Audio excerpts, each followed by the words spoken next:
Every day's a new gift from Elohim. If I endure, he shall redeem. The tests and trials, they come and strengthen me. Great is he in me. Great is he in me. Every day is a new gift from Elohim. If I endure, he shall redeem. The tests and trials, they come and strengthen me. Great is he in me. Great is he in me.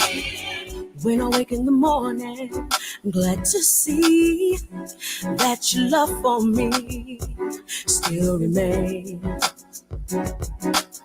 Oh, how I long for the salvation, yeah, and your love is my delight. On my knees I pray, Yah keep me in your way, and I will not be moved. In your love I'll stay, your peace, your joy, your word I search for more. I need your strength to guide me through. For I know every day's a new gift from Elohim. If I endure, he shall redeem. The tests and trials, they come and strengthen me. Great is he in me. Great is he in me. Every day's a new gift from Elohim. If I endure, he shall redeem. The tests and trials, they come and strengthen me. Great is he in me. Great is he in me. there's no other beside you, great Elohim, and the joy you give is my strength. Now I can walk higher, with your law I'm stronger, as I walk by faith. Gave us your son as grace, daily we seek your face. By you our steps are ordered. Keep me, guide me, I search for you completely. And all of this I yearn for you, Father, yeah. Every day's a new gift. If I endure, he shall redeem. The tests and trials, they come and strengthen me. Great is he in me. Great is he in me. Every day's a new gift from Elohim. If I endure, he shall redeem. The tests and trials, they come and strengthen me. Great is he in me. Great is he in me. In me. Greater is he in me.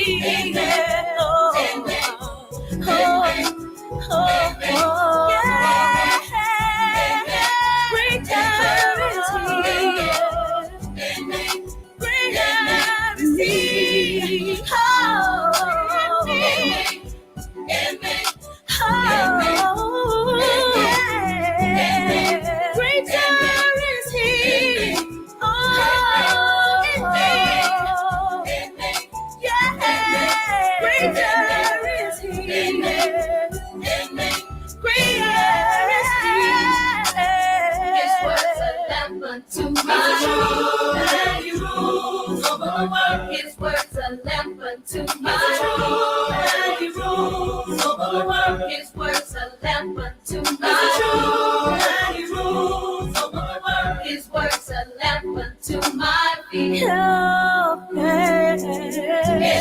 a lamp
We bow down and worship you.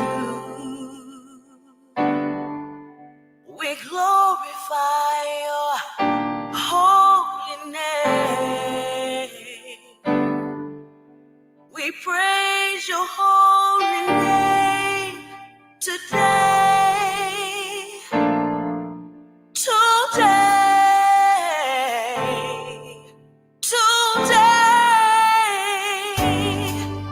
We bow down and worship you. We glorify your holy name. We praise your holy name today.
We glorify your name.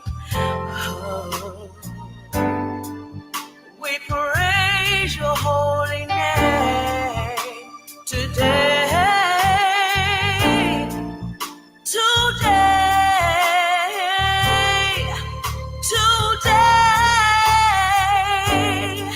Said we bow down and worship you, oh yeah. We bow down and worship you. We glorify your name. We glorify your holy name. We praise your holy name today. Blessed be the name of Yah. We praise you today. Hallelujah. We praise you today.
from everlasting to everlasting.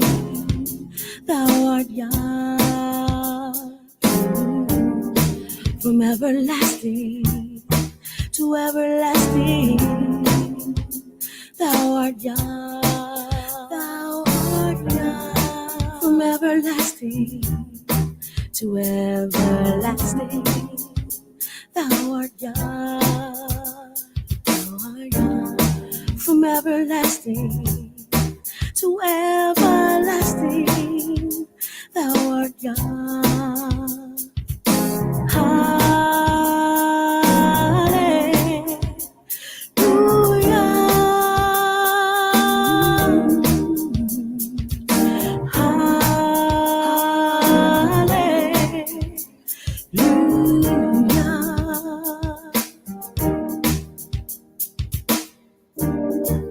From the beginning, wherever the earth was, you were there. You were there. You held creation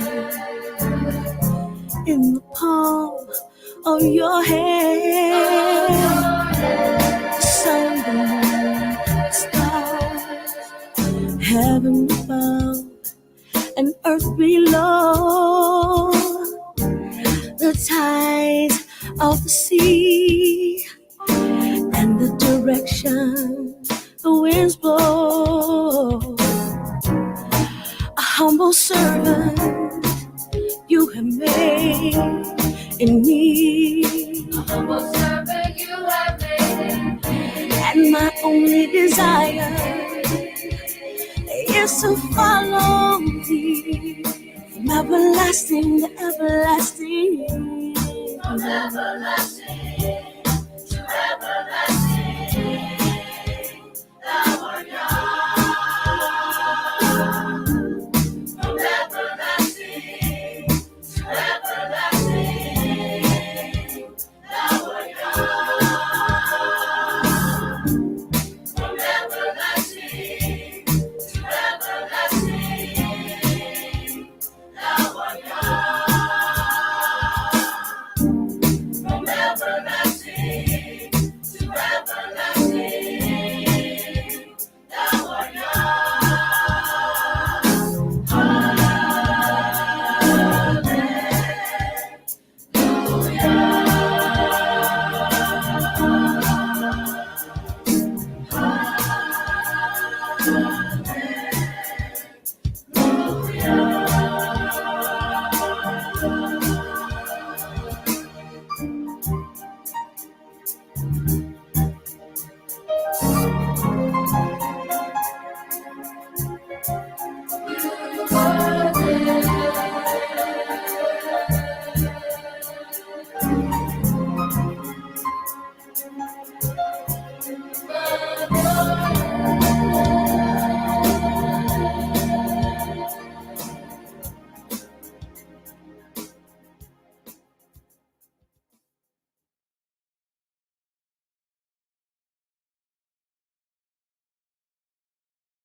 Blessings from Yah, blessings from Yah, blessings from Yah. Blessings come from on high. Blessings come from on high. Blessings come from on high.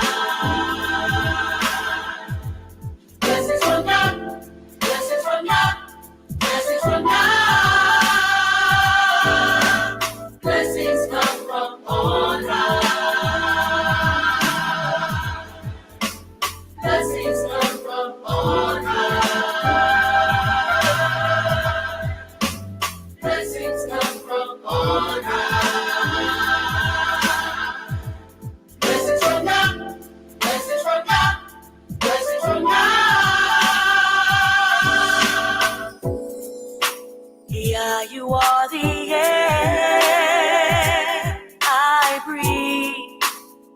and you mean the world to me. And I don't know where I would be without your blessings upon me. Never thought I'd find a love so real. Never thought I'd find a love so true. Never thought I'd find a love so pure. I found it all in you. Blessings come from on high. Blessings come from on high.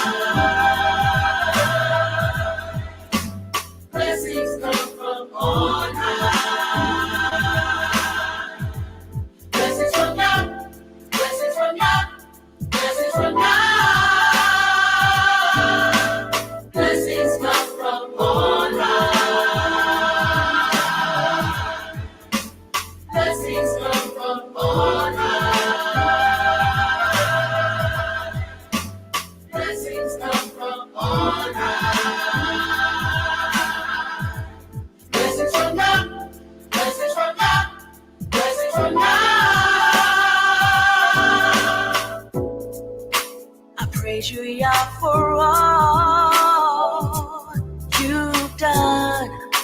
I can't explain the life I come from because of all your grace and time. I know my blessings come from on high.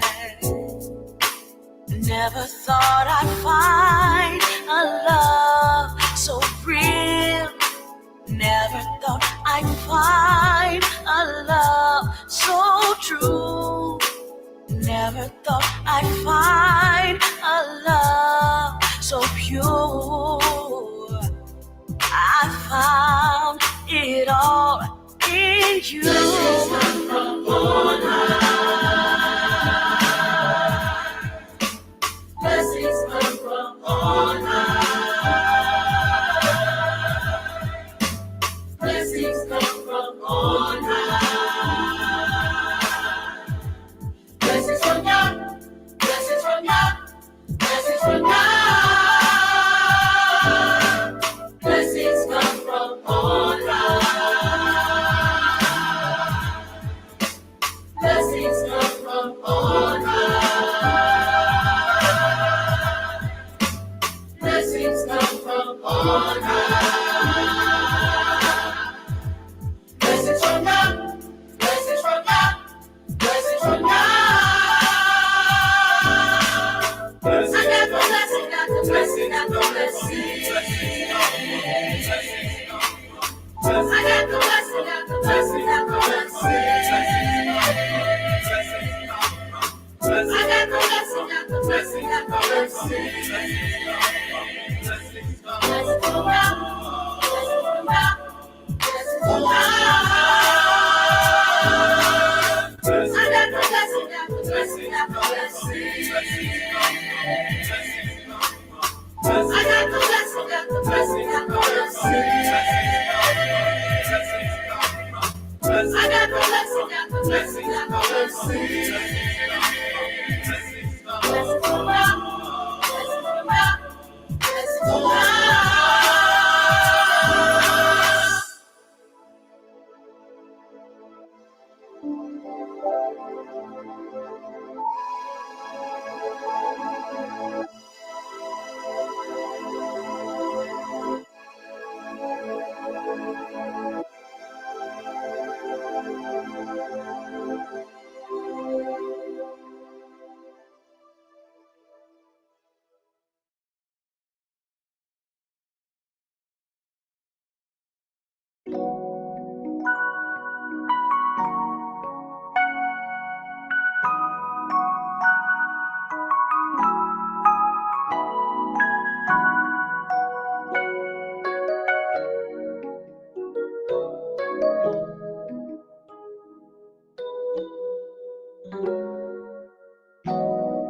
Praise Yah, all ye nations, for his merciful kindness is great. Praise Yah, all ye people. Strength of Yah endureth forever. Praise Yah, praise Yah, praise Yah, all ye nations. Praise Yah, praise and worship Yah. Hallelujah. Lift up your voices and sing. Give praise when you call him, for he is worthy of all praise.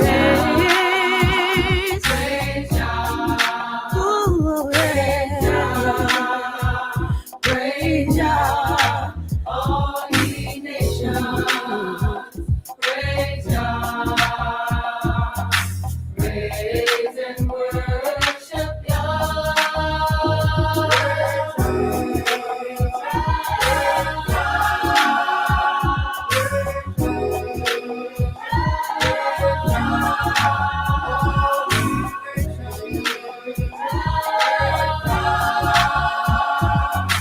Praise and worship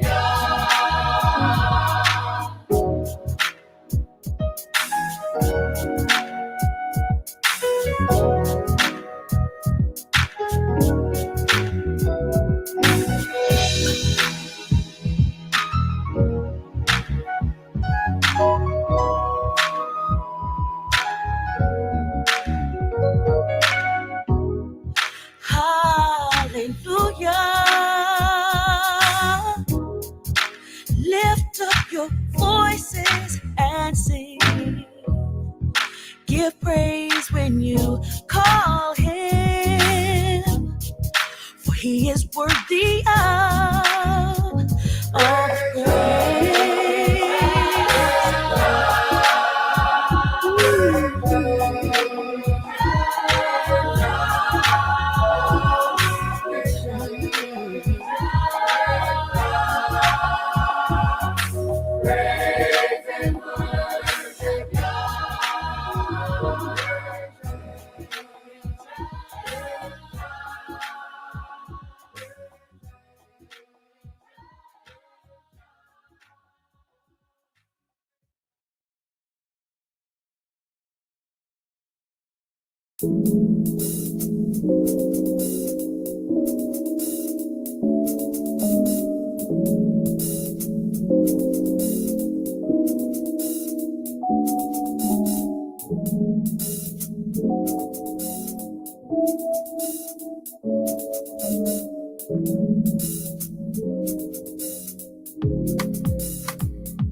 Let's sing hallelujah.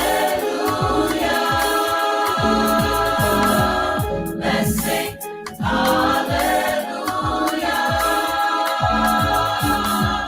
Let's sing hallelujah.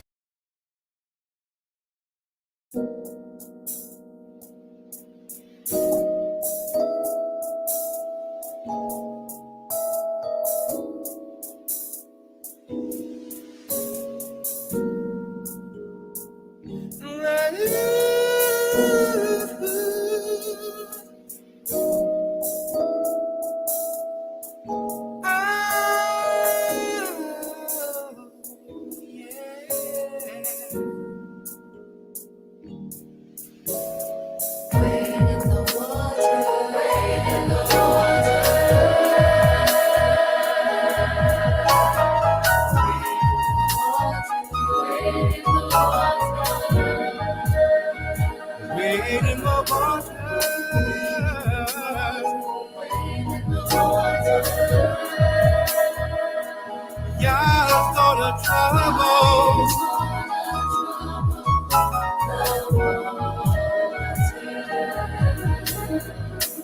Who are those children all dressed and rain. God is gonna trouble the water. Must be the one that Moses led. God is gonna trouble the water. Wade in the water, wade in the water. Oh, wade in the water. Wade in the water. Wade in the water. You're gonna trouble the water.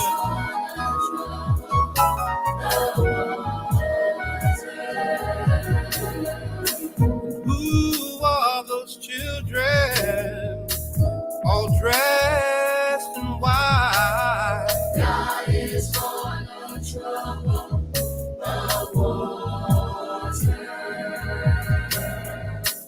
Look like it might be those Israelites, yeah. God is gonna trouble the water. Wade in the water. Wade in the water. Wade in the water. Wade in the water. Now I'm purified. Now I'm purified. Wade in the water. Wade in the water. Wade in the water. Now I'm purified. Wade in the water. Wade in the water. Wade in the water.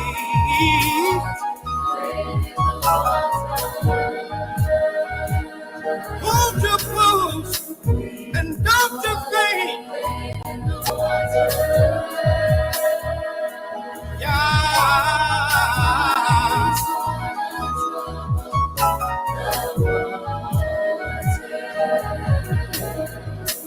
Who are those children all dressed in blue? God is gonna trouble the water. Must be the one that made it through. God is gonna trouble the water. One more thing I'd like to say, Jordan River, chilly and cold. God is gonna trouble the water. Chill my body, but not my soul. God is gonna trouble the water. Wade in the water. Wade in the water.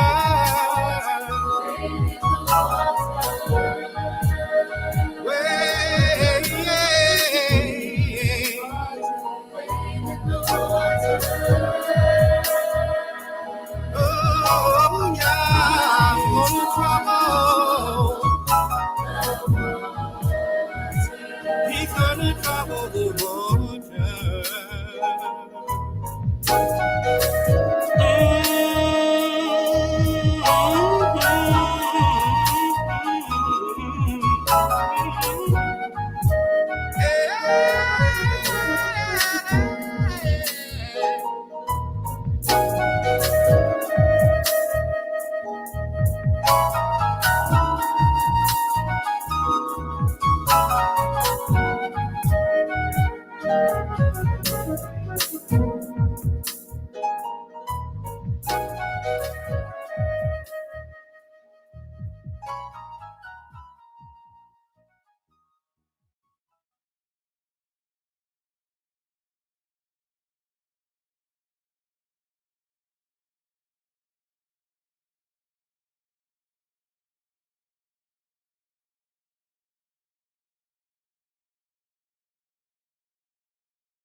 Mic check, mic check, mic check. All praise. All praise to the Most High, the Creator of the heavens and many worlds without ends, baby. Forever live our Messiah. You know, the Son of the Creator. What's going on with the family? Bless up, feeling good. You know, living good. Thanking the Most High. Good to see y'all in the building. Bless up. If I can be heard, give me a Yahoo up in the chat. If I can be heard, let's rock. Let's get busy. Now, see the title. What part is it? 67, 68? What part is it? 68. Bloody Lamb Chop Session Part 3. And the days of remembrance.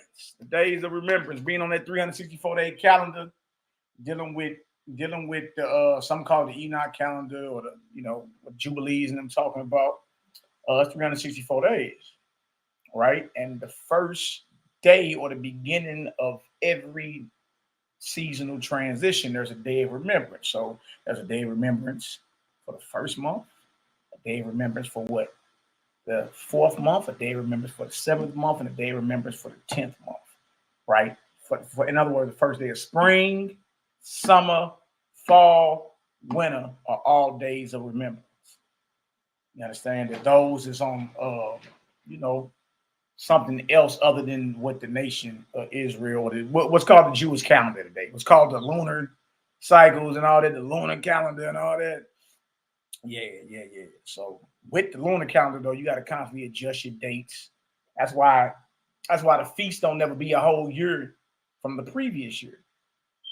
You understand? They either be short of a year or goes over a year. In this case, all the assemblies that I know of, I know somebody who just did Passover on the 15th of March, but the majority of the assemblies and congregations and camps that I know of actually keeping Passover like mid-April, April 15th. But when you ask every last one of them, when was Passover last year? Because it's supposed to be a year exactly from the previous, all the feasts are a year apart. So when was Passover last year in 2021, going off the lunar cycles, going off the moon cycles and all that? I ask most people, they can't even tell you, right? Well, I know in St. Louis we did, I believe it was like March 28th. You dig? So if you keep Passover April 15th, then you done went over a whole year. And that's because we constantly adjust the calendar. See, when you're dealing with the moon cycles, your year is going to be 354 days and not 364. So with that, every like other year, and everybody know I ain't lying. Everybody know, anybody that ever been on any type of calendar committee or in charge of setting up some type of feast or whatever, I ain't lying. The only reason that the days are not exactly a year apart is because we constantly adjusting the calendars because we're losing days strictly going by the lunar Sabbath or the lunar or the moon period. Losing days. So when the 12th month come around, based off when you get passed over the previous year, and you say, dang, all right, it's 12th month or next month, which is the first month, midway through, is supposed to be Passover. But you'll see, dang, hold on, spring ain't even came in yet. Meaning they just kept Passover in the winter. Those who just kept it March 15th, 14th, and the 16th and all that, and the 7th, it's still winter time. The official first day of spring, y'all, believe it or not, is tomorrow. Tomorrow is a day of remembrance. And then the evening of that 14th day is the Passover / unleavened bread, which is April 2nd. April 2nd, we're gonna gather on the 3rd though, but April 2nd is when the Passover goes down. You dig? So y'all see what we've been talking about lately, highly controversial, a little taste, but hey, our people will be all right. Bless up. Good to see y'all in the building. Okay, I can be heard. Nehemiah, big homie, if you listening, I already sent you the link. I click on that deal and come on in. I see y'all in the building. Bless up. Yah, my beloved brother. I see you. Bless up. Jeremiah ben Israel. Okay. Your soul day coming up, huh? Bless up. All right. All praises, glory now to the Most High. Win and Ali. Yah is really into patterns from the smallest to the largest, and evidence is repetitive and is witness of him. And I says my favorite calendar is in the Nazarene Holy Megillah. All right. Praises, bless up. Bless up. Who else we got up in the building? Now, my beloved sister, bless up. Y'all 2613, my brother, bless up. Arm of God, bless up. Bless up. Trey, my brother Trey, Latrey. All right, all praises, glory, now to the Most High. Let me see where we at. Bang, bang, bang, bang. What else we got? La'anya Yasha Allah, bless up, bless up. Ariada Jew, my beloved brother. I just was thinking about you, Rock. That's the vibration of the Most High that got you on here. I just was thinking about you. I ain't talked to my Akida, man. I don't know how you doing. Bless up. Anna Nails in the building. Anna, my Texas TX sister, bless up. Bless up. Yosef Evans, my beloved brother, bless up. Harel, bless up. Aqua Force, say, where are you located? All over this, the creation of the Almighty. Only a small peon of a mind believes he's subject to one corner of this vast creation. So I'm from everywhere. That's where I'm at. Right where I'm at, I'm in my skin right now. I'm liable to be off in Pleiades somewhere after I get off this, this beautiful lab. Bless up. All right, who else we got up in the building? Brandon Carter, my beloved brother, bless up. Darius, a living son, my beloved brother. That's one of the young snipers in the building. Bless up. Shalom. What's the word? What's the word? What's the word? Who else we got up in here? Jerry Manuel, my beloved sister. Blessings to you and your entire family. Bless up, James Jr. What up? Shalom. Renzo, Lost Wages. Bless up, brother.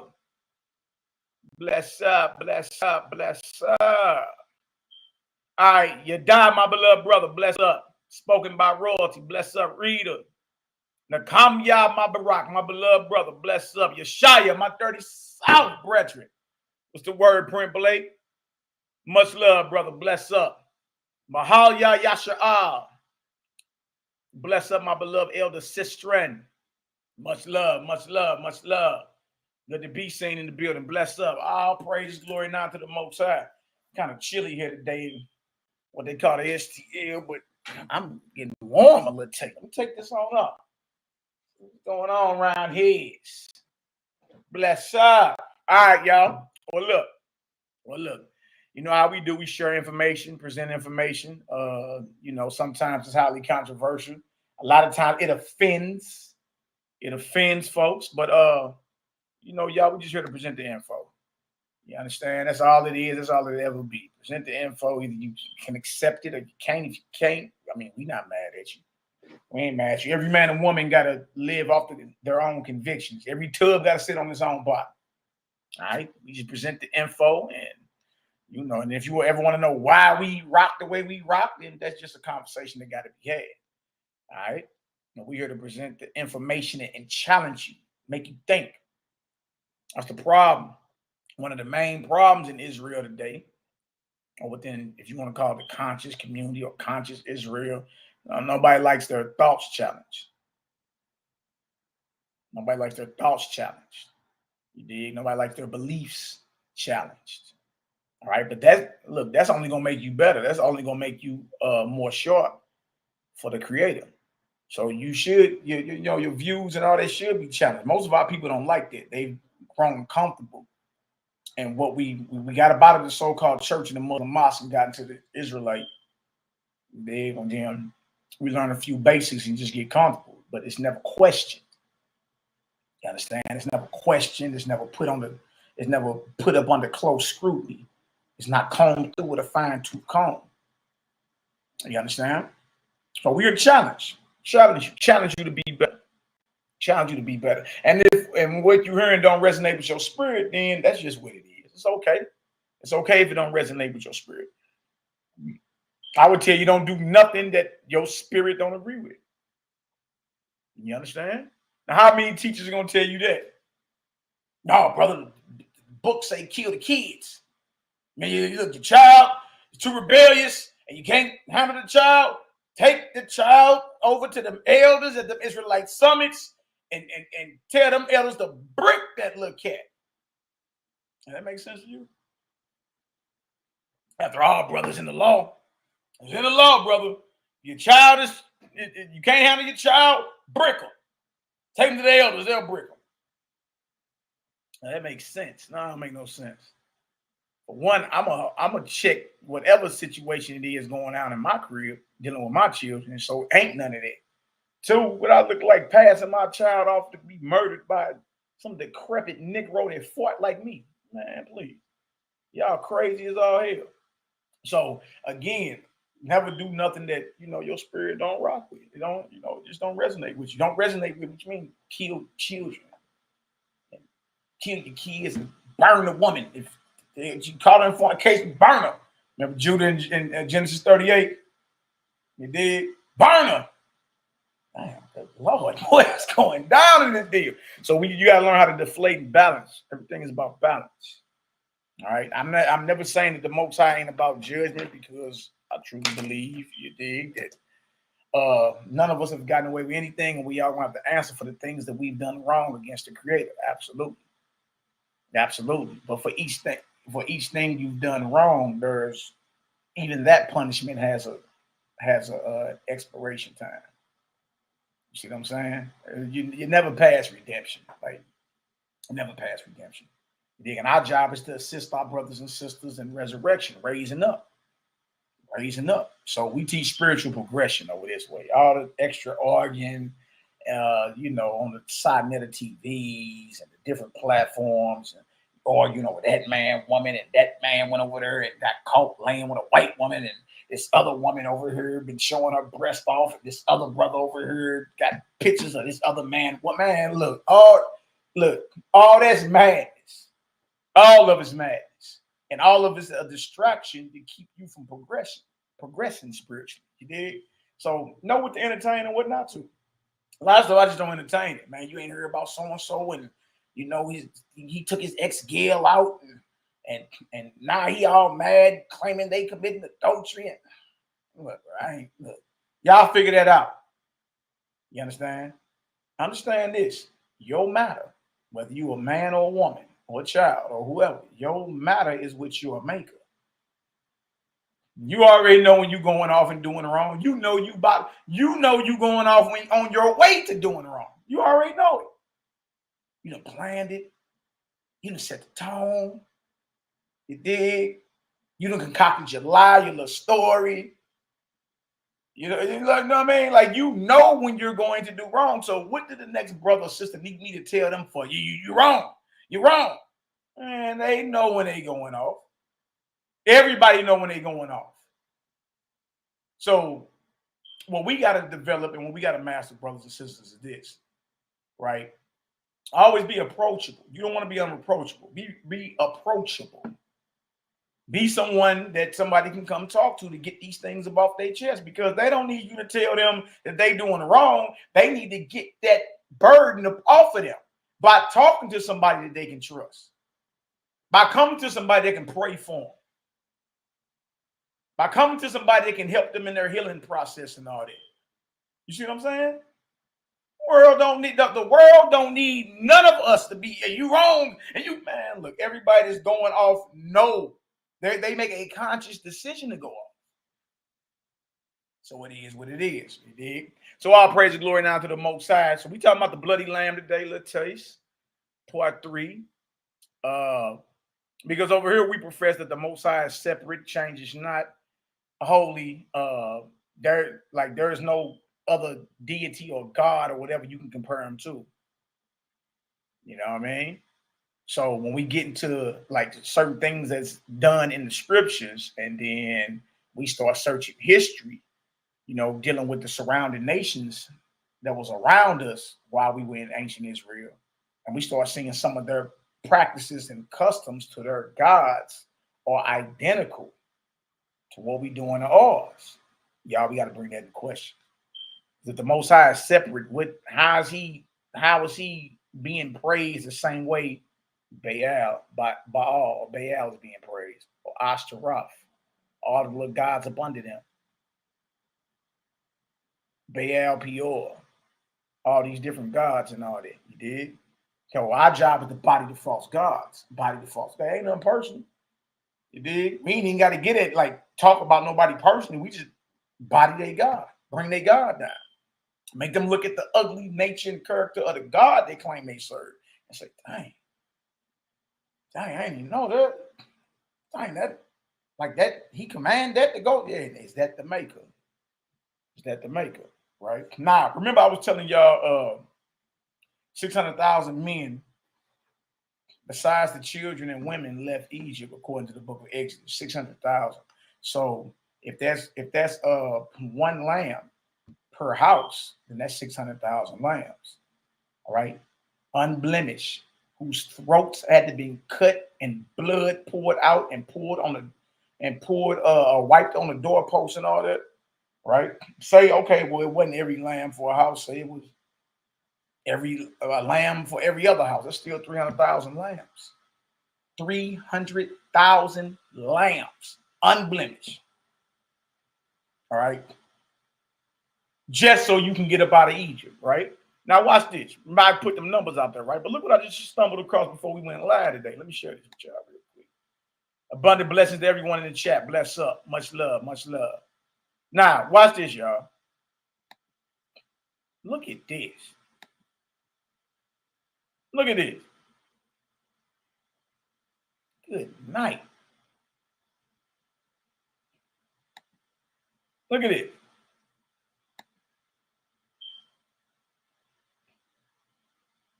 Right, said the poor living. I see you.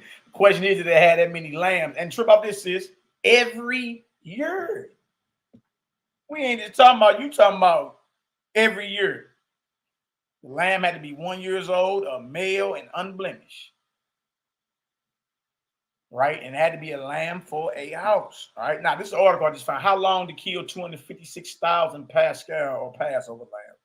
200. So remember, I gave the numbers. I was like 600. I was like, that's 600,000 lambs. But if it's a lamb for every other house, it'll be close to 300,000.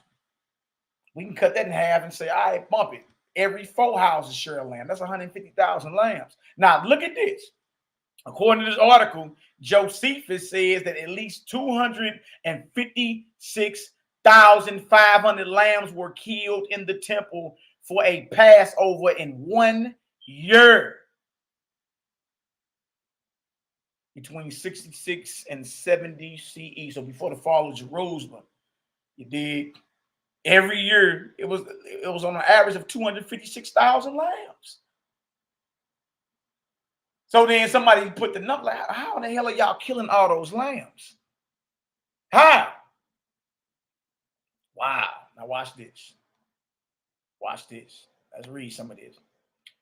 A passage from Josephus says that at least 256,500 lambs were killed in the temple for a Passover in 1 year, between 66 and 70 CE. Then he cites it. War of the Jews. Book 6, chapter 9, verse 3. Y'all look that up when y'all get a chance. Josephus put the number on it. That's a lot of lambs being slain, man. And then you got to ask yourself, how many lambs are slain every year? We 2,000 years past this. For Passover, hell, even this year, how many lambs got to die? Now look at this. Discussing this reference on another blog, one commenter protested that killing that many lambs, even working 24 hours a day, would have required killing 87 lambs per minute to get the job done within the time limits for observing Passover as outlined in the Bible. Look at that. Look at that. Somebody say, look, man, that many lambs, you would have to work. You have to work nonstop for 24 hours a day. Every minute you got to kill 87 lambs.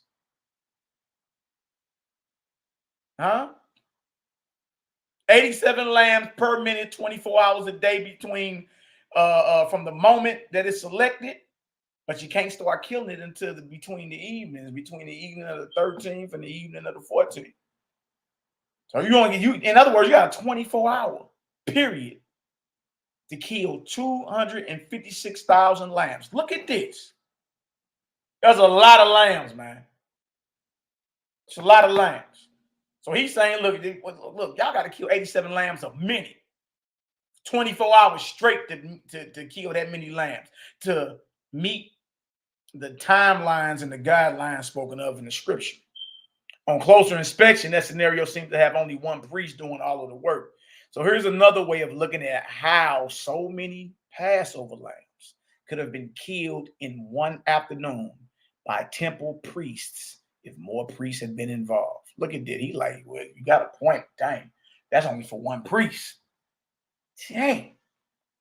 Assuming that the only requirement for ritually killing the lamb for Passover was to have a temple priest ritually slice through the lamb's throat with a ritually clean knife and collect a small amount of blood to be thrown on the high altar. That assumption being based on the requirements of Exodus 12 and 9, which specifies that the lamb is to be roasted with his head, legs, and entrails intact, and seems to allow that the sacrificed lamb could be dressed and prepared for roasting at home where it was to be eaten, not in the temple. Then look at this. This is what he come up with. Then 144, there go the number.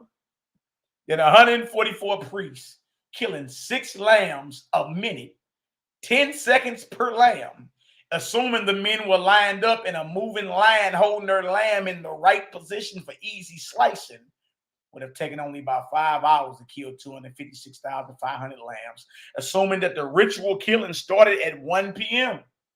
Look at this, y'all. They ain't even 24 hours. They saying around 1 p.m., then everything would have been finished by 6 p.m., well before sunset. So the number of Paschal lambs killed for Passover recorded by Josephus is certainly within the realm of possibility. Look at that. But that's a lot of scenarios that got to line up for that, y'all.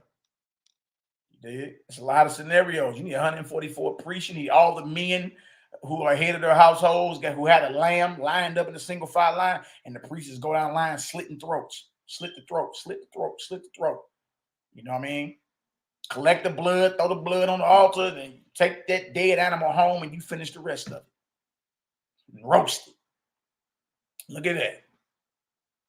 Good night. Of course, today it is impossible for Jewish people to observe the Passover as prescribed by my. Oh, hold on. Hold on, good. Hold on.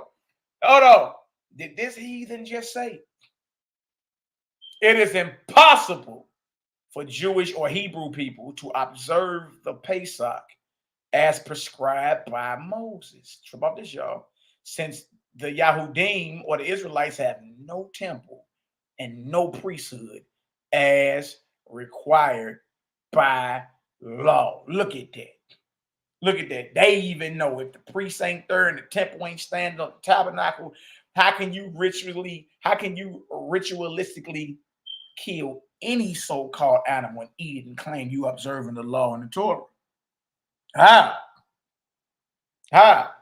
Of course, today it is impossible. And it's crazy because y'all, you got all these mumble mouth men running around talking about we teaching them. The honor and humility is teaching everybody to break the Torah or break the law. You dig? But the whole point is, y'all, these people who are running around, opening their mouths, and by the way, peace and love toward them anyway. We don't take none of it personal. But anyway, the very men that are condemning us aren't keeping the Passover as prescribed by the Torah either. We got a problem now. We got a problem. Why do we have a problem? Because no temple and no priesthood is required by the law. Yeah, well, Messiah is the lamb, right? Okay, then why all these millions of lambs got to die every year for you to observe your makeshift Passover? Because you're making it up. It ain't the Passover as the law says, because if it was based off the law or the Torah, you will be doing it just how it is stipulated in there. Nobody is. You see? We allow our bloodlust to chew on lamb gristle and lamb muscles. You dig? We allow that. And say, you know what? I am keeping the law. We allow that to get in the way of just being real and saying, look, it's impossible. Ain't nobody keeping that like that no more. Who you talking about? You go that blood over your doorpost. You know what these Negroes do? They go get confetti. Red confetti paper. And tape, like the baby showers that women be having. And they tape red confetti paper up the doorpost, over the top, and then down the other doorpost, as if that's lamb blood.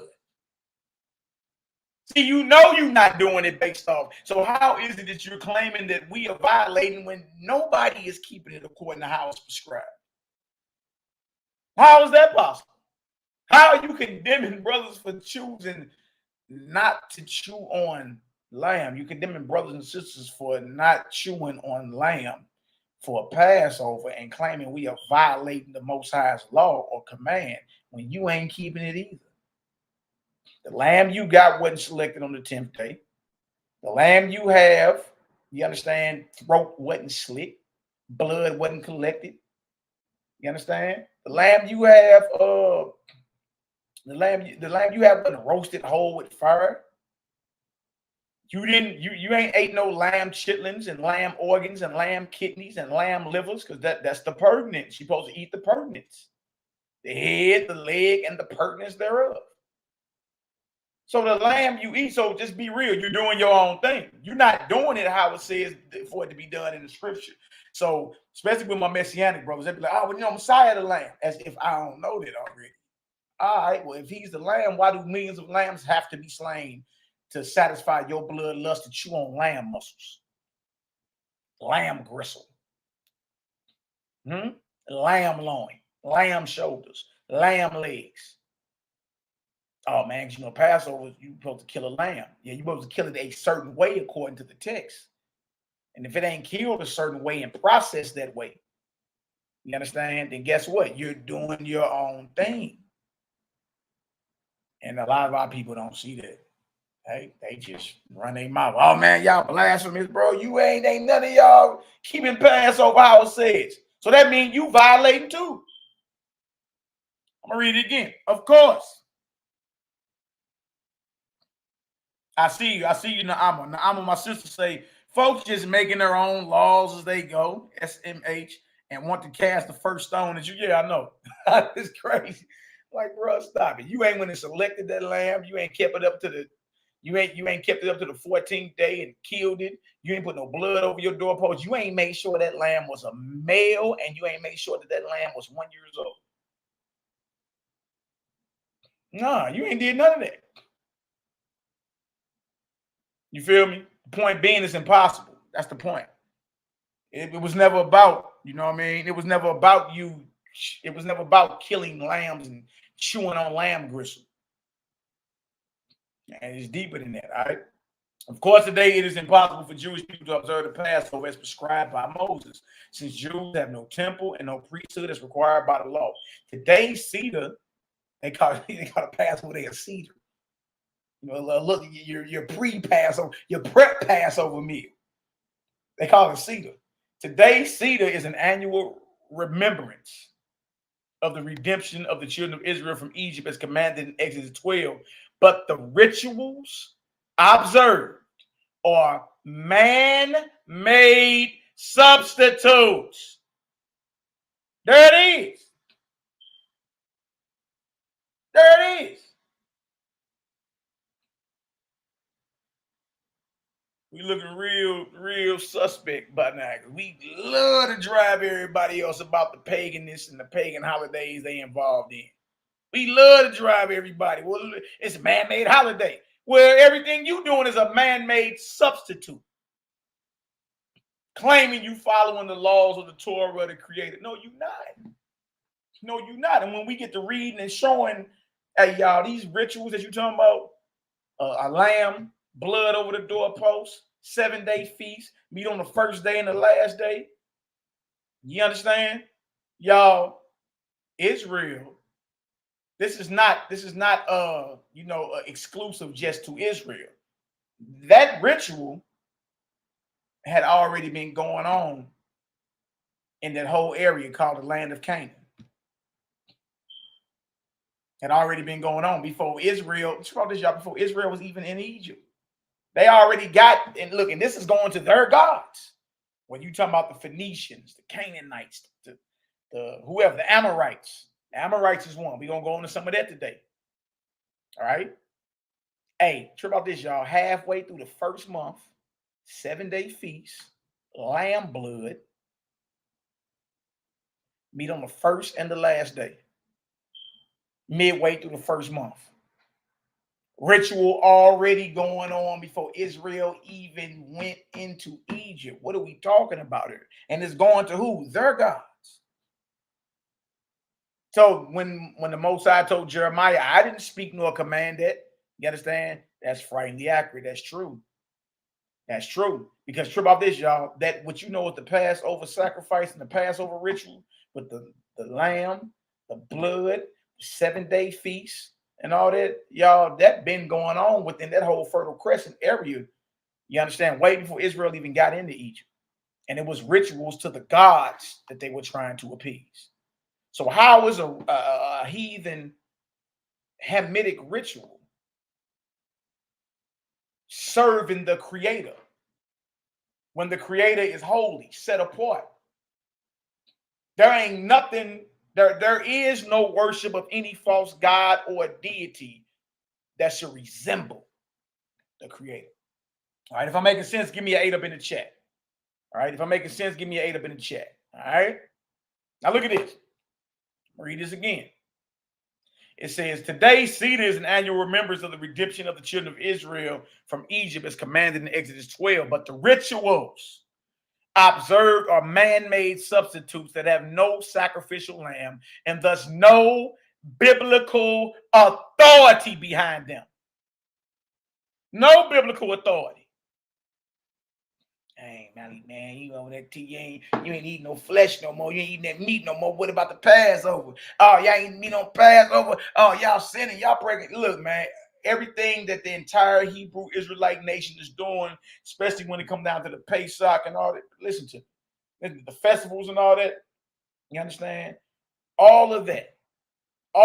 You got to scrutinize and look back at it, because if those rituals are seen in any way, shape, form, or fashion to resemble the worship of pagan, heathen, false gods, you got to question what you read. Got to. The Creator is holy, set apart. Ain't no way in the world you can be serving Baal or Ashtaroth and doing the exact same ritual to the Creator. Make that make sense. All right, make that make sense. So he's saying this man-made substitutes and is backed by no biblical authority behind them, being just a shadow of what God commanded through Moses. So a Christian wrote this. He says, as Christians, we know that Jesus was the Lamb of God whose blood was sacrificed on the cross at Passover as a once for all time Passover for the remission of sins. It is Christ, our Passover, that we remember in our Passover memorial. So the Lamb, the true Lamb of the Almighty, but I'm gonna hit y'all with something. He was murdered. Put it that way. The Messiah, Mashiach, was murdered, okay, by black-hearted men who didn't want to, you understand, whose power was threatened because of the way he taught and what he taught. Obviously, what the Messiah, or who the Messiah was speaking about, he always said, my Father, I do the work of my Father, you do the work of your Father. Obviously, who the Messiah was talking about is a different Creator or a mighty one than who the religious leaders of his nation were talking about. He came on out and told them, y'all follow the devil. You're following the devil. Me and my Father are one. But these is men that got the Torah portions, and you understand? In and out of it. And he like, look, you understand? You do the works of your Father. I do the works of my Father, showing you it's different gods being worshipped in the Bible. You understand? And what we've been doing, the mistake we've been doing, we've been mingling worship. You understand? With these different Canaanite and Amorite and Phoenician gods and goddesses, and we take those rituals, amalgamate them, and say we worshiping the Creator. It don't work like that, y'all. It don't work like that. Let me show y'all something. Bless up.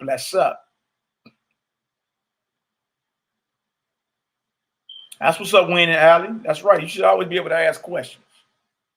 All right? Praise. Now watch this. Let me share something else with y'all. Y'all know we got the receipts around this dig. We got the receipts. Okay. Oh, that's gonna hurt. Oh, that's gonna hurt. Hold hold on. Which one I want to show y'all first? Somebody gonna be pissed at this one. Dang. See what else I got down there. All right, I'm gonna come there. I'm gonna get there. All right. Well, look, I showed this a little bit last time. Which one, man? All right, look, I'm gonna show this. We talking about Passover first. I showed that last time. Let me go here first. Oh, wait, somebody gonna be pissed at this one. All right, we talking about worshiping the Creator by following the example of Messiah. Period. All right. Period. You just see what's going on out here. Like, come on, man. Come on, man. You gotta be real with yourself now. All right. All right, let me pull this up for y'all. Mute myself. All right, this right here is called Pagan Origins of Judaism. Oh, man. Oh, man, they might hang your brother off the Gateway Arch for this one, y'all. I'm trying to tell you. Let's get it. The Canaanite people predate the arrival of Israelites by roughly 2 millennia. The Proto-Canaanites arose around 3500 BC as a Mesopotamian-based country and settled in sites such as Ebla, from which we derive the Ebla archive, and other places west of the Euphrates. Canaan is a region in the ancient Near East. All right, can y'all hear that? Let me know. Give me a one if y'all can hear that. I want to make sure y'all can hear what's being said. All right, we're going to go into it. Marcus Israel, my beloved brother, bless up. Bless up, my beloved brother. Let me know if y'all can hear that, because I'm about to go ahead and start this over. We about to go in.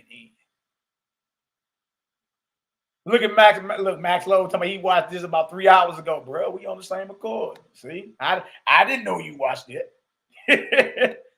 I got another one too. I'm gonna show a little bit of the one I showed last time, but this is good. All right, let me put this in the chat so y'all can go ahead and always look this stuff up. I always show what I'm looking at or where I get my stuff from.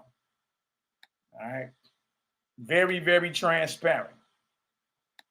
No, we ain't out here committing plagiarism and all that madness. All right. That link is right there. Look, let's go ahead and throw down. Let's get busy. Let's get busy. All right, let me see something. Yeah, that's right, Francis Kim. In a lot of ways.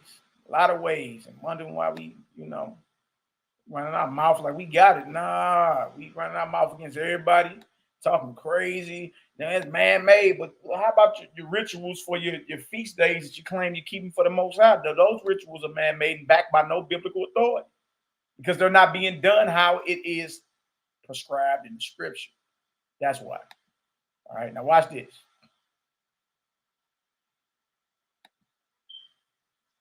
The Canaanite people predate the arrival of Israelites by roughly 2 millennia. The Proto-Canaanites arose around 3500 BC as a Mesopotamian-based country and settled in sites such as Ebla, from which we derive the Ebla archive, and other places west of the Euphrates. Canaan is a region in the ancient Near East during the late 2nd millennium BC situated in the southern Levant. The setting comprises regions of Phoenicia, Philistia, and parts which would later be known as Israel. Canaan had significant geopolitical importance in the late Bronze Age Amarna period as the area where the spheres of interest of the Egyptian, Hittite, and Assyrian empires converged.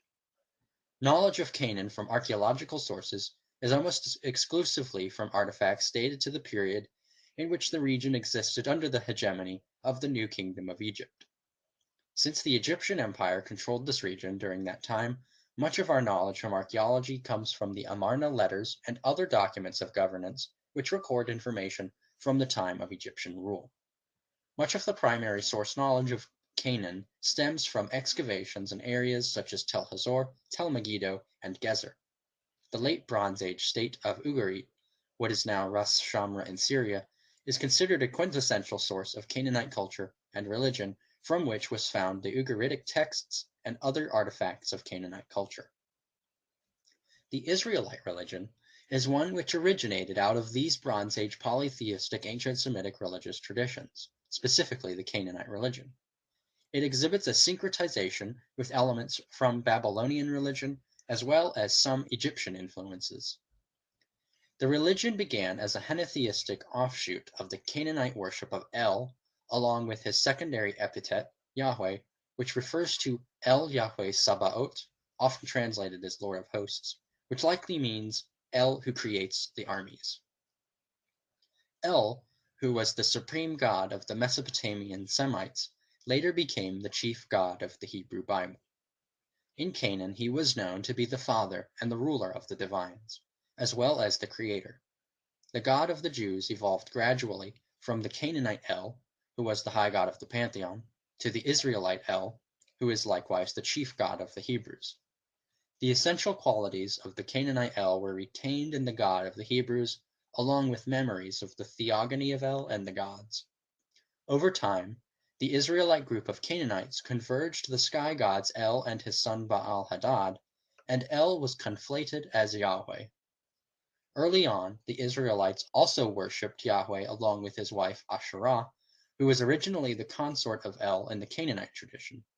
For a long time, scholars of the Hebrew Bible concluded that a major difference between the God of the Bible and the gods of other traditions was that so-called pagan gods had sexual lives and consorts, while Yahweh did not. But in the late 20th century, archaeologists uncovered two intriguing inscriptions from two Middle Eastern sites. The inscriptions were blessings not only in the name of Yahweh, but also his consort Asherah. Over time, there was a push towards monolatry, the worship of one god among many, but not necessarily denying the existence of other gods, which made it so that the Israelites' focus on El Yahweh compelled them to make it appear that there was a greater divide between Yahweh and the older god, Baal. Thus, in order to build up and emphasize the distinction between Yahweh and Baal, the Hebrew text goes to great lengths to make Yahweh's conflict with Baal apparent. This marked the trend of Israel rejecting its heritage. Although the Israelites apparently broke off from Canaanite tradition at some point, the essential elements from the Canaanite sources were maintained in the Bible, such as the same dwellings and epithets of El. El resides on Mount Zaphon, and in certain texts he dwells within a tent just like the tabernacle described in Exodus.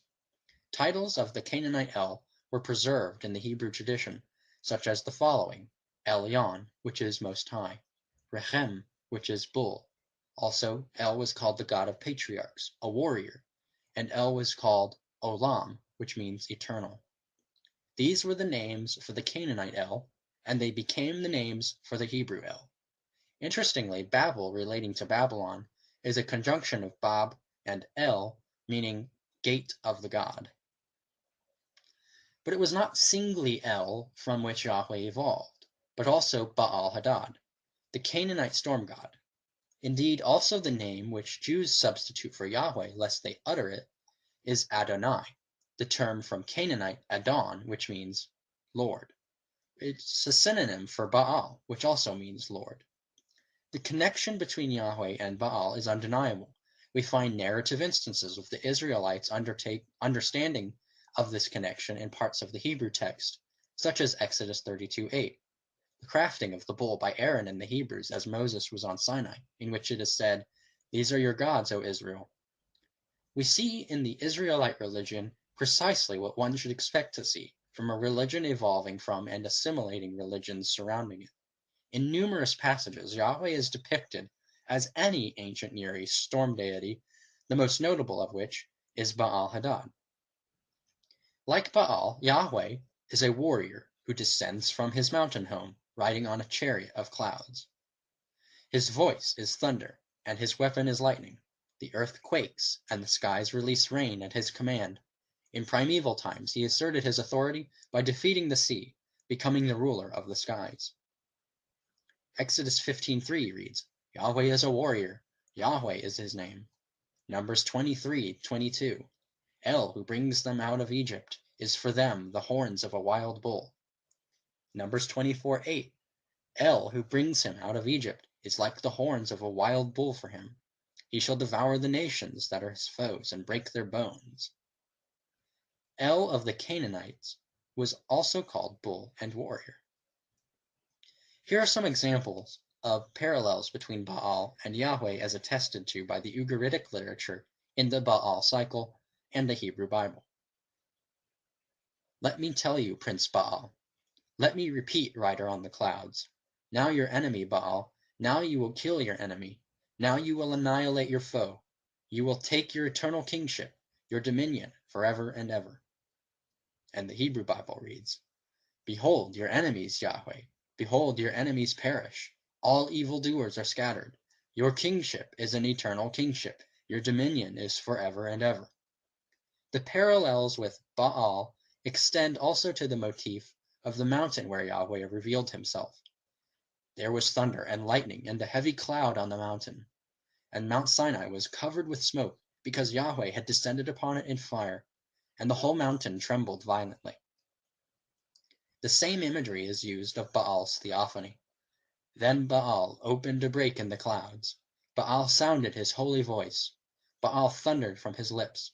The earth's high places shook. The association of Yahweh as a storm god is also echoed in Judges chapter 5, verses 4 through 5.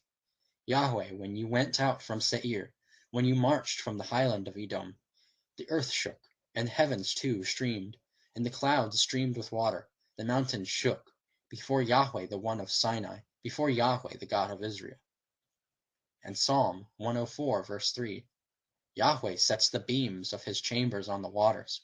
He makes the clouds his chariot. He rides on the wings of the wind. There is also a shared emphasis on the seventh day, for it was on the seventh day of Daniel's incubation rite in the temple that Baal intercedes for him and El blesses him, just as it is on the seventh day that Yahweh called to Moses on the cloud-covered mountain. Indeed, the characteristic origin of Yahweh in the roots of El and Baal is preserved in Hosea 2:16, which reads, Yahweh says, You will call me my husband, and no longer my Baal. Frank M. Cross suggested in 1973 a potential connection with the Egyptian deity Ptah, who is given the title Dugiti, Lord of Gath, in which Ptah is called Lord Eternal, and that it may be this identification of El with Ptah that led to the epithet Olam, which means eternal, so early and so consistently with the Israelites. Another similarity is that both the gods Ptah and El create the world through their very will, and not through a divine battle between gods. The Jews also seem to be oddly concerned with circumcision, which serves as another connection to Egyptian culture. The earliest historical record of circumcision comes from Egypt in an inscription of a tomb at Saqqara dating to around 2400 BC. While circumcision might have been done for hygienic reasons, it was for the Egyptians part of their obsession with purity and was associated with spiritual and intellectual development. These connections would all make sense considering the Levant was politically and culturally dominated by the Egyptian Empire in the time the Israelites are thought to have arisen by the end of the Late Bronze period. However, it is probably not until Iron Age I that a population began to identify itself as Israelite, and the earliest documented instance of the name Israel is from the Egyptian stele of Merneptah around 1208 BC, in which it records that Israel is laid waste, and his seed is not. The earliest possible occurrence of the name Yahweh is as a place name in the Egyptian inscription from the time of Amenhotep III, who reigned from 1402 to 1363 BC. It refers to the land of Yahu, which is the land of the Shashu, being nomads from Midian. Thus the worship of Yahweh seems to have originated in areas south of Israel. The name Yahweh, which can take on various forms in the Semitic tongue of Yah for theophoric purposes, for example, Adonijah, which is Adon, master, and Yahu, referring to Yah or Yahweh, contains the core name Yah. Along with being the chief and ruler god, Yahweh shares unequivocal resemblances to the Sumerian god Yah, who is culturally synonymous with Marduk and Baal-Hadad. Yah and Yah, or Yahweh, are virtually the same god. The Torah draws heavily from other ancient Near East influences which pre-existed it, incorporating and modifying them. things such as the laws of Eshnunna, Hammurabi, Middle Assyrian laws, and Ur-Nammu. The covenant theme, which runs throughout, is known to be directly related to the Hittite suzerainty contracts and the vassal treaties of Esarhaddon. One example of the covenant theme from outside the Hebrew Bible lies in the Phoenician-inscribed Arslan Tash amulets, which refer to the Eternal One's covenant, a council of holy ones, and the sons of El. Interestingly, there's also a 5th century AD Christian amulet from Cyprus which associates Re and Osiris with Yahweh and Jesus in imagery on one side and a palindrome text on the other, stating Yahweh is the bearer of the secret name, the Lion of Re secure in his shrine. This is interesting because the throne of El is depicted with features of a lion, and the earliest possible instance of El in an artifact depicting him with 2 lions. The Israelite accounts of creation contain clear allusions to ancient Near Eastern cosmogonies. The first verses draw upon the Babylonian epic Enuma Elish, which means when on high. Both begin with a temporal clause, the book of Genesis beginning with when El created the sky and earth, in which also nothing existed but primeval waters, male and female, fresh and salt, Apsu and Tiamat respectively. The god Marduk manages to create the world by destroying Tiamat with wind, ripping her asunder and forming the sky and the earth from her carcass. Genesis applies the same styles and motifs of its ancient Near Eastern setting, only demythologized, that lacks any theogony of the gods which the texts discuss. The memory of the battle narrative, though, is preserved in other parts of the Tanakh.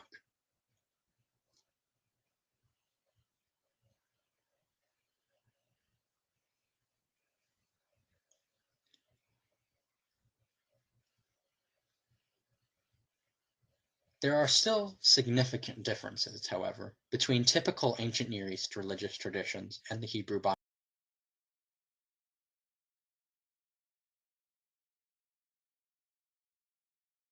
Oh, wait, I just posted the rest of that. I just posted that link. For that video in the chat. It's like a 22-minute long video, whatever. Check it out when y'all get a chance to. I got something out of the Digital Academic Library, though, JSTOR. All right, Israelite Festival Calendar and EMARS, or the Amorites Ritual Archive. All right, so I'm going to post that too for y'all. And this right here is, like I said, it's a digital academic website. Basically, you can read 100 articles a month for free. All right, if you want to go over that, then you just got to go ahead and subscribe to them and all that. So when you click on this, they probably gonna have you sign up for free. It's free. Just put your email address, password, and all that. You did, but what I'm about to do is pull this up for y'all. All right, this is where I'm going next. All right, y'all check these things out. It's a lot of things that we as the nation have been confusing the worship of the Creator with the worship of the false gods, and we've been mingling. I mean, it ain't our fault. Like for the most part, you don't know. You dig? You thinking like, dang, okay, that's what it is. This is what it's gonna be. Bing, bing, bing. And then somebody starts saying, well, look, actually, everything from circumcision to your feast days, all these things were already happening. So for Israel to act 2,000 years, 3,000 years later, like, oh, this is exclusive for us. Now we the originators of it. No, that's not true. It's not true. You remember this about the Almighty. The Almighty ain't with none of it. Like, he ain't with the warfare. He ain't with the bloodshed. You know what I mean? On no level, whether it's man or whether it's animal. You understand? Most I don't need you to go kill babies for him and infants, and you don't need none of that. You dig? If the Most High, like he did in Egypt, what did he do for the first? He had the Israelites go kill the firstborn? No, he just took the breath. You see, the Most High don't need man to go act out and start acting barbaric and killing his creation. Y'all, Israel's been up under the vibration of the false gods. We've been saying it. If the lion pen of the scribes is in your Bible, and it is, Jeremiah 8:8, well, the lion pen of the scribes are the ones who introduced the false gods. The false gods have been introduced into the text, masked as God. Lord God and Lord. Why you think Messiah, when he talked, they wanted to murder him? Because the Father that he is talking about is total different than the God that the nation of Israel had came to receive as the maker or the creator. He taught something totally different. Yeah, you heard it been said this, I say that. Man, Moses said we can do this. From the beginning, it wasn't so. Moses allowed that because of the hardness of your heart. But from the beginning, it was not so. See, Mashiach came, or Messiah came to restore what it was from the beginning. Not to, you understand, pump up what they already had going on. Not to even agree with it. My Father and I are one. You do the work of your Father, I do the work of my Father. We not be born of fornication. We have one Father, even God. Now, you are your father, the devil. He's telling the priests, he's telling the religious leaders of his nation that who they have been low-key worshiping. A lot of them knew it. Who didn't know it was the unsuspecting multitude that just did whatever the priest said do.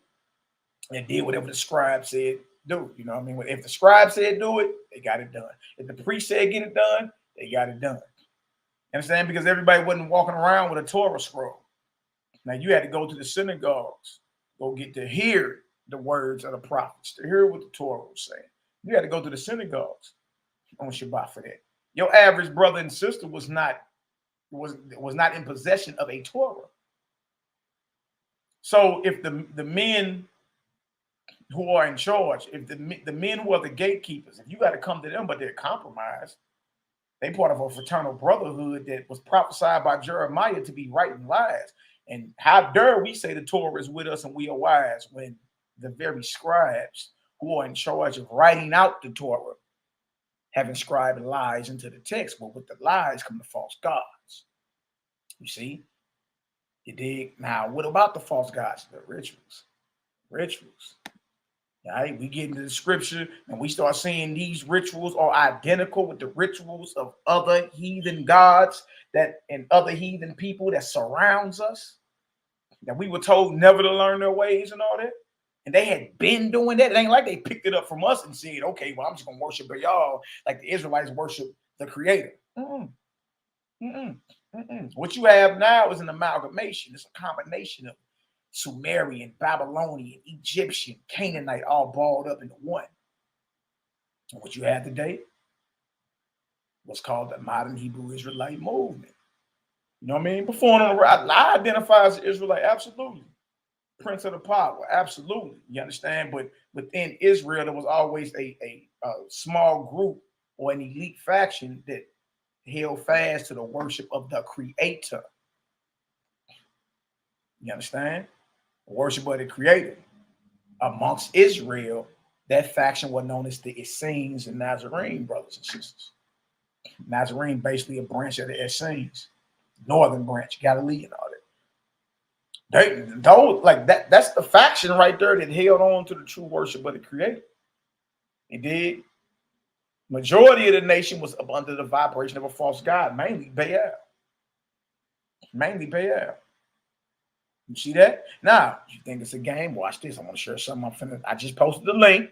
I want to share something else with y'all. All right. Trying to make it to where it ain't too hard to understand. All right. And always remember this: the creator is the if you want to call him God, or the mighty one of the living, not the dead. Not the dead. You understand? There are rituals that are and characteristics or attributes that are ascribed to the creator in the Bible, but really it's the character and attributes of the false gods. All right, so you got to body the false gods. So it ain't never nothing personal. It did, but if I look and see that the killing of a lamb is a ritual that has to do with a heathen or a false god that predates Israel even going into Egypt, I ain't got nothing to do with that. Do I celebrate unleavened bread and still observe? Yeah, absolutely. Because I believe and know, like we did the history behind it. I believe and know we were in Egypt and we were delivered out of Egypt. Absolutely. The question is, did hundreds of thousands of lambs have to be murdered and throat slit for us to get up out of Egypt? Come on now, start thinking, critical thinking. They taught you that in school, didn't they? Critical thinking. That's right. I like that. All things. That's right. Spoken by royalty. That's right. I like that. We worship in spirit and truth, which means we have to put away the lies and get closer to the Ruach and learn from. Absolutely. Ruach, for y'all that don't know, is spirit's essence. Must know him as he truly exists, the living Elohim or the living power in all things. Absolutely. I like what Anna nails. Anna's saying a bird doesn't need to do anything to honor its creator but serve his purpose. Humans are the same. Absolutely. Absolutely. Y'all, check about this. Hear about this. This is how you know it's religious dogma. Because serving the creator should be simple. If you got little children, watch them and how they move around, how they get up in the morning and all that. You understand? Worshiping the creator is simple. Man has made this thing complex by doing their own thing, being led astray by the false gods. You make it hard. Now it's 613 laws, and you can't breathe wrong. You don't fart downwind, and woman, if you got on pants, and if your head uncovered or covered, and that ain't got nothing to do with the creator. These are religious rules and bylaws made up by men who are seeking to control the masses. We're not here to control you. We're not here to control you. You understand? We're here to assist in your resurrection, raise you up. Be great. You understand? The Messiah say, in my Father's house are many mansions. One day you'll rule worlds. Now we over here arguing about eventually one day, according to the creator's time, you'll rule worlds. You rule worlds as a son or a daughter of the creator. Yeah, I know somebody mad at that one. What are we talking about then? Oh, wait. All right, let me show y'all this. One day you rule worlds. It matters with your maker.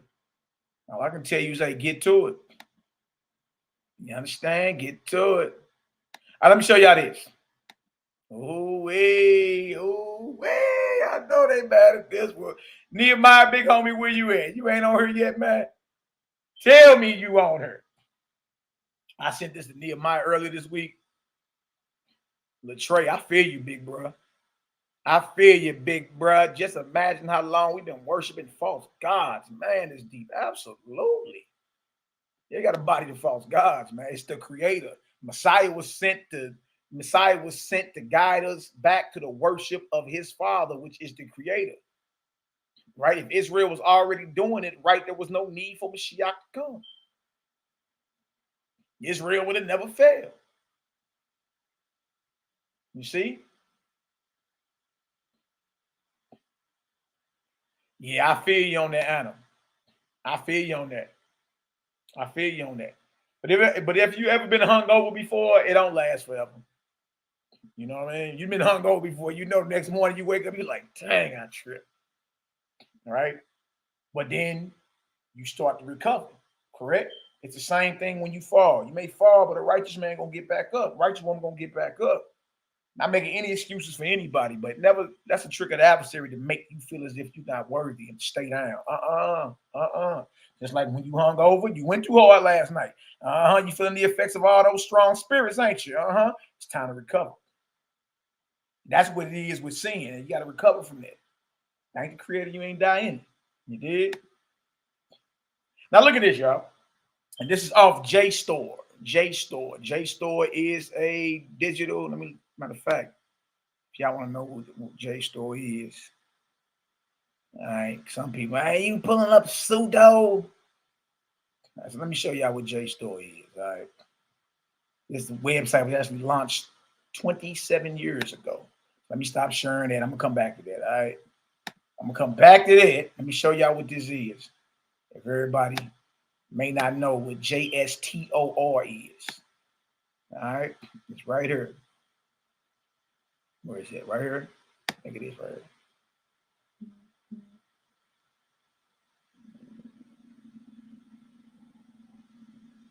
I think this is right. If I'm not mistaken. Yeah. All right, let me click on this right here. We're just going to go to the Wikipedia so y'all can see what this is. This is where the article is coming from. JSTOR. JSTOR. All right.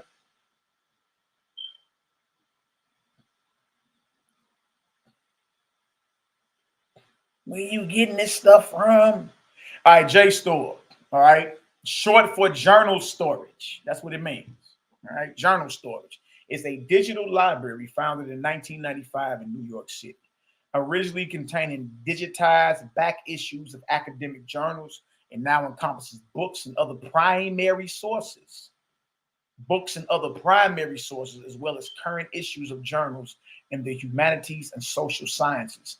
It provides full text searches of almost 2,000 journals. Look at that. All right, I can look that up. That's where we get an article from. As of 2013, trip off this. As of 2013, more than 8,000 institutions in more than 160 countries. Y'all's only 191 countries in this world had access to JSTOR. Most access is by subscription, but some of the site is public domain and open access content is available free of charge. JSTOR's revenue was $86 million in 2015. Y'all see that? Then it goes into the history of it and everything. Bang, bang, bang. Founded by William G. Bowen, Princeton University. Okay, so we got that. Let's go ahead and read the article from JSTOR then, all right? Let's read it. One of these articles is about Israelite festivals and our calendars and how it's identical with surrounding tribes. In particular, Emor is Amor, or the Amorites. Amorites. All right? Amorites. Now watch this. The Israelite Festival Calendar and Emor's Ritual Archive. Emor's Ritual Archive. Now look at this. Man, y'all about to be mad, but y'all be all right, though. All right. So y'all go over there and subscribe if y'all want to. Let me get to the article right here. Here it is. Right here it is. All right. It's by Daniel Fleming. Now look at this, y'all. Look at it. Based on my study of public ritual defined by calendar at Emor in northern Syria, this paper begins a two-part reflection on Israelite festival origins as illuminated by this new comparative evidence. Look at this, y'all. Y'all see this? Huh? You got some comparative evidence to go over. All right?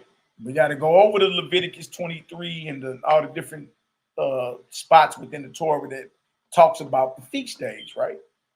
Because again, if the Israelites are adopting feasts and say, all right, well, or have feasts, and we're saying we get them from the Creator, well, the Creator, you can't compare him.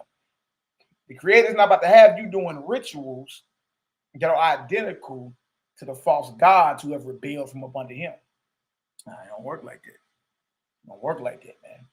All right, so based on my study of public ritual defined by calendar at Emor in northern Syria, this paper begins at two-part reflection on Israelite festival origins as illuminated by this new comparative evidence. This first part introduces the relevant features of the Emor rituals and reviews specific aspects of the biblical systems in their light. The most striking comparisons occur with Emor's Zukru festival. Write that down. Z-U-K-R-U. And to blow your mind, it ain't that much information. You got to really dig to find a lot of this stuff, man. You got to really dig. It's out there, but you got to dig for it. Show you how much the imposter, the ish, how much they control. All right, so y'all look up Zukru festival. It's striking familiar. Striking familiar, right? I'll look up that Zukru festival. All right. The most striking comparisons occur with Emor's or the Amorites' Zukru festival. Sure about this, y'all. Celebrated for 7 days. Counted from the 15th or full moon during the first month of the ritual calendar. Okay, so we already, that's Passover. That's the Passover and unleavened bread. The most striking, look about this. It's celebrated for 7 days. All right. Halfway through the first month, when it's the full moon, 15th day is the first day of unleavened bread. All right. This calendar shows an old regional convention that is preserved in Leviticus 23 and Numbers 28 through 29. Good night. There it is. An old regional convention. I mean, this was already happening, y'all. This was already going on by the time Israel even got into what you call the land of Canaan. These festivals was already going on. So the only question is this: Did Israel introduce this way of worship to the indigenous tribes who were in the land of Canaan, or did Israel, through process of time, slowly adopt this? And now that we have is what's called amalgamated. It's a little bit of every nation that was around us in the land, far and near. And we got it packaged up into one, and now we got what's called the Hebrew Israelite movement. Either Israel introduced this festival to the indigenous tribes, or Israel got it from the indigenous tribes. Now trip off this. If Israel introduced it, then why it ain't to the creator? No, this is to Baal and Ashtaroth and all the little false little gods, the little G's. The little G's. Did Israel introduce this into the land of Canaan, or was it already in practice? That's the question you need to be asking yourself. All right? And I can't arrive at that answer for you. You got to do your own research and all that. You did. But we can ask a question. We can ask a question. If you believe Israel originated, at least this first feast right here, what we call Passover. When I'm talking about slaying a lamb, the blood shed, the 15th of the month, last 7 days. If you believe Israel invented that and then passed it off to the indigenous tribes of the lands they conquered, give me a 1. If you believe Israel adopted it, give me a 2.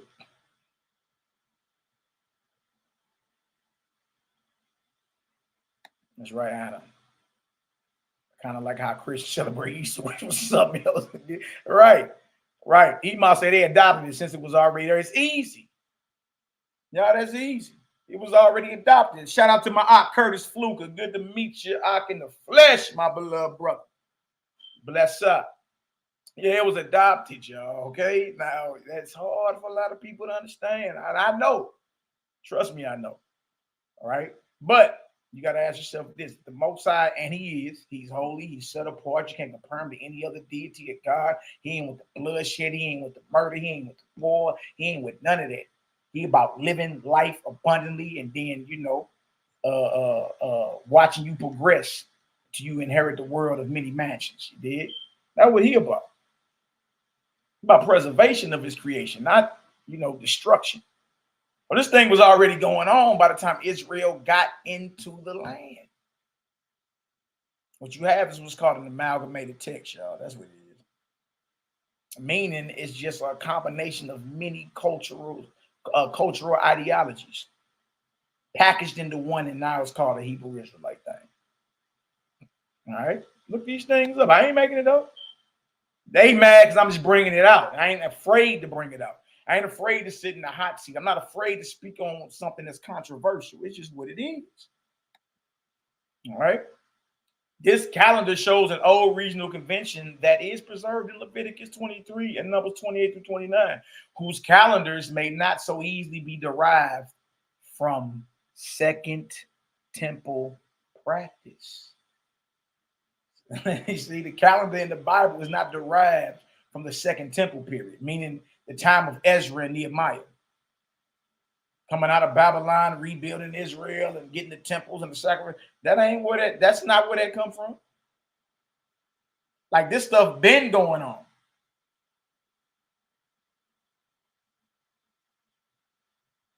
Stuff been going on, man. You did? That's what I did. In addition, the 7-day feast of Emor are framed by focus on the first and last days. The first day and the 7th day shall be a holy convocation, right? Again, more like the construction in the Bible's priestly text than those of Exodus and Deuteronomy. The larger implications of the comparison will be addressed in the next issue of the Revue Biblique. Must be some French stuff going on. I don't know. I think Anna code with the French. Ain't that what they say? Anna, tell me. Let me know, Adam. You speak that French revue biblique. I think that's what they say. If I'm mispronouncing it, y'all please forgive me. I ain't even coded the King's English. All right. All right, let's go to the next one. Let's go to the next one. Now, I put this in the chat, y'all. This is a 27-page article. All right. Y'all check it out. Some of it is in French, and the other part of it is in English. All right, look at this. Page 2. Page 2. The festival calendar has long played a key part in reconstructing the history of both Israelite religion and the literary sources of the Pentateuch. Another way to say Torah, or the 5 books of Moses. Here we are confronted with the public ritual of gathered communities, where the details of time and structure surely derive from some real practice at a real sanctuary. When the details vary, we must admit a change of setting, at least in time. It is no wonder that the festivals have loomed so large. Although many have contributed to our knowledge of these massive problems, perhaps no one has left a more enduring mark than Julius Wellhausen. That's our boy that came up with the documentary hypothesis and all that. The P source, the E source. Y'all remember me and YAH'KI did something last year on it. P source, the E source, the D source, and the J or the Y source. You understand? Because what the heathens understood, they've been studying our records for a while. Like, hold on, it's different writing styles. This stuff was written at different time periods. There's different vantage points. All this was not written by who you call Moses. Like, a lot of stuff was written by scribes way after Moses was dead. And a lot of things was amalgamated and put into one ball of confusion coming out of Babylon. Coming out of Babylon. You see what I'm saying? What they call the Second Temple period. All right, perhaps no one has left a more enduring mark than Julius Wellhausen. The same is probably true for the festival specifically. Wellhausen assembled several categories of variation among the Pentateuch text as he searched for a fresh historical explanation. The place of worship, sacrifice, sacred personnel, and of course the festivals. In each case, the famous builder of systems discerned a line of development that accounted for both the religious practice and the literature before and after the centralizing reforms of Josiah. So Josiah, one of the last real kings of Judah. You read about him in the scriptures, absolutely. Had him some sons and all that went off too. He did, but he was known for his reformation, reforming, getting rid of the idols and all that. He did. He envisioned 3 Canaanite agricultural festivals that were appropriated by Israel. Look at this. These festivals, you talking about, this is what you're talking about. The 3 main, remember in the scripture, talk about 3 times a year shall all the males appear before the Almighty. You got doing the unleavened bread. You got for the Feast of Weeks, Chag Shavuot, and you got the end gathering. The end gathering during the tabernacles. But y'all, these things that already, they're agricultural festivals that are tied directly to the land that we come in and overtake and run and all that, right? He envisioned 3 Canaanite agricultural festivals that were appropriated by Israel and gradually redefined to celebrate the great events of his conceived heritage. Y'all, it was appropriated and then redefined. I mean, it was a gradual thing. It was a gradual thing, but nonetheless, y'all, we dealing with amalgamation. All right, we dealing with Israel adopting something and gradually redefining it. And so this is what you hear today. It don't mean that to me. Yeah, I see the history of Christmas, but to me, Christmas means this. Oh, you redefining it. To me, Thanksgiving means this. Oh, you're redefining it. Well, how about the Israelites did that with the festivals in the Bible? The festivals that were already going on in the land of Canaan that eventually made it into the Bible. They just redefined it. They adopted it and gradually redefined it to celebrate the great events of its conceived heritage. Y'all see that? Y'all see that? Real talk, spoken by royalty. I feel you. Colossians 2:20-23 always stood out to me, even more so after seeing feasts full of wickedness in my spirit being. Absolutely. Absolutely. See, what a lot of our people don't understand when you look online today, all right? the majority of Israelites, believe it or not, y'all, are under the vibration of the false gods that the scribes, the false scribes, through their false opinions, introduced into the text. And so what we do, we say it, that's all to the Most High. Not knowing, like, no, you've been hoodwinked. There's a reason why Messiah, his main enemies was the scribes. And this is how you know we've been conditioned, because we don't even speak about the scribes. We say, oh, he was into it with the Pharisees and Sadducees. Y'all, the scribes was right there. It said, then came the scribes and the Pharisees.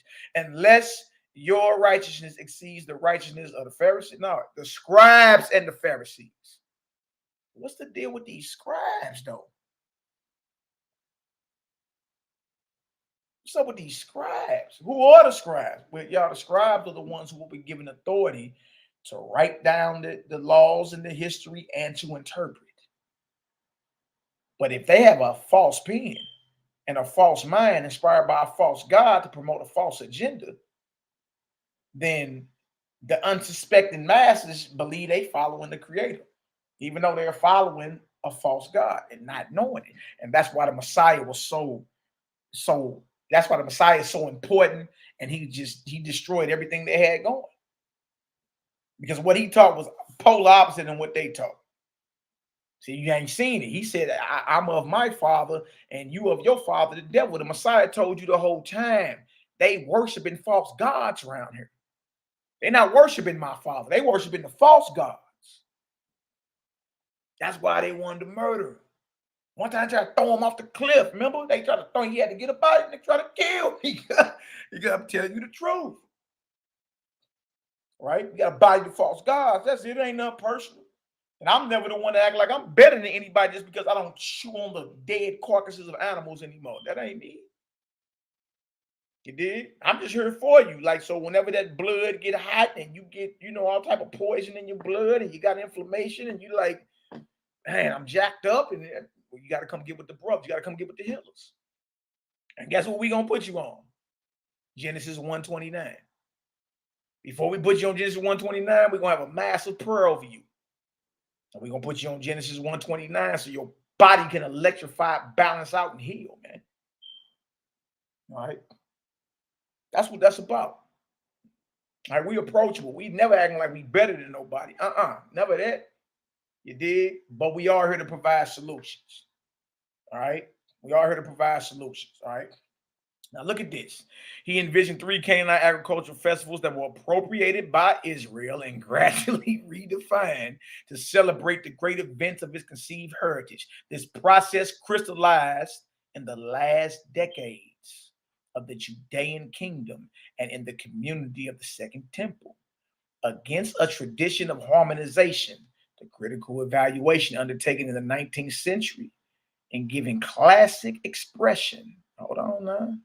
Somebody gonna get mad. Marcus Israel, my beloved brother, bless up. Kanaya Israel, bless up. Bless up. Make sure I'm on the right page, 327. Okay, it says, by Wellhausen would seem to recognize the full implications of diversity in Israelite religion. In fact, new excavations and texts will always add complexity to our portrait of Israelite religion.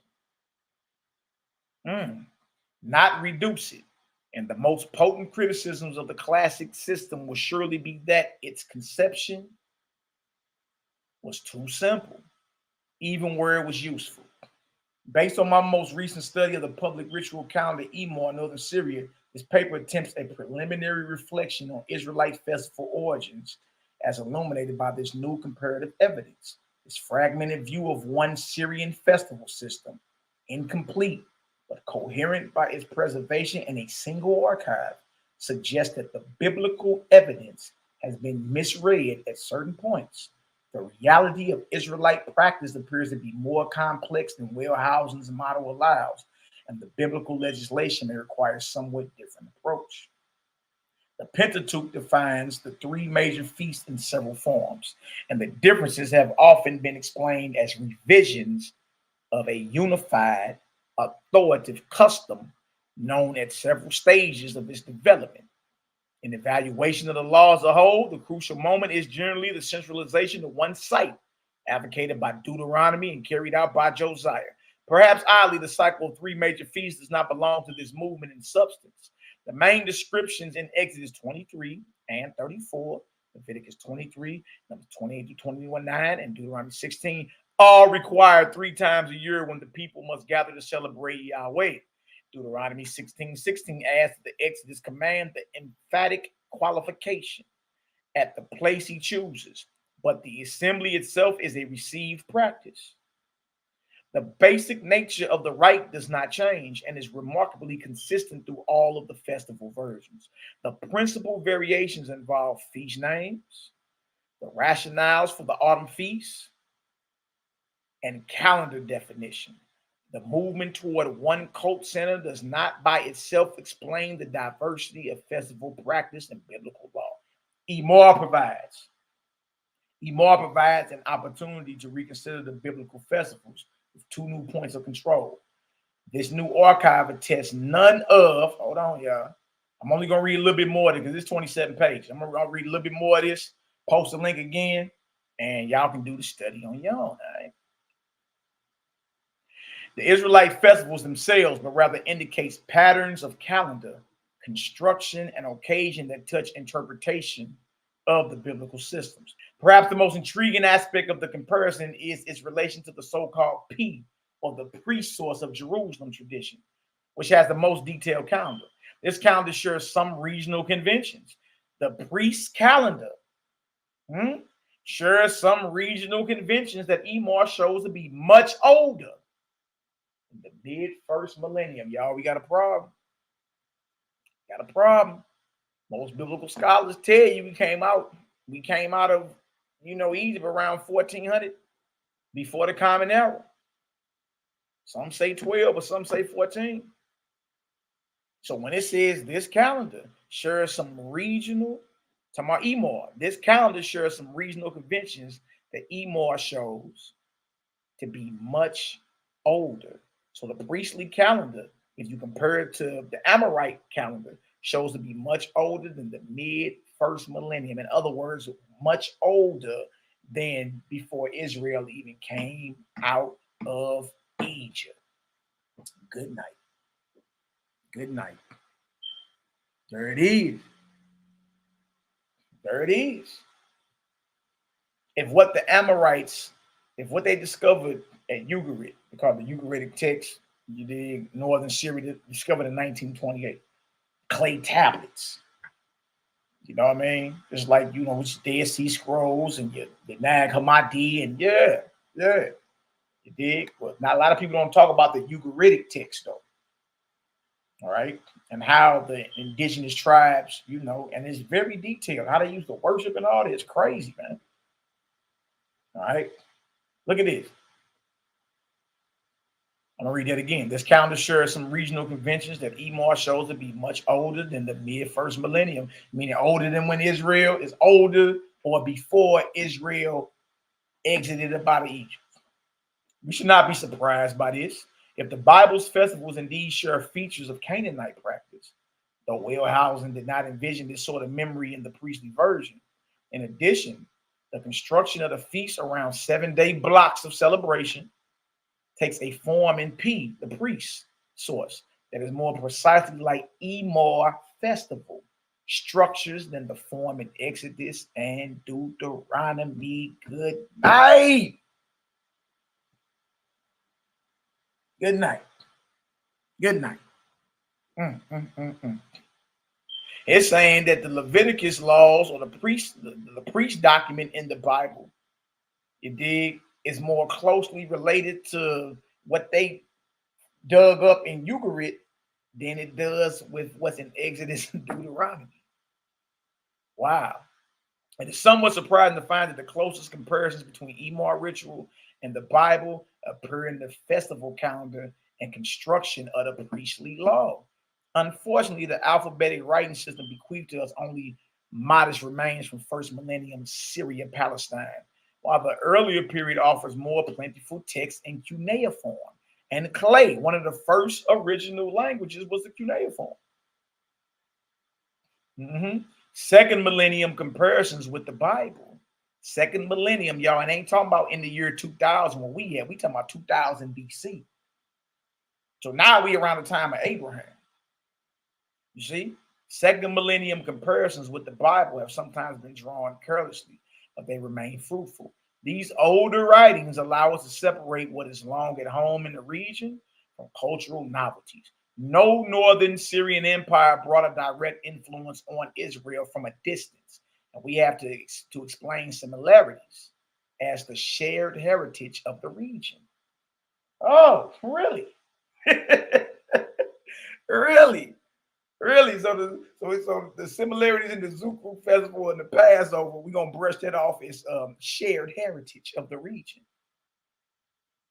Well, y'all, it's just one problem. If the indigenous tribes of Canaan are already doing what you identify as a Passover ritual, by the time you get into Canaan, then what you're doing and thinking you're doing to the Almighty ain't to him. And that's why the Almighty told Jeremiah, I didn't command that in Egypt. I didn't come the day you left Egypt. I didn't command that sacrificing them burnt offerings. Didn't command it.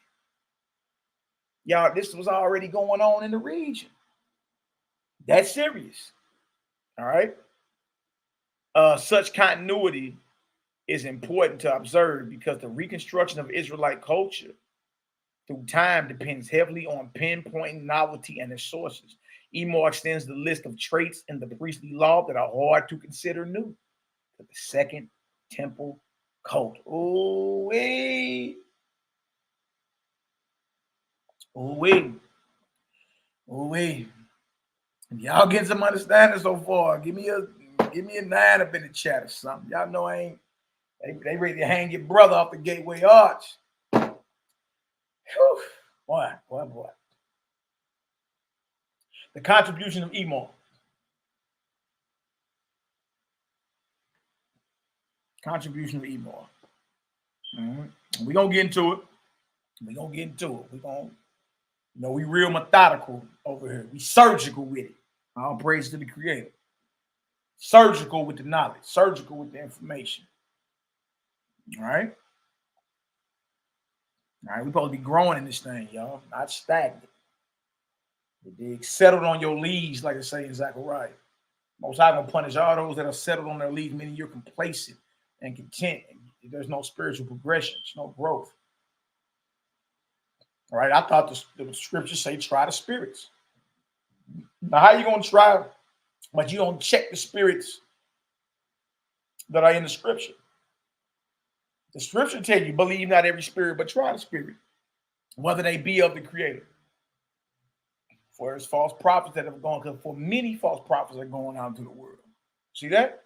Contribution of Emor. There is no question that the Bible displays contacts with people from every geographical direction, but a closer kinship should be recognized among the populations of Palestine and Syria. This is visible first of all in the Northwest Semitic language group and the alphabetic writing system that flourished within it during the early first millennium. In the realm of religion, a continuity is evident. Hold on. Let me go ahead and go on over to the next one. It's evident. Even in temple construction. Good night. With the leading type marked by entrance and rooms set along one axis, like Solomon's at Jerusalem. You mean to tell me even the temple is not original?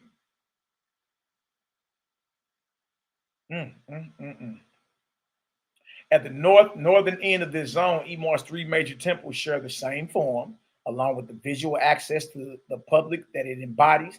It should not be surprising to find structural similarities between the ritual customs of Emor and the Bible.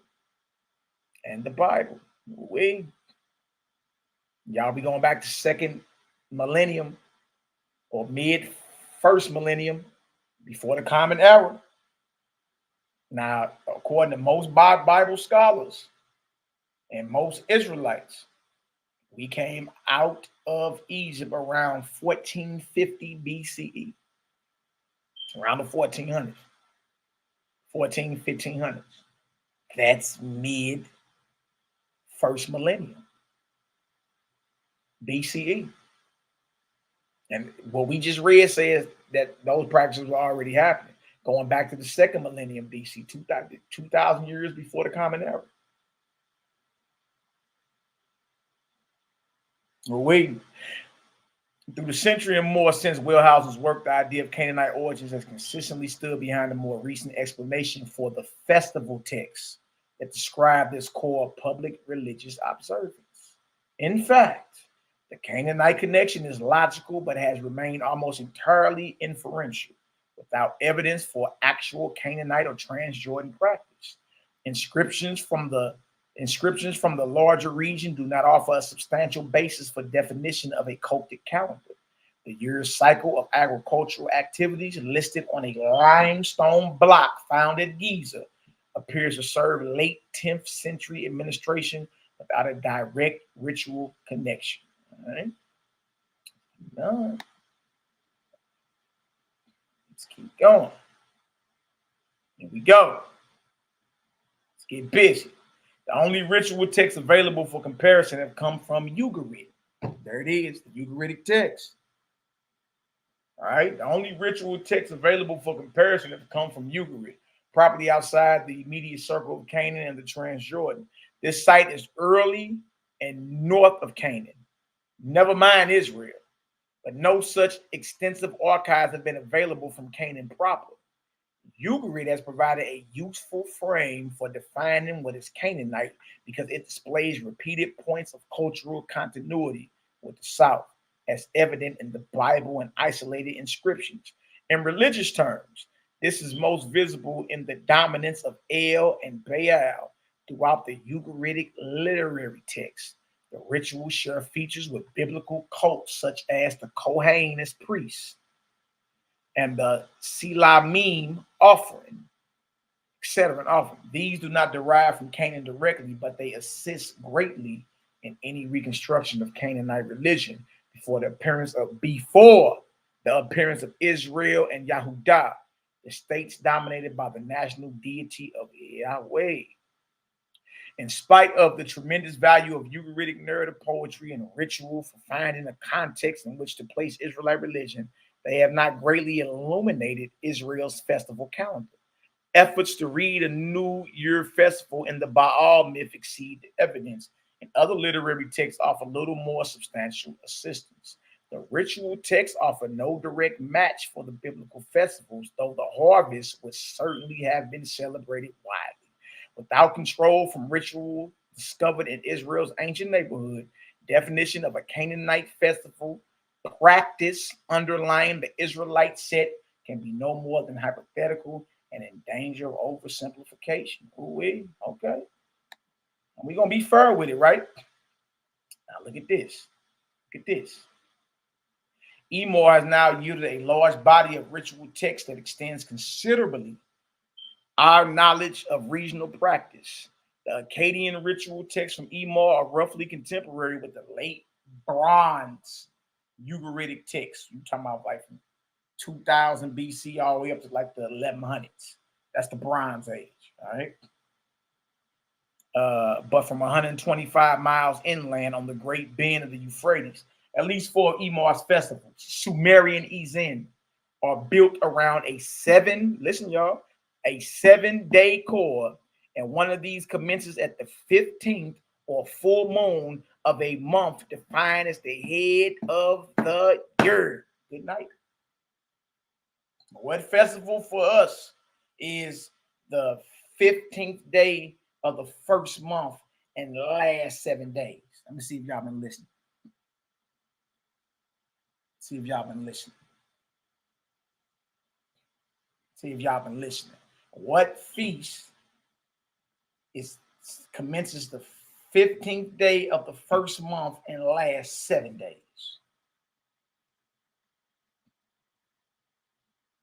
Wait.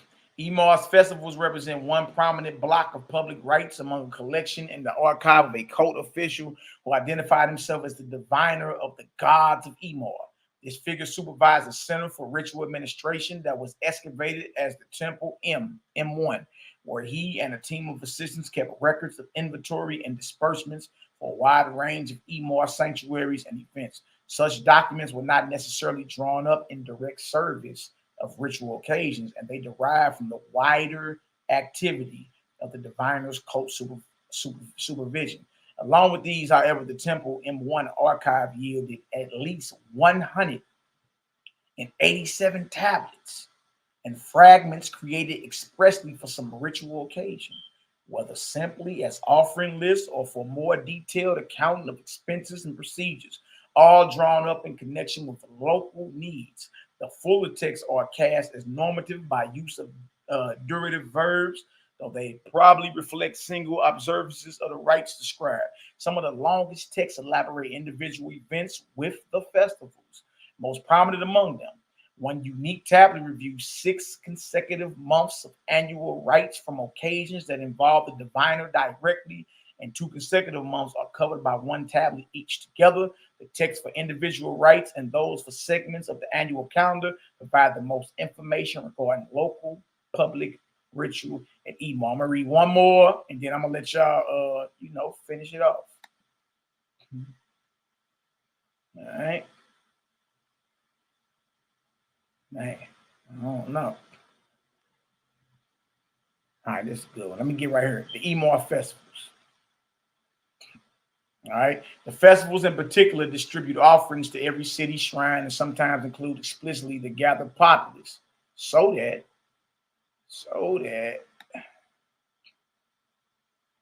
scribal designations indicate some level of community participation.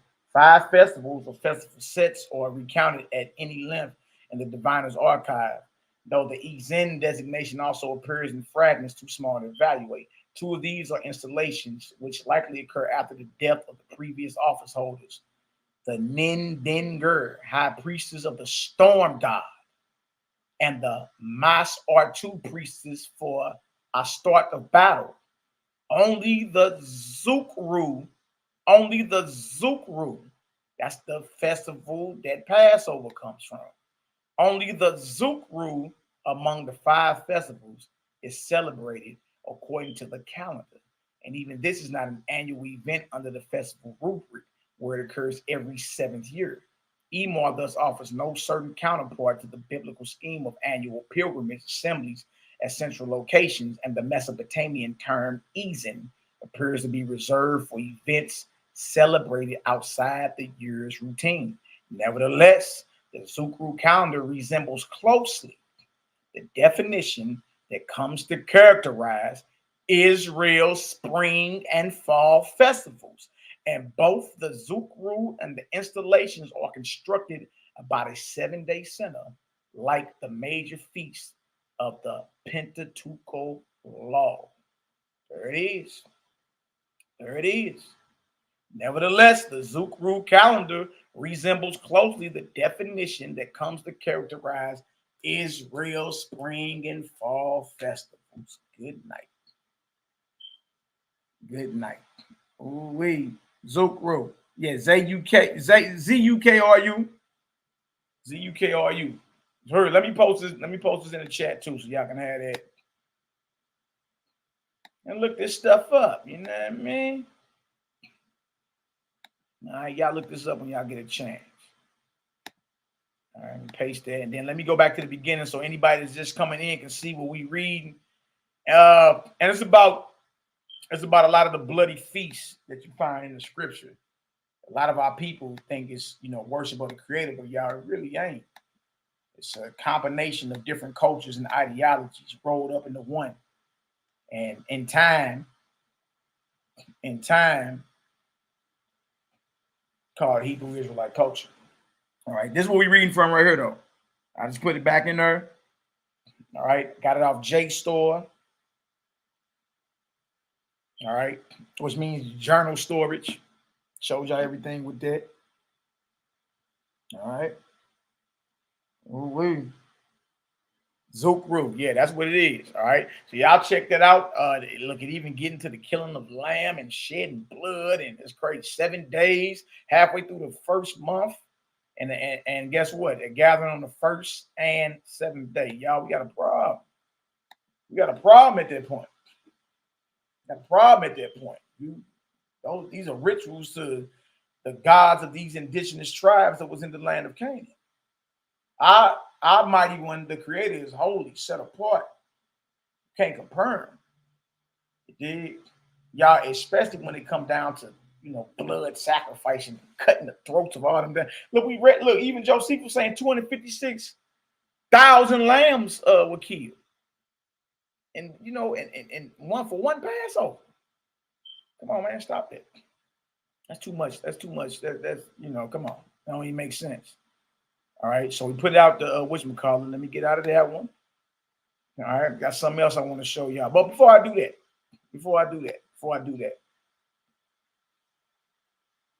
that's what's up, Cindy Clark. Cindy Clark said, I have a book called The Holidays and Holy Days. It talks about a lot about this. Y'all that bloodshed and you ain't right, my ak. Y'all so fit. Bless up, King. It's the word. There's a lot of bloodshed, man. You talking about 256,000 lambs murdered within hours, and that's just for 1 year. We showed it. Joseph was like right before the temple fell, 256,000 lambs. Good night. Yeah, that is too close for comfort. I agree. We all about life, man. That's what we're supposed to be about. We all about life. All right, where I say I was going there, man. Yeah, I'm gonna play it. I'm gonna go there. Let me go there. Nah, before I do that though. Sure. All right. Let's get into it. This is why we went over some of this already. All right, this is why.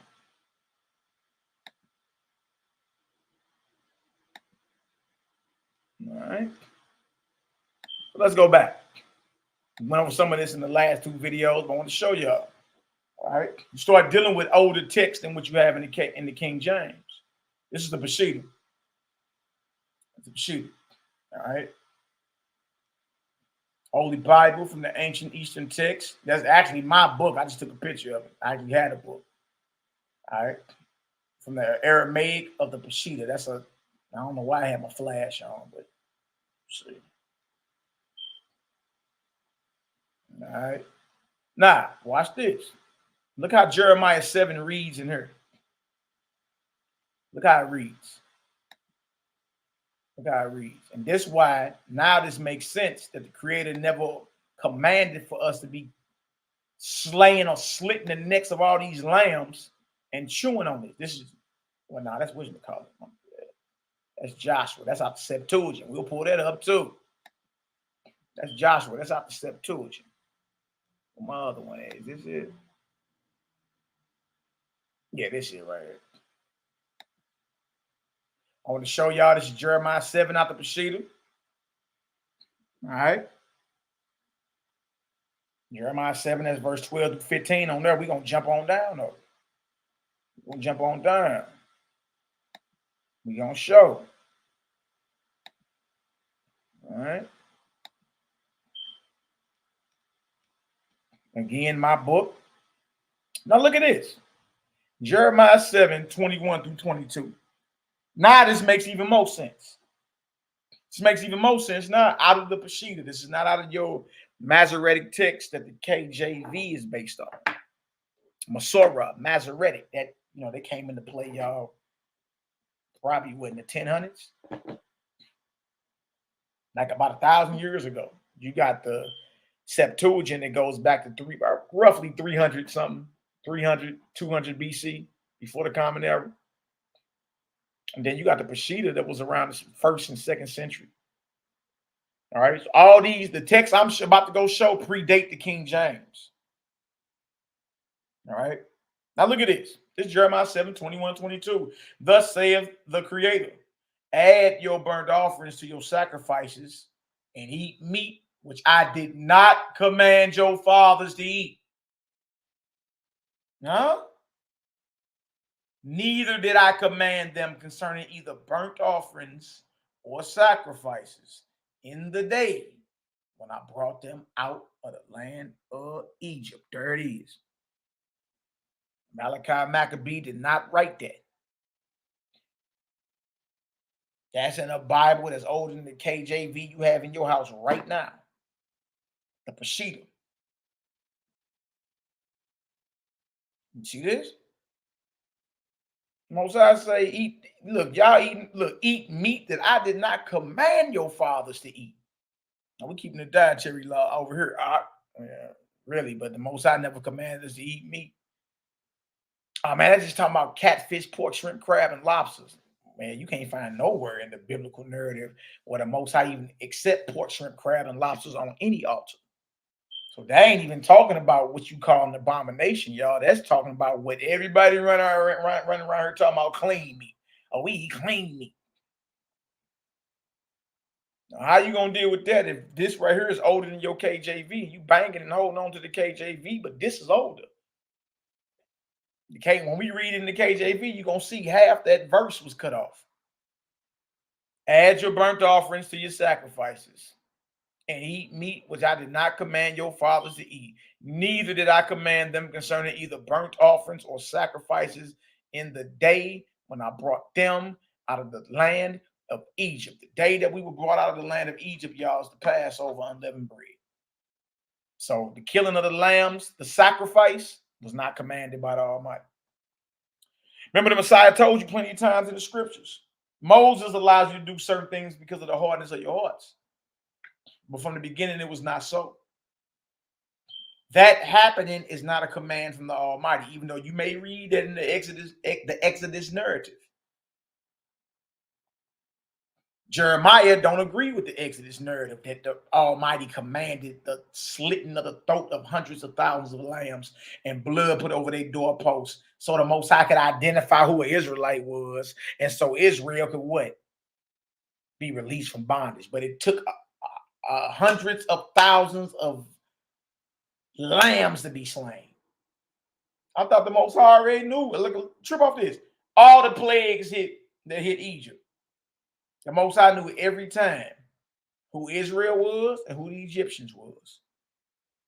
When he gets down to the Passover or Exodus 12, not the Most High, he needs blood to identify who an Israelite is. Lamb blood. Come on, y'all. Some ain't adding up. Some ain't adding up. He know who his people are. He don't need you to kill nothing for him to redeem us. But that says that, right? It says what? That's not a command. Killing lambs is not the command of the Almighty. It ain't. Right? Shedding blood is not a command of the Almighty. It's not. It's not. If y'all get some understanding, give me a 4 up in the chat, y'all. Oh, bless up, bless up, bless up. Let's go to the since I got it up. Since I got it up, y'all. Let's go on over to the Septuagint, which is older. Goes back to 200 BC. All right. We're going to go to the Septuagint. All right. We're going to go to Joshua 5. All right. How do you keep a Passover and you ain't eating no lamb? We hear that all the time. All right. This is the Septuagint. One side is Greek. The other side is English. All right. Purportedly translated by some of our ancestors under the behest of Ptolemy Philadelphus when the Greeks was ruling, and put up in the library in Alexandria so the Greeks could properly study the people they were ruling. It wasn't just Israel, Egypt, the Medu Netta, the Rosetta Stone and all that. Yeah, they get all that from there. All right, so it wasn't just Israel who had to have their histories translated into Greek so the Greeks could read about the histories of the people they were ruling. It did. Every word that they dominated, they made the people or the learned men or the priests of the people translate their histories into their tongue so they could understand what was being said. All right.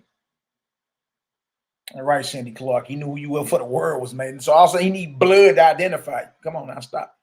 So this is Joshua 5, verses 10 through 12. All right. Because the question is, well, how y'all keep Passover if you're not chewing on lamb muscles? If you're not chewing on lamb gristle, how y'all keep Passover? We already showed that nobody's keeping Passover how Moses prescribed. So everything they're doing is a man-made ritual and is backed by no biblical authority. That was the first article we went to. And the children of Israel kept the Passover. This is how you keep a bloodless and a fleshless Passover. We do it just like Joshua did it. Joshua 5, 10 through 12. And the children of Israel kept the Passover on the 14th day of the month at evening to the westward of Jericho on the opposite side of the Jordan in the plain. And this is what they ate for Passover. This is what they ate for Passover. And they ate of the grain of the earth, unleavened and new corn. And this day the manna failed after they had eaten of the corn of the land. And the children of Israel no longer had manna, and they took the fruits of the land of the Phoenicians or the Canaanites in that year. So you see what they ate for Passover, and you see what they were eating on. You did. They first year in the land. They were eating the fruits of the land. They were eating the fruits of the land. So you can observe unleavened bread, Passover, and all that without chewing on the filleted back of a lamb. You can. You can. And again, y'all, that's the Septuagint. My book again. It ain't like I'm just pulling stuff up. I own majority of these books. Dude, that's the cover. That's the cover of the Septuagint. All right. And I'm going to show y'all the actual spine of it so you can see we ain't playing. All right. Septuagint with the Apocrypha. Septuagint with the Apocrypha. Oh, y'all, what we have here, we have older text older than the KJV that read different. They give us a different outlook on, you know, depending on what the topic is, but it gives us a different outlook. All right. So it makes sense that the Most High never commanded it because y'all, these type of festivals were already going on. It did. And the Most High is set apart. You don't got us mimicking what the heathens are doing in worship of their deities or their gods. Nuh-uh. And say that's worshiping him. Nah. Remember, he always had a problem with us not separating what was holy from what was profane. He always had a problem with that. Now all of a sudden, this hold on, your feasts are similar. I'm talking about same time of the year, same amount of time, same exact rituals going on. What's really going on here then? And then we got Jeremiah, the Levitical prophet, telling you the Most High never commanded that.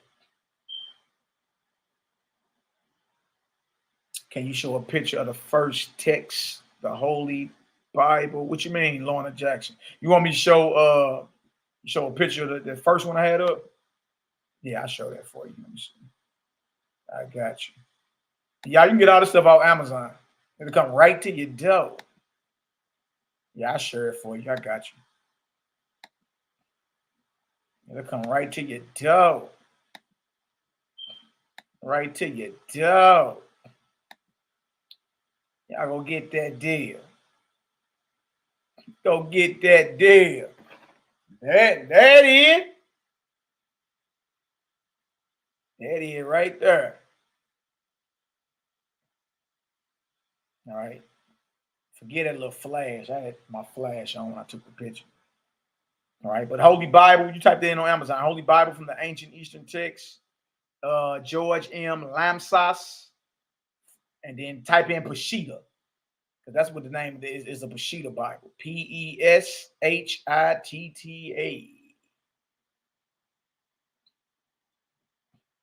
All right. Ooh-wee. I see y'all in the building. Bless up. What's the word? Talk to me. Talk to me. What y'all think about all this? What y'all thinking about all this? You need some of this orange right here. Real flesh. Real meat. What y'all think so far? Israel been under the vibration of the false gods, y'all. No, it's time to come up out of that. Worship the Creator in spirit and in truth. Nah, man. Anna, you on one. What you want? Real meat. Yeah, boy. Yeah. How you feeling? Marvelous. All right. All right. Absolutely. Absolutely. Absolutely. Don't forget, y'all, we got to talk about the days of remembrance, too. Hell, absolutely. It's a lot to digest, brother. You know, but, you know, digestion is synonymous for, you know, meditation. Yeah, that's meditation. Hey, y'all, so fit, I ain't messing with you, man. Hey, man. Hey, man, I ain't messing with you, man. I already know what you want. Yeah, boy, that's that science right there. Y'all so fit be on that science. Tough. Whole body, baby. That's right. It's my brother right there, man. We chopping it up a lot. All right. But y'all, that just means it's a lot of meditation. Sit back and meditate on it. Take it in. Oh, do I have the history of Christianity? Yes, I do. Man, let me go show it. I'm a show. I'm a show. Hold on. Let me see if I got it back here somewhere. Yeah, I got the history of that. Hey, it's gonna be mad if you start bringing all this up. See something. So many books stacked everywhere. This right here is a game changer. There go your history right there. In a nutshell. Cindy Clark. It's called The Church in Crisis. A history of the general councils from 325 AD to 1870. 1,500 years of forming what you know as Christianity today. The Romans, basically. You dig? Straight up. They Romanized the whole mission of our Master Messiah. And what you have today is something else. They doing something else. All right. Strip off this, though. This is a good one. All right. Then when you get into the front part of this, was written in 1960, 61. Now, on her is all the councils. You know, what year they happened. All right. We got plenty. Look, I'm saying, y'all, we surgical with the information. All right. Christianity was inspired by a false god as well as Islam. The Hebrew Israelite religion was inspired by a false deity and God as well. Y'all, it's the worship of the Creator. That's what you're supposed to be worshiping. And it's real simple.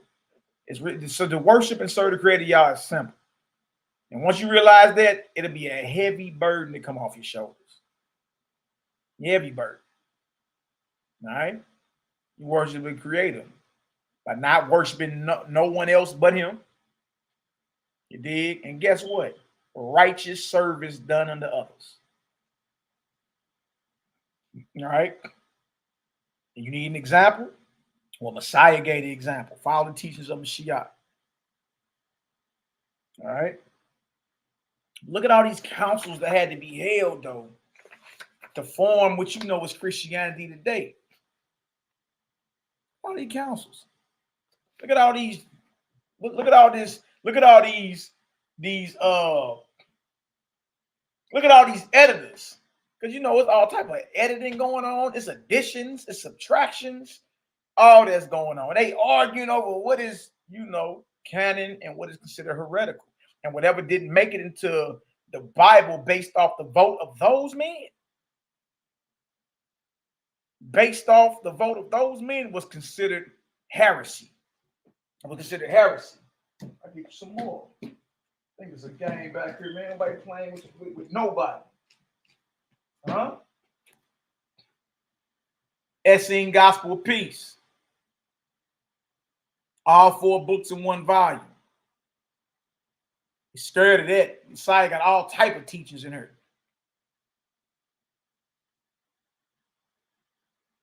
Yeah, Septimius service. Absolutely. Absolutely. What we got over here? What we got? Like we you know, surgical with the information. So Clementine homilies. Surgical with it. All praise to the Creator for it. Some stuff people ain't ready for, you know. let me not show too much. Some stuff. Oh, he reads this. Yeah, I read almost everything. That don't mean I practice. That don't mean I practice everything, but I read almost everything. So I need to know what's going on. You dig? I need to know what's going on around these pods. Yeah, but I'm always transparent. I always show y'all where I get the information from. You dig? Yeah, get on in there and start digging. Do your thing. I ain't gonna show too much now, that's why you laughing. That's why you laughing, because you know what these Israelites, boy, rake you across the coals. Most of the Israelites scared to read outside the 66 books of the Bible. They may throw the Apocrypha in there every once in a while, but that's where the bus stopped with them. Man, we read all of it. Did? And whatever is conducive to the character of the Creator, that's what we stick to. You understand? Whatever ain't, and look, I ain't dealing with it.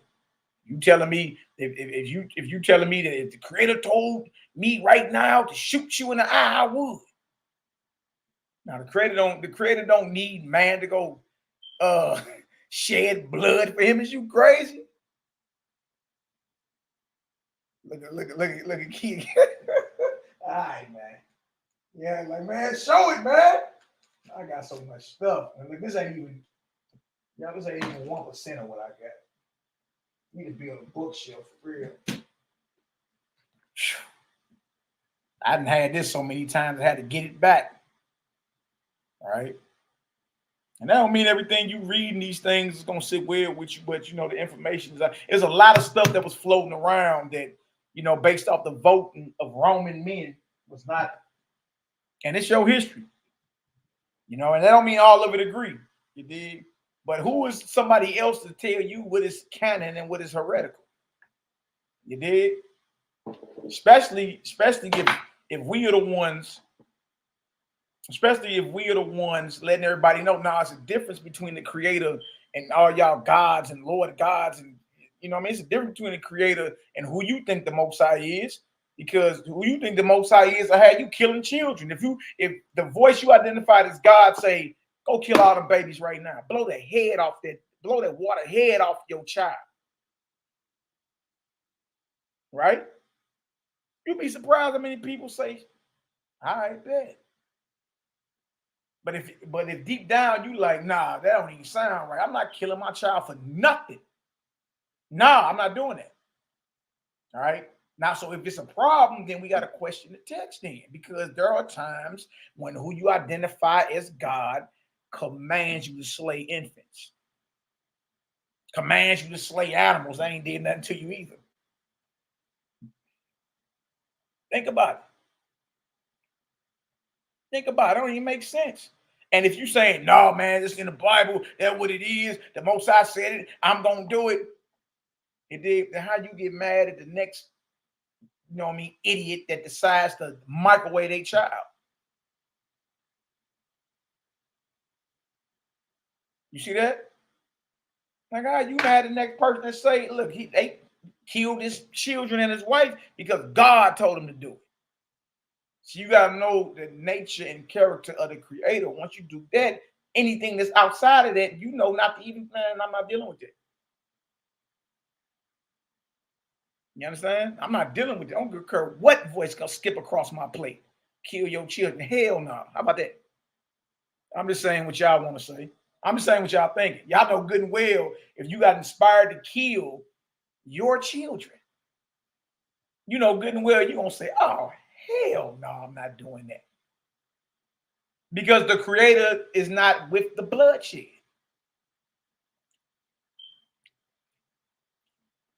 That's right, Keon. God said don't kill, so somebody's lying.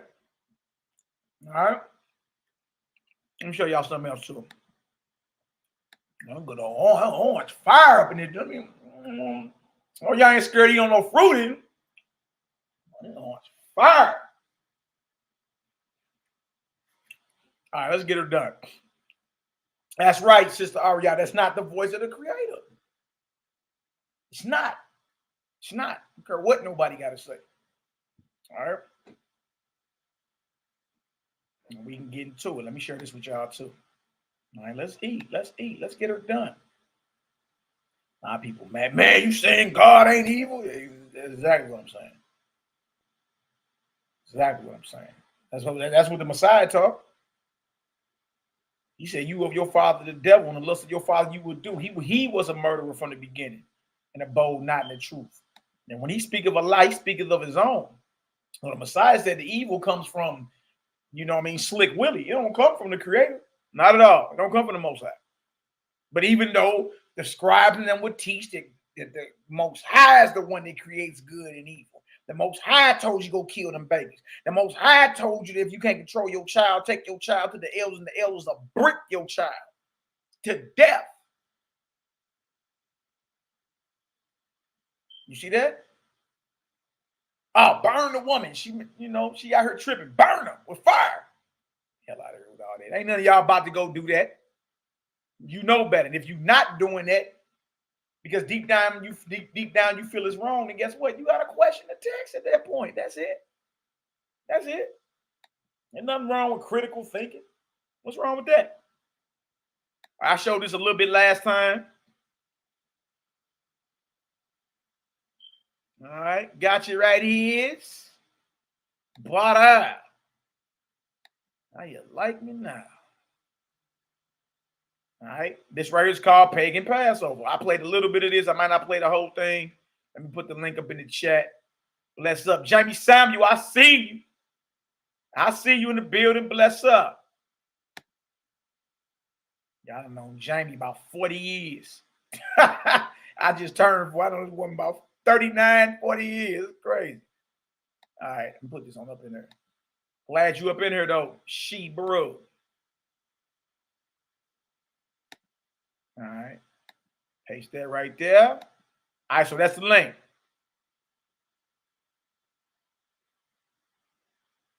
That's right, Shemayim. That's right. That's right. See, you got to get back to listening to the voice of the Most High. You know when you hear something and it rubs your spirit wrong, why are we denying it? Why do you deny what you feel it? Nah, something wrong with that. I'm not finna go kill my, you mean tempt me to go kill my child? Nah, I'm good. Nah, I'm good.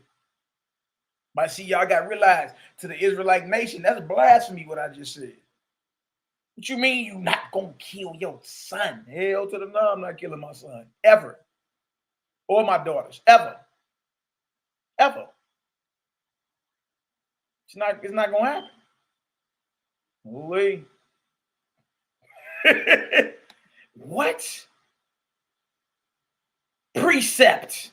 Hit you with a precept about killing babies and children. Man, look, if you read that and it don't jar your spirit a certain way, boy, you a few rocks short of a collection, ain't you?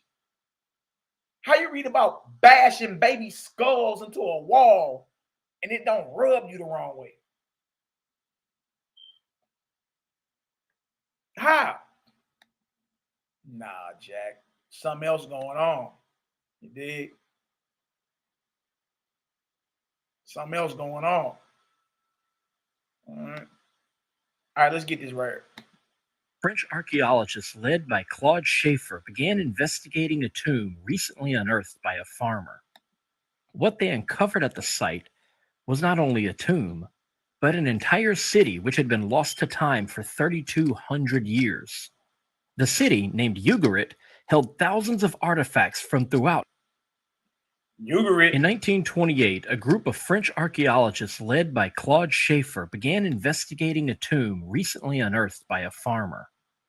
What they uncovered at the site was not only a tomb, but an entire city which had been lost to time for 3,200 years. The city, named Ugarit, held thousands of artifacts from throughout North Africa and the Near East, but perhaps the most significant find at the site were several libraries, including the oldest private libraries ever discovered. Hundreds of clay tablets were recovered and deciphered, written in a combination of cuneiform and alphabetic script, were literary and religious texts. From these tablets, we find the oldest known version of the Passover story, which was spelled out in a tale of divine cannibalism. I'm your host, Jason, And this is Dragons in Genesis.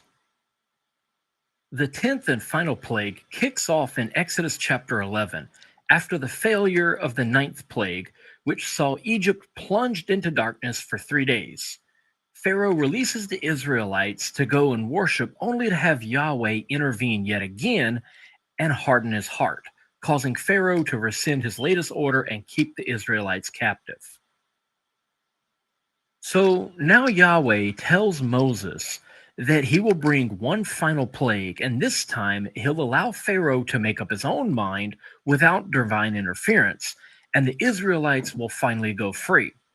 It seems that going 400 years without receiving an animal sacrifice has made the Shasu storm god bloodthirsty, because he tells Moses that around midnight he will personally go into the land of Egypt and start killing children and livestock.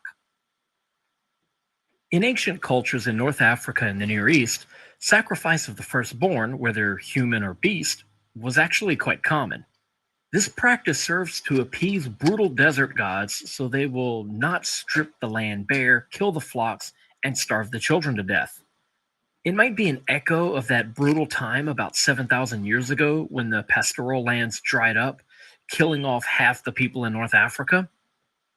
We found a great deal of evidence of child sacrifice after that time, but none before it. This practice of sacrificing the firstborn and a portion of the harvest is meant to appease the bloodthirsty god so that he won't take the rest of the food and children by force, sort of like paying protection money to the mafia. While modern Christians might call human sacrifice barbaric and pagan, it's obvious that Yahweh is no different than the other desert gods.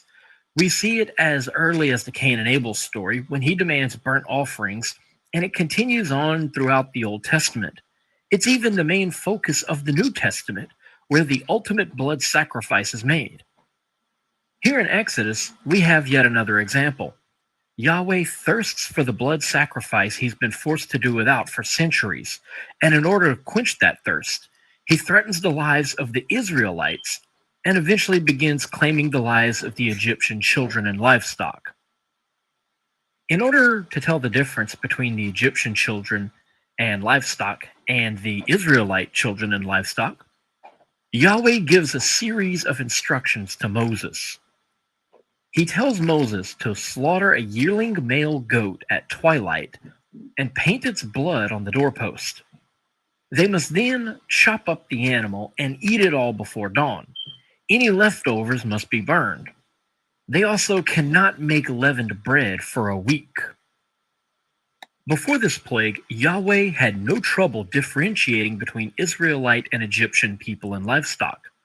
Hell, the Pharaoh's daughter was able to identify an Israelite baby when she plucked Moses from the river, and he wasn't even circumcised.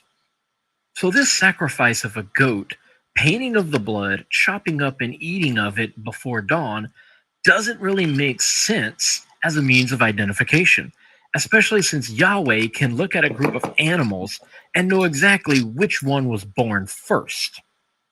Sorry, but a 2-year-old goat and a 3-year-old goat look exactly the same. So Yahweh somehow knows their birth order, but not their nationality? That just doesn't make any sense. In Exodus 11, Yahweh gives Moses his master plan for the coming plague, as he has done 9 times before, and makes no mention of any special preparations the Israelites must make. In fact, he states in Exodus 11:7 that he would not harm the Israelites because he wanted them to know that he saw them as different. The mention of the sacrifice and Passover festival come later as an interruption to the narrative in chapter 12. So in chapter 11, Yahweh tells Moses that he sees the Israelites as being different, but in chapter 12, he needs them to make a blood sacrifice and splash some red around on the doorpost in order to differentiate them. Doesn't add up. Added to the fact that Yahweh then commands Moses to make this an annual practice, a festival to be celebrated for all time, and you have the evidence to show that this is not a historical event, but an ideological story to explain where their modern practice of Passover came from. In fact, if you read chapter 11, where he outlines the plot of the 10th plague, you can see that the 10th plague has nothing to do with the Passover at all, because the Passover isn't mentioned. So why would the Israelites change the origin of their spring festival? Also, why is it that as soon as the murder commences and the Israelites are freed, they rush out and must wrap their kneading bowls in their cloaks because the bread has not yet leavened? It's as if the tale of the springtime goat sacrifice festival was moved to take place at the same time as the 10th plague. In fact, that's what most biblical scholars believe. The complications and contradictions in the story seem to indicate that the connections are fabricated. So they have this plague story, and they have this springtime festival story, and they merge the two. Again, we must ask why they are changing the origins of their spring festival. Now, at this point, you might be thinking that I'm engaging in an unhealthy amount of speculation, and rightly so. It might sound far-fetched that there's no connection between the 10th plague, the murder of the firstborn, and the Passover. Because it sounds so far-fetched, I'm going to leave out my own opinions and speculation from this section. Instead, I'm going to present information from Jewish scholars on what they believe is the basis for the Passover festival. That's right. I'm taking all of my information for the rest of this episode on the Passover from books, articles, and papers published by Jewish theology professors and experts on the Torah. This information, as damning as it is to the Passover festival and the Exodus story as a whole, isn't even difficult to find. When it comes to Hebrew Bible studies, it's pretty much mainstream. In fact, the vast majority of the information I present in this podcast comes from Jewish sources, not secular scholars. Prior to the writing of Exodus, Semitic peoples in the Near East had these stories. They had these rituals, but they were separate. Exodus merely combines them to cover the pagan origins. There was a springtime agricultural festival where sacrifice was made to coax the gods into granting favorable weather, a successful growing season, and a bountiful spring harvest of barley. The second ritual wasn't set in time like the spring festival, but would be performed whenever the need arose, and that was a blood magic protection spell against malevolent forces that sought to harm infants. So let's break down the Passover. We'll begin with the timing. Yahweh gives a formula for calculating Passover. He tells Moses that on the 10th day of the first month, they shall separate a lamb or goat from the rest of the flock and shall slaughter it on the 14th day and celebrate Passover that night. Now, the first month in their calendar was in the springtime and coincided with the spring equinox. And since the month began with the crescent following the new moon, the 14th day would place it around the full moon of that month. So we have the first full moon following the spring equinox as time for the Passover. Next, we have the sacrifice of the lamb. The lamb must be pure and separated from the other animals for 4 days prior to its slaughter. It will then be bled dry, chopped up, and cooked. The blood will be used to anoint the doorpost to protect the residents of the house from a vengeful deity who comes at night to kill the firstborn children. There will be a feast in which the lamb or goat is eaten. All of it must be consumed before dawn. Any remnants must be burned. And while all this is going on, the sinful Egyptians will be murdered in their beds. We can recognize in this story a few parallels to other stories. First, there's the substitution of the Israelite child with the sacrificial animal. Just as Isaac is spared by God and a ram is taken in his place, so are the Israelite children spared and a lamb taken in their place. This substitution is a way for later Israelites to deny their history of child sacrifice. We have evidence of this in their own writing, where Yahweh commands sacrifice as payment for freeing the Israelites from slavery. Then Yahweh spoke to Moses, saying, "Set aside for me every firstborn, the first offspring of every womb among the sons of Israel, both of man and beast. It belongs to me." Later, they would add a sentence which allows for the firstborn children to be redeemed by sacrificing an animal in its place, just as the goat or lamb was sacrificed during the Passover story. We can also view the Israelite children and the Egyptian children as symbolic twins, which mimic the twin goats used in the scapegoat sacrifice of Leviticus 16. 2 goats are gathered. One is slaughtered while the other is released into the wilderness, just as the Egyptians are slaughtered and the Israelites are then released into the wilderness.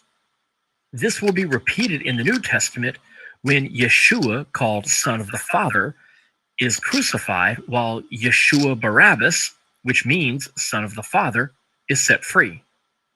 Yes, Barabbas' first name was Jesus, but we'll open that can of worms on a later date. So what about the blood on the doorposts?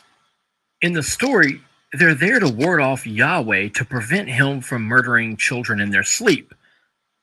Throughout Mesopotamia and the Near East, we have examples of blood magic being used to protect people and livestock from malevolent spirits, deities, curses, witchcraft, and demons. A line of blood from a pure animal on or near a doorway or on the person itself can protect that individual from harm. We even saw an example of this earlier in this same story when Zipporah wipes blood on Moses to protect him from Yahweh. The witch of Endor in Samuel 28 also uses blood sacrifice to protect herself. But of course, Yahweh isn't the only thing you must fear in the Near East, especially if you're a baby. There was Lamashtu, the Mesopotamian demoness who stole and killed babies in the night. In a Mesopotamian lullaby, Lamashtu has a helper who flies around town at night, passing from doorway to doorway looking for children, many of which die of suffocation. This so closely mirrors the details of Yahweh snuffing out the breath of Egyptian children that it can't be ignored. And we know that the Israelites knew of this story because they incorporated Lamashtu into their own mythology, but they changed her name to Lilith. This idea of children dying in the night from losing their breath and the practice of painting blood on the door to protect against it may be the ancients' way of dealing with the tragedy of crib death. This is the idea of a malevolent spirit moving door to door at night, stealing the breath away from infants. This is the inspiration for the 10th plague. So we already have parallels to most of the details of the Passover story in the Near East. We can also compare the Passover festival with the Zukru festival from Imar. This is an Amorite festival that predates the Israelite Passover and is a perfect example of a springtime harvest festival celebrated in the ancient Near East by Semitic people. Like Passover, Zukru is supposed to be remembered and practiced by future generations. It's a springtime festival during the first lunar month and coincides with the beginning of the barley harvest. Both occurred mid-month to coincide with the full moon. Both are 7-day festivals. Both require community sacrifice. Both sacrifice calves, lambs, and kids. Both involve sacrifices of the firstborn. Sacrifices must be pure and unblemished. Sacrifices are separated before the festival for purification. Blood is drained from the sacrifices to be painted on posts and lintels. The deity involved claims the firstborn. And lastly, there is a separate bread used for the festival. This is a pagan festival that predates Passover. and was celebrated by the Amorites and Canaanites for at least 1,000 years before the Exodus story was supposed to have occurred. This festival was celebrated by the ancestors of the Israelites. The blood painted on vertical posts to attract the gods in the festival is merged with the practice of painting blood on the doorpost to protect the household from evil spirits. But let's get back to the timing. This falls at the beginning of the spring harvest. At this time, barley was being cut and gathered, and in order to have a successful harvest, the Israelites needed cooperation from the weather. Rain was fine when it was time to grow the barley, but they needed dry weather for a successful harvest, so rain was unwanted at this time. In fact, it was common for Passover to be delayed due to a prolonged rainy season. We even see references to this in Exodus 9:31, when Moses stops the storms so they won't damage the barley. So how might the residents of ancient Canaan deal with the idea of unwanted rain at the beginning of their harvest? What could they do to prevent it? Remember those libraries discovered in Ugarit mentioned at the beginning of this episode? Among those stories that birthed the tales of Daniel was a story about Baal-Hadad, the Canaanite rain god who was said to bring the rains in the fall and winter. But one night, during the spring, his brother Mot, the god of death, killed Baal and cut him into pieces and ate him, thus ending the rains until Baal could be reborn in the fall. In the poem, Mot brags that he made Baal like a lamb, a kid in his windpipe. In Ugarit, during the spring festival, kids were cut up, roasted, and eaten by the people. This symbolic reenactment of Mot's cannibalism of his brother Baal-Hadad served to remind the god of death to kill and eat his brother once more to stop the rains and protect the barley harvest. And with this in their past, it's no wonder that the later Canaanites, now called Israelites, would change the details of their spring harvest festival. If you've recently adopted monotheism, you can't very well have a story about one god eating another. And if you've been subjugated by the Egyptians, you can adapt the story into a murder fantasy with the punishment being visited upon the people. That about wraps it up for this episode. I want to ask you to like us on Facebook at facebook.com/dragonsandgenesis. Subscribe to us on iTunes, and if you want, leave us a review. And as always, thank you for listening.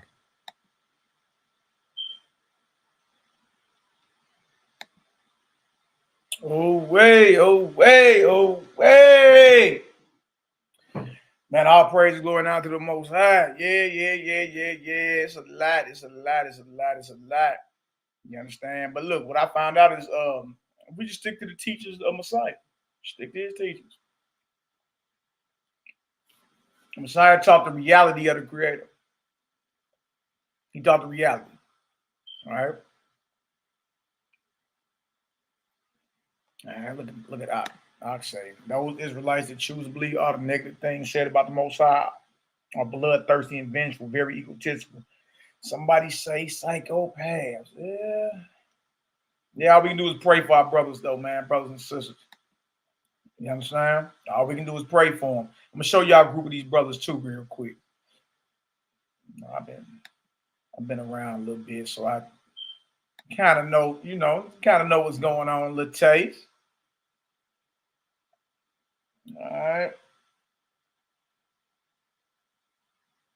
Nah. I ain't saying bogus, my brother. Not at all. Just saying that the worship of the Creator has been mixed with the worship of the false gods. We actually are keeping the actual Passover unleavened bread, but it'll be fleshless and bloodless though. We ain't killing no lambs and all that extra. We ain't doing none of that. All right. Hold on 1 second. Don't be saying nope, I ain't saying that at all, brother. I'm saying we got to be careful of what we call in the worship of the Creator with the worship of the false gods. There are false scribes. False scribes who have a false pen, who have written things in the scripture that are directly against the character and the attributes of the Creator. So with the false scribes and the false pens come the worship of the false gods.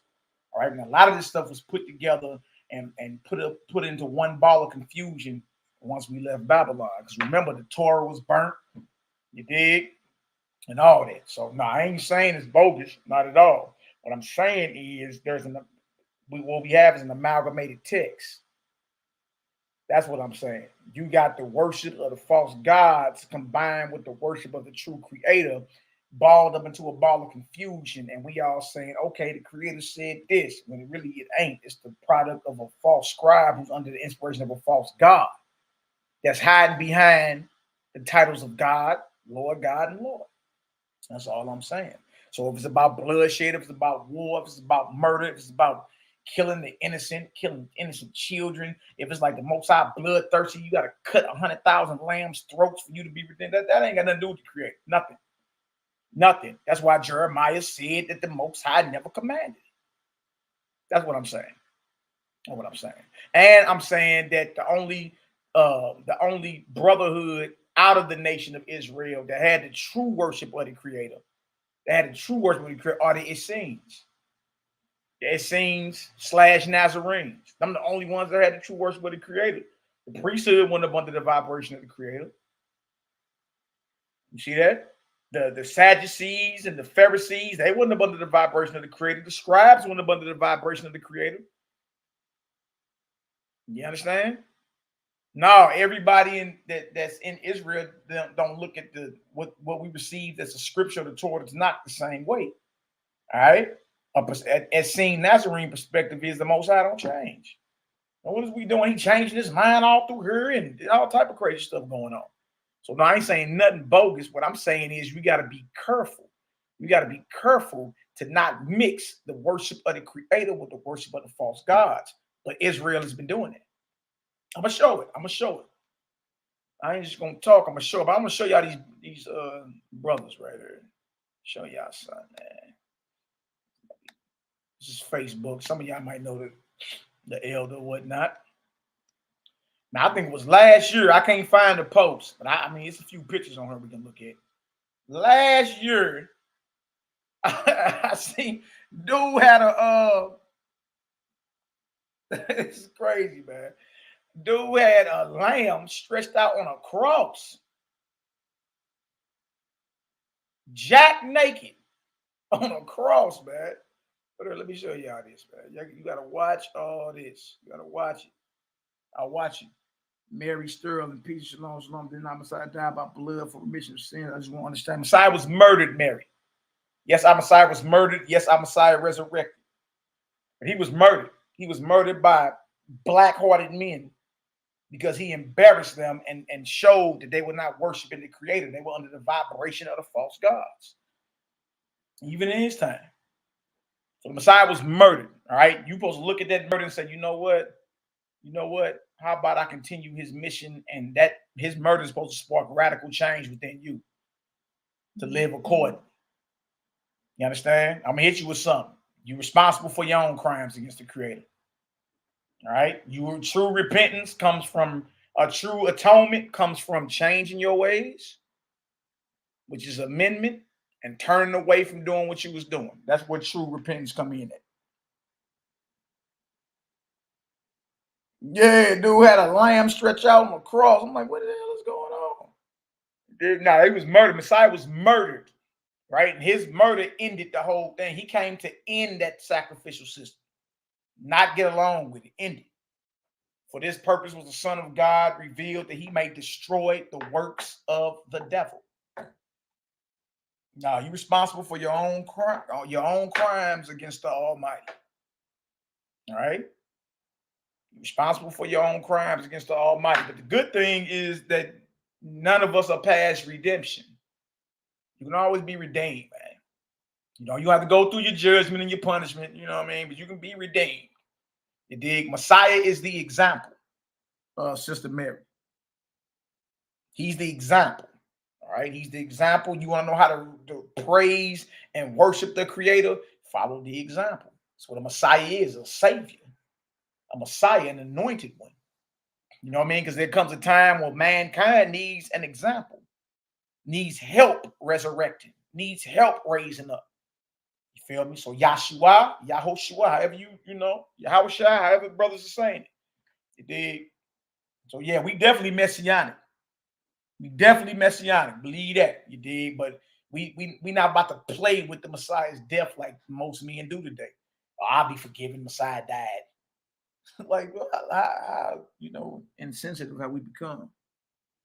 All right. So let's get her done. But definitely messianic. You at home over here. You believe Mashiach? Absolutely. Yeah, but look at some of this, man. Now, look, I know some of these dudes too. That's why I'm like, one of them act like he wanted to talk to me on the phone about something. I got on the phone with this Negro. He drops the phone and said, Mally, I'm going to call you back. He had called me back since. He had to run his mouth online about something. I'm like, man, I got to pray for that brother, man. That's it. Now, look at this. This is called a leap of faith. Look at this. They about to go cut the throat of this lamb right here. That lamb looking like this some bullshit. You know what I mean? But man, this guy in the middle right here that everybody looking toward with his hand on his beard, that's the brother by the name of Hoshua Mariel. I have elders that know him, you know what I mean? So I mean, I ain't here to speak crazy about him or nothing like that. You know what I mean? Even though he got plenty of enemies, no need for me to be like, oh, you. But I wanted to show where this, look, he had, this dude had a lamb skinned, hanging upside down on a cross, and then cut his throat and the blood started pouring out in there. And everybody over there talking about some all praises, hallelujah, man, go on somewhere with all that, man. I know a few of these guys. I know one of these guys for sure. Like I personally know this dude. You know what I mean? Not the Hoshua brother, but it's another brother in here that I personally know. I ain't even gonna point him out. You know what I mean? I heard he's still running around with a little hissy fit, but he be all right. Look at these men. They about to go kill this lamb. You dig? And then they speak some word. All praise to YAHWH'S.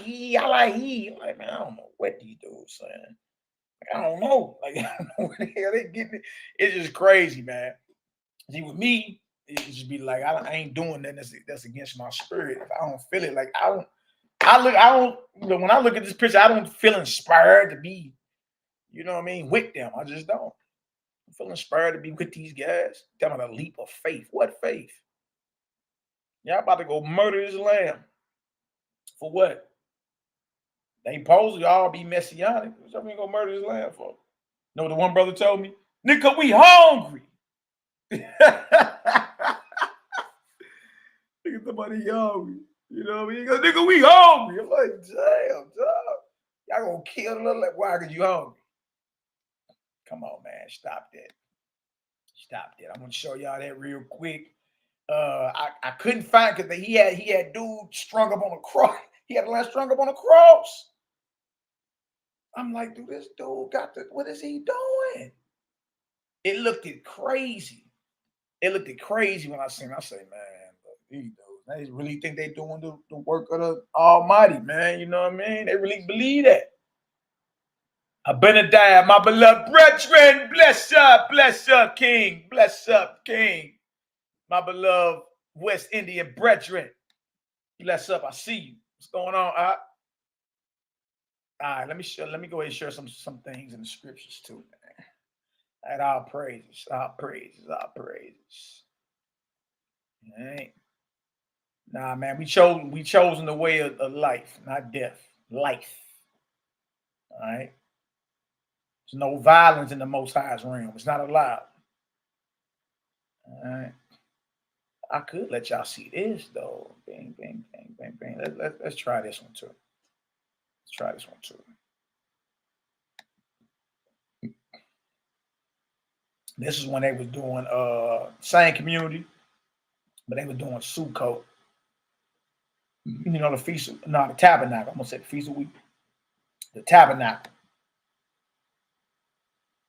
Holy Land uncovered. Bros made the news in that deal. Made international news.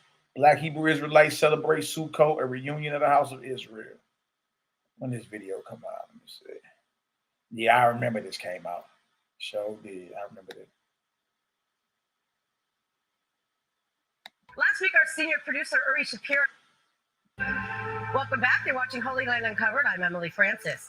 Last week, our senior producer, Uri Shapiro, introduced you to a special community in Israel of African Americans who believe that Tel Arad, the southern Israeli archaeological site near the Dead Sea, is in fact biblical Jerusalem. Today, he takes us on a tour in the second part of this story. This time, the group's celebrating the Jewish holiday of Sukkot in a very peculiar way. The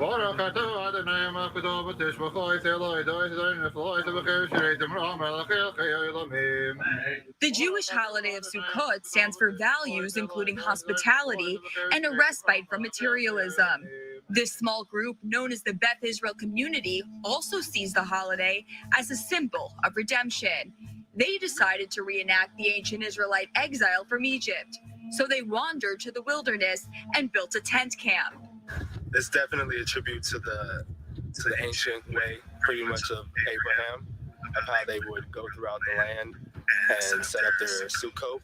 This on my head is it's a fruit tree, it's a willow, and this represents our Sukkot when we're not at our Sukkot. So we wear this on our heads. Like right now, if I were to leave, I would still be in Sukkot mode.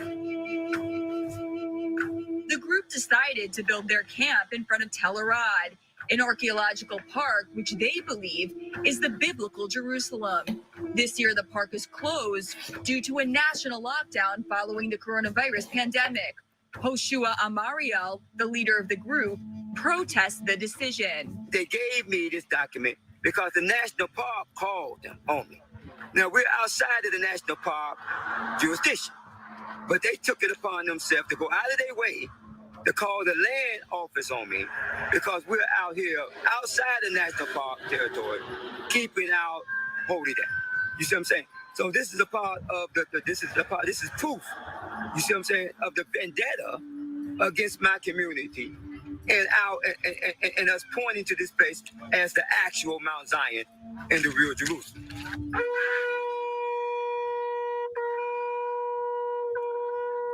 But members of the community are not giving up and continue to practice their rituals. They are one of several groups of African American Hebrew Israelites who believe they are the descendants of the lost tribes of Israel. It's really more like family reunion, you know? It's a reunion of the house of Israel to come back to their own culture.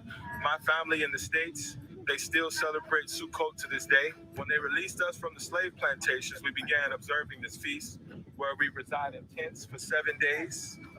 We call this feast the Feast of Old Timers. We celebrate this along the Mason-Dixon line. They call this like the Cincinnati River today.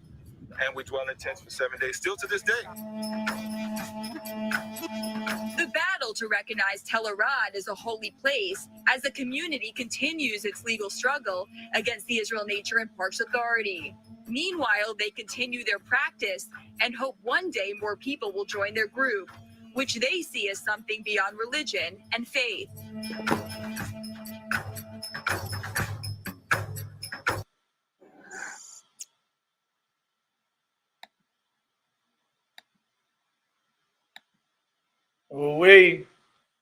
All right, here, I'm gonna share some of these with y'all real quick. Bang, bang, bang. Bang, bang, bang. Y'all, yeah, it's all good. Shemayim, Aqua. That's all good over here. Look, if you was an agent or not, we ain't gonna do nothing but help assist you in your resurrection. Man, we ain't had nothing. Got nothing to hide. You know what I mean? All right, let me show this to y'all real quick. Let's jump into some of these scriptures. Let's jump in. Bow. Part of the walk. Part of it. All right.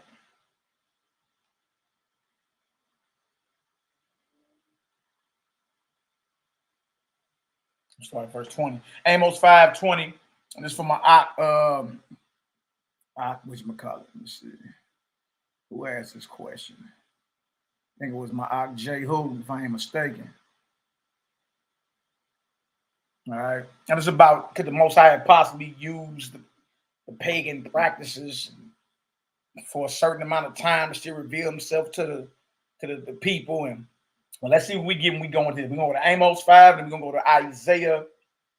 We'll go to Isaiah 43. All right. Let's read. Let's read and see what's really going on, because it seems as if the prophets had a different message than the priests. You understand? The same as if the prophets had they were getting a different message than what the priests were doing. You dig? And based off our research, y'all, because what the priests adopted, mainly a lot of this literature is after we came out of Babylon, but they adopted Babylonian, Sumerian, Egyptian, Canaanite, all these different practices and merged because you got all similar stories all over. You see what I'm saying? So watch this. Amos 5:20. Shall not the day of the creator be darkness and not light, even very dark and no brightness in it? Now look at this. We used to read this when I first came around back in like 2005, right? We used to read this at all the Christians walking by. We'd be on the streets, read! Huh? Oh, that Amos 5:21. Drop that. Jump over to 1 John 2:15 through 16. Drop that. Hold that. I dig? Just running scripts. And the whole time we like, the Most High say he despise your feast day.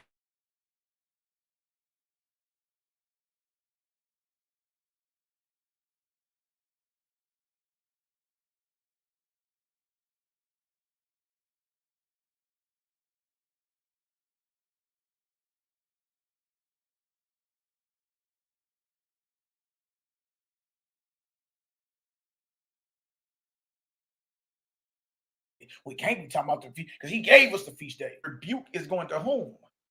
Israel. This ain't got nothing to do with no Council of Nicaea and forming Christianity and Negroes drinking eggnog and singing, kissing under the mistletoe today. Even though all that's off, you're not supposed to be doing it. It's evil. Leave it alone. It did, but nonetheless, this ain't talking about Christmas. This ain't talking about Easter. Right? This rebuke is for the children of Israel. Can y'all hear me? If y'all can hear me, give me a Yahoo up in the chat if y'all can hear me. Sure I can be heard. Bro, say you lost audio.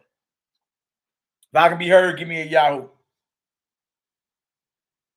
Give me a Yahoo if I can be heard. If not, I'm gonna have to reboot a little something. All right.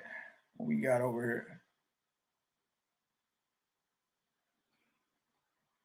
All right, we can be heard. We good bread. Good bread. All right, square business. Now watch this.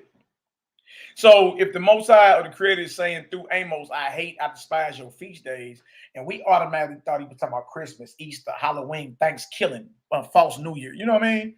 We naturally thought he was talking about that. No, he ain't. None of that's even around. He's talking about this. Look, Amos is a prophet to Israel, and his rebuke and his correction is going to Israelites. All right? Now look at this. Look at this. I despise your feast days. I will not smell in your solemn assemblies. So you offer me burnt offerings and your meat offerings, I will not accept them. Neither will I regard the peace offerings of your fat beasts. Look at this. Look at this. You see this?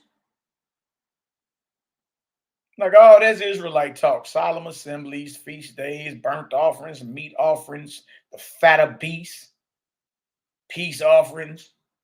Y'all, that's Bible talk. That ain't Roman Catholic talk. Even though we ain't supposed to be getting down with the Roman Catholics or the Muslims anyway. What I'm saying is this ain't about them. This is about what Israel is doing, believing they're worshiping the Creator. You dig? That's what this is about. It's about Israel think they are worshiping the Creator. Though you offer me burnt offerings and your meat offerings, I will not accept them. Neither will I regard the peace offerings of your fat beasts. Most I don't want it. I ain't respecting it. You dig? I don't accept them. So what that means? Somebody tell you, look, I don't respect you and I don't accept you. That means, or I don't respect what you're doing and I don't accept what you're doing. What that mean? Does that mean he cool with it? Nah. No, what you doing has nothing to do with him. That's what he's saying. That's what he's saying. He don't accept it and he don't respect it. You see how easy we can just turn the scripture around and have you thinking it's talking about singing hang low mistletoe. Nah, it ain't got nothing to do with that. Even though you ain't supposed to be doing that either. This is directly at the so-called feast. Directly. Look, knows what he said. I hate him. I despise him. You know how I mean? People, man, just about the, oh man, Passover coming. I used to be like that with Passover coming. Boy, let me get the flyest garment. Boy, spend about how much you doing for them garments? You spend a couple hundred on a garment. A couple hundred. Tripping. Leather all on it. That means some cow had to be butchered for me to even have this on me. You did. Look at this. Though you offer me burnt offerings and your meat offerings, I don't accept them. I will not accept them. Neither will I regard the peace offerings of your fat beast. The most I say, what you doing, I don't accept and I don't regard them. You know what Israel gonna say? Oh man, that's because we was acting like that. You know, we was sinning. And Israel still sinning. So if we go off your logic, just based off your logic, you ain't supposed to be doing it. But that ain't the case. See, the response always been, no, the feast day, you know, it's all good. You know, killing the animals, eating, it's all good. It's just we was there sinning with a wicked heart. So everybody, if you're gonna come, don't come with no evil and madness in your mind. Stay home. That's not what we read. Now you're adding to the text. You're adding to it now. It don't say that. It don't say that. He's saying what you offering me, I don't accept it and I don't respect it. Look at this. 23. Take thou away from me the noise of your songs. All that singing over that dead flesh. Someone you keeping a solemn assembly and it's holy and set apart. No, it's not. That's why it can't be no flesh and blood and all that at the feast. So we don't want to do nothing that the Most High despise and hate. You see what I'm saying? You dig? It's bloodless. It's fleshless. All right? And we remember, of course, what the Most High has done for our ancestors and what he does for us on a continual basis. All right, we good with that. That's cool. But to act like we keeping a Passover based off the law given in Exodus and Leviticus and Numbers, everybody lying to tell you they are. All right? Everybody that claim it, they are lying to you. You can't keep it how Moses and them had it set up. You can't keep it how it was set up then.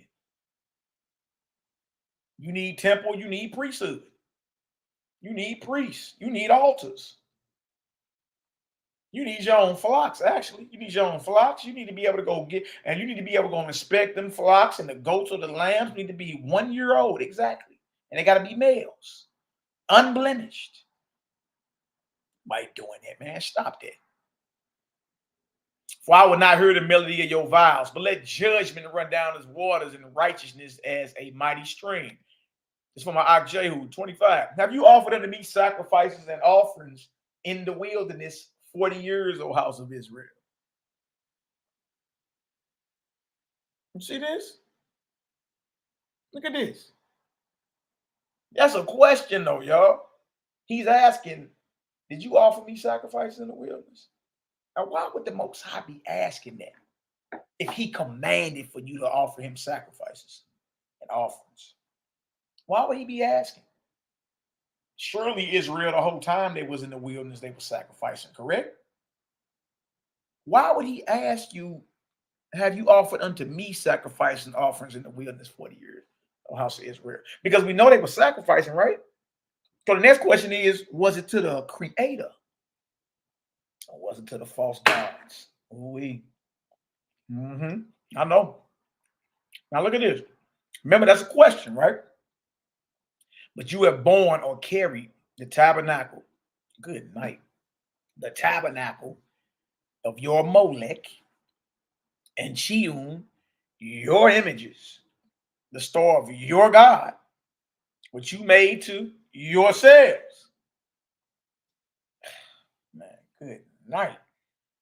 Now, best thing we can do is look at this in a different version. Let me pull up in a different version. All right, because remember, that's a question he asked in verse 25. Was it to me you was offering sacrifices to in the wilderness? And y'all, we give these scriptures to brothers that we holler at and we been cool with for years. Man, brothers, they duck that. They duck these scriptures. They don't want to deal with them. And that let me know, okay, well, that's you just ain't there yet, King. It's all good. Now look at this. Now this right here is a blue letter Bible, but you can, when you click on the actual verse, it takes you to another tab, and you can click on Bible or the different translation. Look at this NLT right here. Look at this NLT version right here. Blow this up a little, so y'all can see. Remember, the question is, was it to me? Was it to me you offered sacrifices in the wilderness, O house of Israel? Verse 25 again, right here. Right here. Have you offered unto me sacrifices and offerings? Have you offered unto me sacrifices and offerings in the wilderness 40 years, O house of Israel? Watch this. Watch this. I'm going to go to a different version so you can see. Look what the answer is.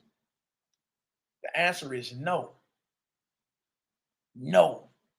You served your pagan gods. Good night. So when I say we got to body the false gods, that's what I'm saying. What our people was doing in the wilderness, walking in a circle for 40 years, y'all, sacrificing, was not to the Creator. He never commanded it. And that's hard for a lot of brothers to swallow. Oh, you blaspheming. Bro, for one, ain't damn one of y'all sacrificing today. Nothing. Why you blaspheming? If it's blasphemy, why you ain't doing it? All right, that part. That part. That part. I'm speaking on what you not doing. Ain't none of us doing this. So it's blasphemy, won't you get to it? And show us how to properly slit the throat of an animal and pull his organs out and throw the fat on the altar and spread blood on the horns of the altar. You show us how to do it. You show us how to do it.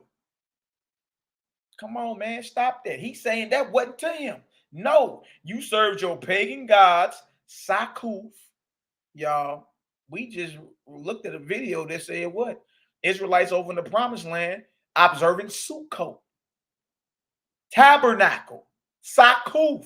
You mean tell me that's the name of a god too? Good night. What is really going on? What you really been doing all this time? So when we say modern Israelite culture is based off of 40 years of wandering in a circle in the wilderness, that's what we mean. It ain't based off the teachings of Messiah, because Messiah taught the essence and nature of the true Creator. Yeah. Yeah. Have you offered sacrifices and offerings to me in the wilderness of 40 years, O house of Israel? No. You served your pagan gods. Sakuf, your king god, and Kaiwan, your store god. The images you made for yourselves. Now watch this. You know what I'm going to do next? Sister just gave me an excellent idea. All right, she gave me an excellent idea. I'm going to go to the Amplified version. Let me see the Amplified version on here, Adam. I think I might have to go to Bible Hub for Amplified. Let me see. I don't think the Amplified version is on this one. They even got the Septuagint down there. I'm going to go to the Amplified version. Let me show y'all how this works. Let me show y'all how this works. I'm going to go to Bible Hub. This thing deep. It's deeper than your surface level. It's deeper than just, oh yeah, we You know what I mean? The Israelites, and man, look, y'all, you don't even know how deep the water hole or the rabbit hole goes. The rabbit hole is deeper than you think. The scepter's so thick you can chop it with an axe. That's how deep this is. You can chop that with an axe, boy. I think it's a game. Ain't nowhere near no game in this. Nowhere near it. Okay, there go Amos 5 right there. I'm trying to get on down, brother. You ain't gonna let me get on down. Okay. Yeah. Give me 1 second, y'all. Show y'all this. Look at this amplified version. All right, let's get that time to catch back up real quick. Got all these tabs up. Supposed to be in the land, I feel. Let me know how that got. Let me know how that work out. Let me know how that work out. A lot of these bros ain't right, man. Get you all the way over somewhere where you ain't familiar with. See, look. Remember, y'all, you in charge of your own cipher. All right? Stop letting these men, you know, spin the narrative. All right? All right? Quit letting them spin the narrative on you. And have you moving off fear. We're not going to do that. No, we're not doing that a little bit. All right, okay, so cool. Restore of your gods which you made to yourselves. Okay. Bang. But you're taking up. I mean, it's all over here. You taking up this, taking up that. It's crazy. All right. Where is that going? I see the Good News translation on her contemporary. Now you have to carry the 2 items you made. This is crazy, man. All right, where is this deal at on here? My deal loading up. I don't know what's wrong with it, but we'll keep it pushing. Let me go to the next one. You say leave a list of what readings you talking about, bro? It's overwhelming. Okay. All right, hold on. Let me drop this. Let's go to Isaiah 43. But notice, because for some reason Bible Hub ain't loading up the way I needed to. So let me finish off this Amos 5. All right. And then we're going to go to Isaiah 43. It's more. Isaiah 43 is like a second witness to this Amos 5. Further proof. Because look, just keep in mind, they were sacrificing in the wilderness. They were. You got your tabernacle. You got your priestly administrations. They different offices. The different courses of priest. All that's in your Bible, right? So we would have to assume they were sacrificing in the wilderness. Question is, was it to the Creator? Was it to the Creator? It did. We know they had knowledge of making makeshift gods. Remember the golden calf? And they did sacrifices to it. Aaron did that. Now let's share this. Got you. Easy bread. I'll finish Amos 5 off real quick. So it says, no, I'm going to read 25 again. Have you offered unto me sacrifices and offerings in the wilderness 40 years, O house of Israel? The NLT version says, no. But you have borne the tabernacle of your Molech and hewn your images, the store of your God, which you made to yourselves. Therefore, will I cause you to go into captivity beyond Damascus? Look at that. What you thought you was doing to the Creator was actually going to the false gods. And because it's the worship of the false gods, Israel got to go into captivity. Y'all said, bro, because we were sinning. You really don't know what you was doing. How deep does the rabbit hole go with sin? You don't look at sin as the murder of an innocent animal, though. That's not sinful for most people.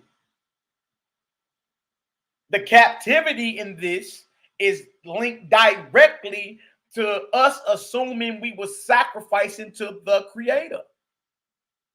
But it was to a false God. That's why we got to body the gods now.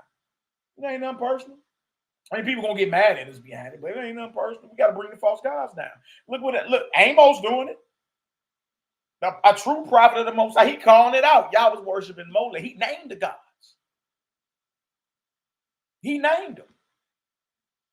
So when Honor and Humility tell you that Israel is under the vibration of the false gods, you only under the inspiration of the Creator if you're following the teachings of the Messiah and not mixing them. Mixing his teachings and trying to make it, cohesive with what you reading, you understand? Back that way in the Torah, and look, you tripping. Stick with whatever he said, stick with. How would you stick? You understand? Because he's the one that revealed the character and the essence of the Most High. If I'm making sense, give me a 9 up in the chat. All right? Ain't trying to lose nobody. Shim Sean, I've been exiting out of these deals, man. Bro, I mean, I've been leaving them in the chat as I go, though. So, you dig? Maybe you can just scroll back up and get him. All right? Yeah, so we those are not our words saying, the Israelites are under the vibration of the false gods. Amos said it. The Most High said it through Amos. That wasn't to me. That was to Molech and Shion. Your Molech and Shion, your images, the store of your God, what you made to yourself. And because you've been doing all that sacrificing to them, thinking it's me, you're going into captivity behind it. See, yeah, our sins against the Almighty, but that includes the sacrificing, the killing of innocent flesh and the shedding of innocent blood, which includes the animals too. They don't just include mankind. Is you crazy? It don't just include Israelites.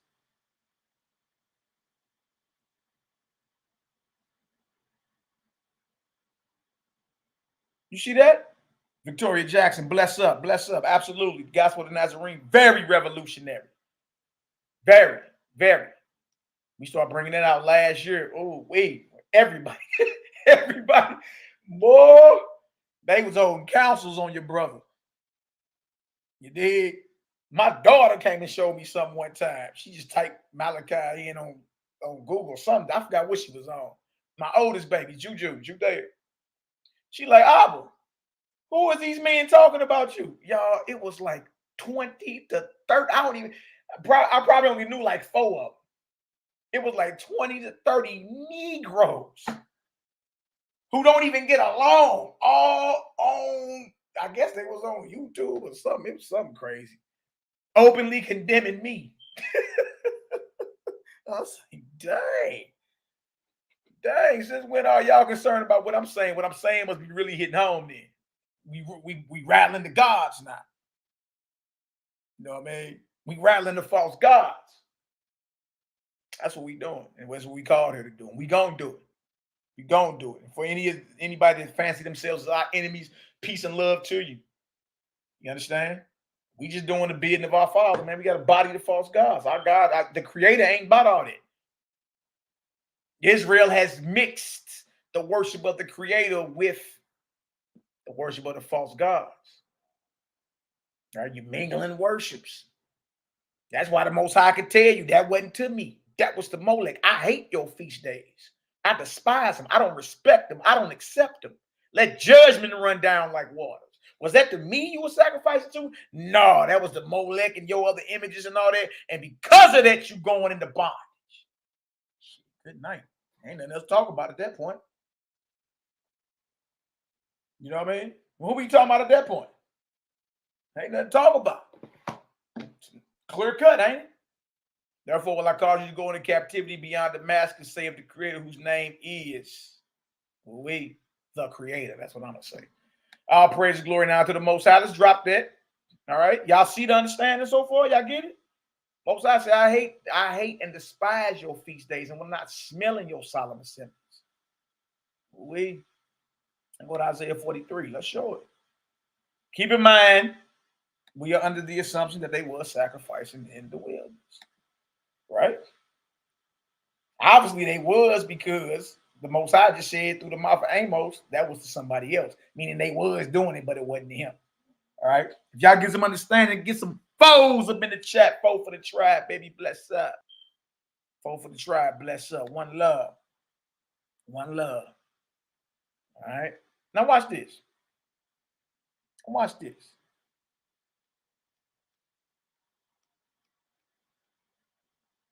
Look at Marcus Israel. You still hanging out? All praises. All praises. Now look at this. This is Isaiah 43. We're going to start at 22. All right.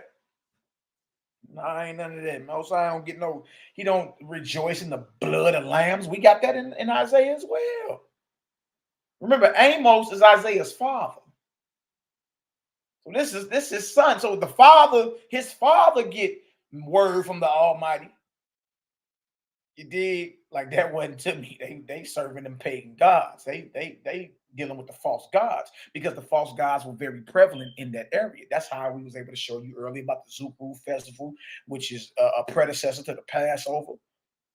We went to the Ugaritic text and all that and showed different, just different similarities and all that. Like all this stuff already going on. It's already going on. Feasts halfway through the first month for 7 days. Lamb killed, blood shed, blood smeared, death of infants. You saw that's Passover. And actually, that's the ancient Zukru festival, which was around at least 1,000 years before the Israelites were ever in Egypt. See, so being in this melting pot of different cultures, you're gonna have similarities, absolutely. You dig? But the thing is, the Creator is set apart and holy. He don't share that with nobody, so it's impossible that you're doing a ritual to a false god and the Creator accepts it. We just read he didn't accept it. I don't respect it and I don't accept it. I hate what you're doing. You see that?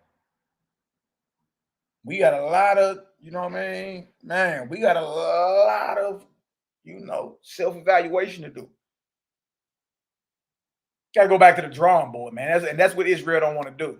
You don't want to openly admit, hey, y'all, we got to go back to the drawing board, man. Some stuff we got wrong, right?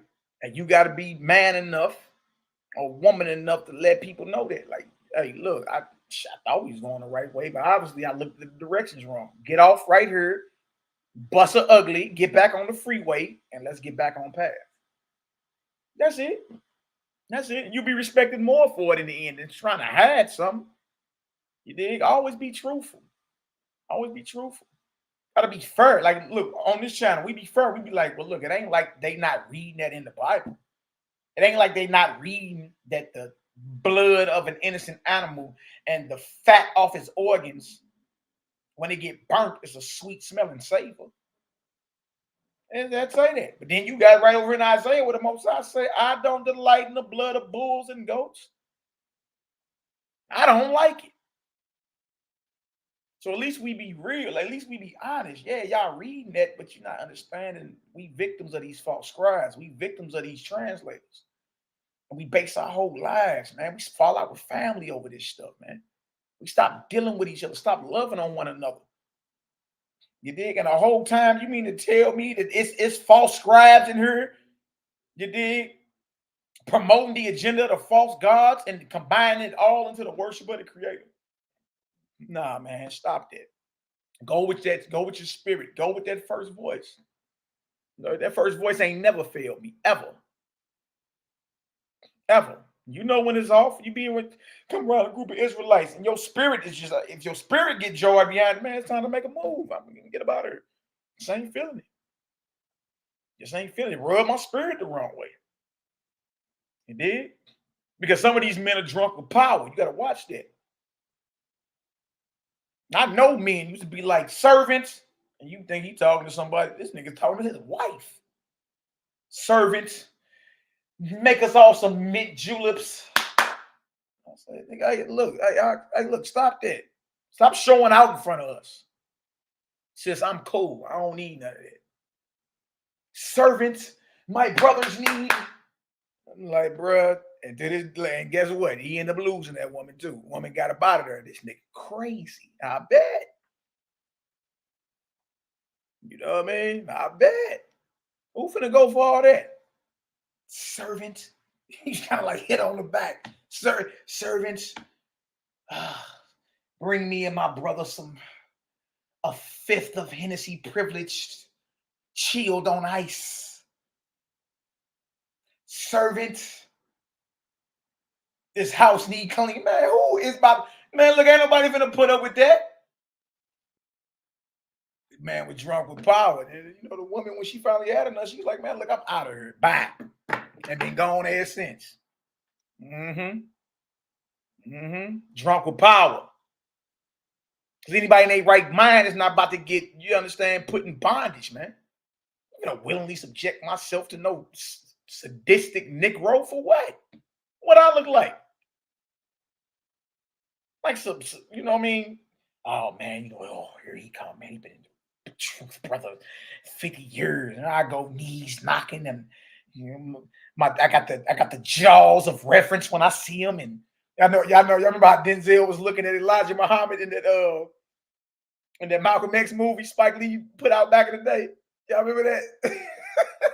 When Denzel ran up on when Malcolm finally met Elijah Muhammad, he walked up and he eased on. Hold on.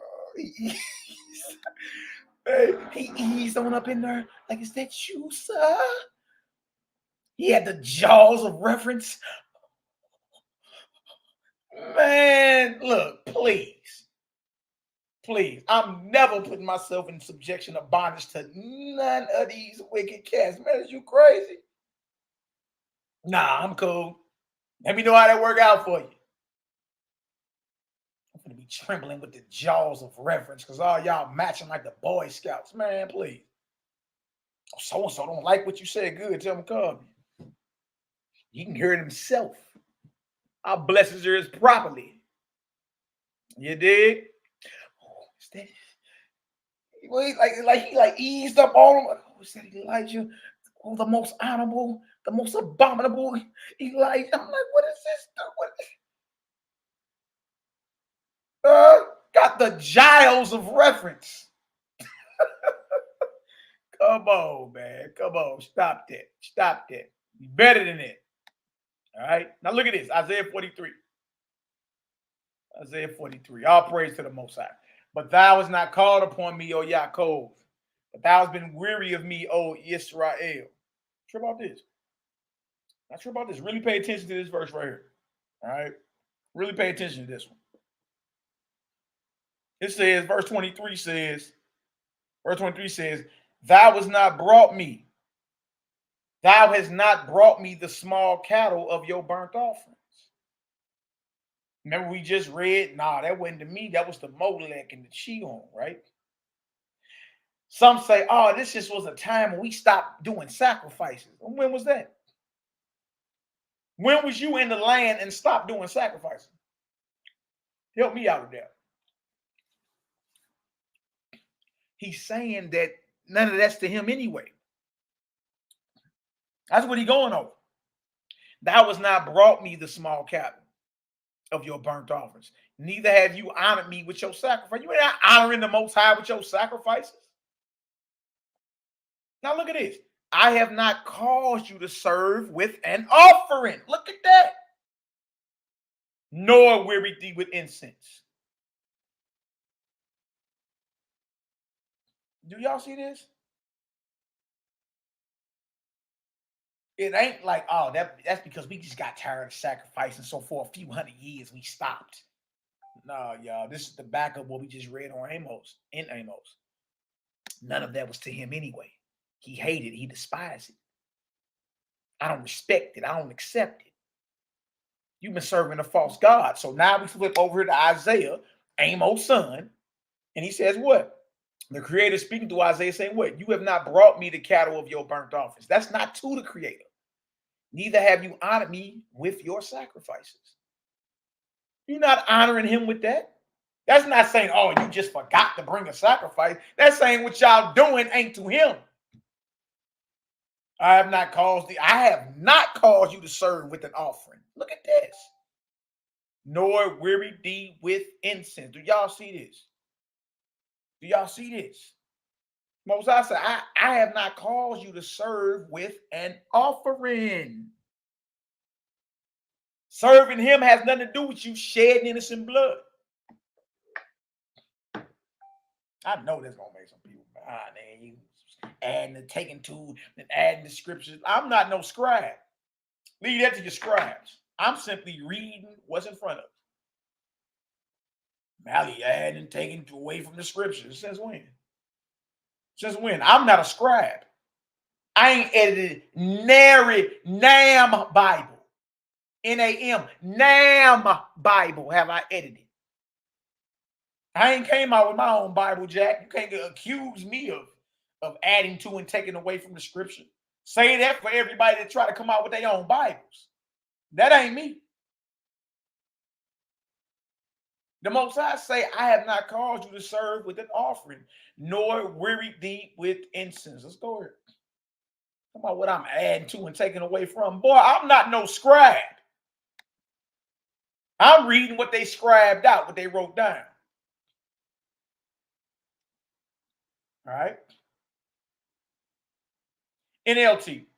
You have not brought me sheep or goats for burnt offerings. You have not honored me with sacrifices, though I have not burdened and wearied you with requests for grain offerings and frankincense. That's the KJV right there. Okay. All right. NIV. You have not brought me sheep for burnt offerings, nor honored me with your sacrifices. I have not burdened you with grain offerings, nor wearied you with demands for incense. So Amos, the father of Isaiah, and Isaiah saying the same thing, y'all. None of that has anything to do with the Creator. He never ordered it. He never commanded it. Never. That's hard for a lot of people to accept. You know what I mean? They can't accept it. Like, that's the truth, though. He never commanded it. Brother, that's just saying we stopped for a minute. When? When in biblical history did you stop doing sacrifices while in your land? Show me that. Show me that. You ain't got it. They were sacrificing in the wilderness. You know they were sacrificing in the land. Come on now. So this can't mean you forgot to bring the sacrifices. And how would a priest allow you, the nation, to forget anyway? Huh? He's saying that the burnt offerings, y'all, and the sacrifices are not in honor to him. If y'all understand what I'm saying, give me a 5 in the chat. I ain't trying to lose nobody, all right? Isaiah 43:24. Look at this. Thou hast bought me no sweet cane with money, neither hast thou filled me with the fat of your sacrifices, but hast made me to serve with your sins. Thou hast wearied me with thine iniquities. Huh? Now, hold on, y'all. Last I checked, when you go into Leviticus, we was always pulling the fat off the organs and burning it. So when didn't we fill the Most High up with the fat of our sacrifices? When didn't it happen? Or is the Most High saying through Isaiah what he said through his father Amos? It wasn't to me anyway. What you doing ain't to me. It's to the false gods. It's to the false gods. See that?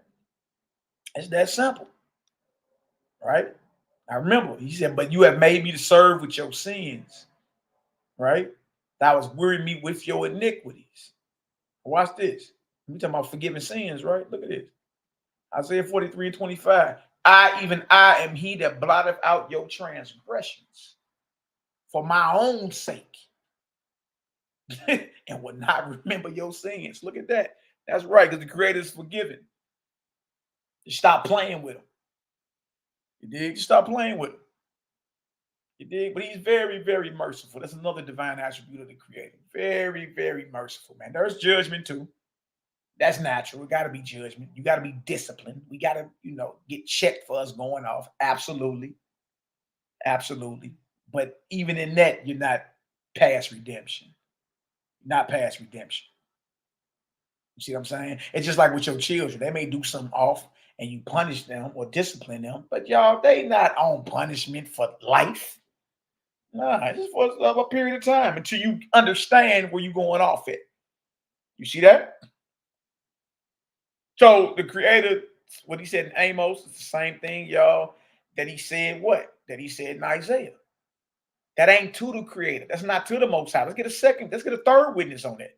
Since we playing. Does everybody think we making this stuff up? Bro, we in the script. We right here. Go to Psalm 95. Where my Nehemiah at?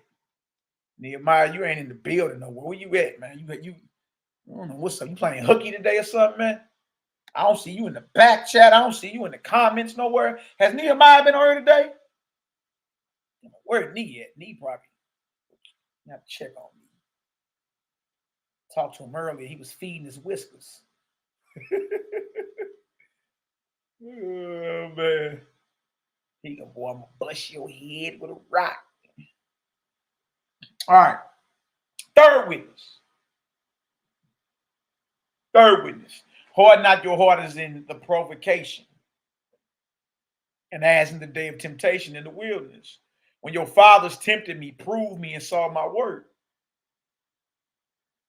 40 years. Because remember, he just asked, was it to me you were sacrificing to in the wilderness? Right? So we talking about the wilderness right here. 40 years long was I grieved with this generation. Wow.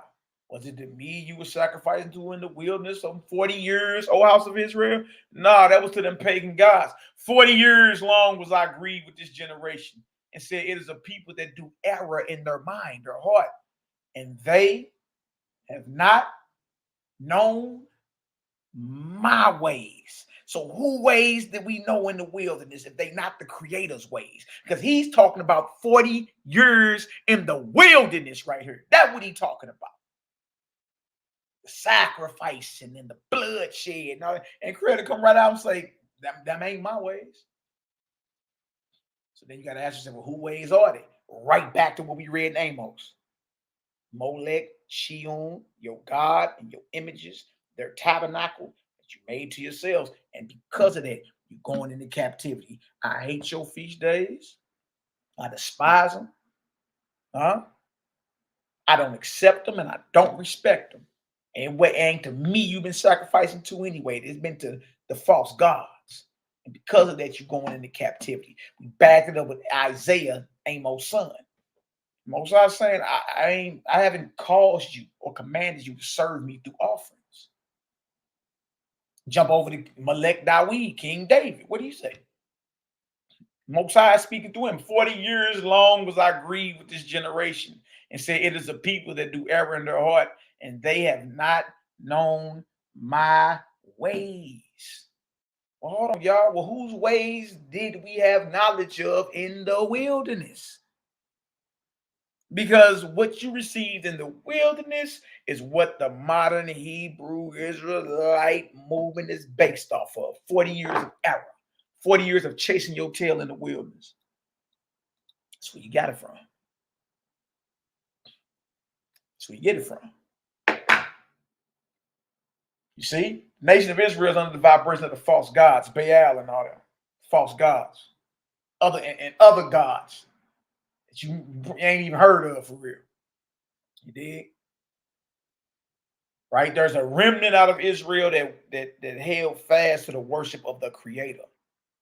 You feel me? Yahshua was one of them. Absolutely. He's the example. Messiah is the example to show us the way. Because at time, you know what I mean, the nation needs help, assistance in resurrecting, assistance in growing spiritually. Messiah is the example. He's the example. And he taught about the Father, the Creator. And what he taught was polar opposite than what the religious authorities of his day was teaching. So much so, y'all, they killed him. Look at this. Unto whom I swear in my wrath that they should not enter into my rest. So if we didn't know the ways of the Creator in the wilderness, and the modern Israelite movement is based off the 40 years of error in the wilderness, well, whose ways did you have knowledge of? Once you figure that out, even though Amos already told you, but once you figure it out, then you realize, dang, I've been in service to these false gods the whole time. And now it explains the behavior you see in Israel. Don't we see domestic violence? Don't we see pimping? Don't we see drug dealing? Don't we see murder? Don't we see broken marriages, broken homes, broken children? Right? Don't the brothers and sisters, don't we all anger issues? Damn, every video these Negroes make is about the woman. Like, boy, if y'all don't go sit down somewhere, and deflate. That's all y'all talking. You don't talk nothing else. Women that. Boy, go sit down somewhere and learn to talk. Yeah, I come from the era where you used to have to, you used to have to be able to talk to a woman. That's the era I come from. You used to have to be able to talk. Like all that extra. I don't know nothing about all that extra. You used to have a mouthpiece on you. That's the era I'm from. You see what I'm saying? That's where I'm from. I'm from the era where you used to have a mouthpiece on you. You had to have a head on your shoulders, man, to be able to talk to these women. Oh, you niggas talk about every video. It's about the woman. And then you got women out here every video. Oh, you niggas shiftless and feeble, and you know, you find you a certain elder that cater to your feelings as well. And here you go. It's all male, man bashing, woman bashing. Y'all, you know what it is? You know what it is? Israel is under the inspiration of the false gods. And that's why the behavior shows it. The behavior shows an imbalance. The behavior shows murder, hatred, anger, jealousy. That's what the behavior shows. You know what I mean? Everything you see going on in the world goes on in the conscious Israelite community. Everything. Or what you saying. Name it. I bet it go on in there. You feel me?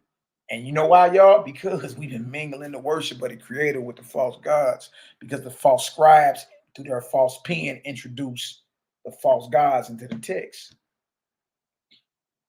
So you got amalgamation, you got a blending of Canaanite, Phoenician, Egyptian, Sumerian, Babylon. Like, dang!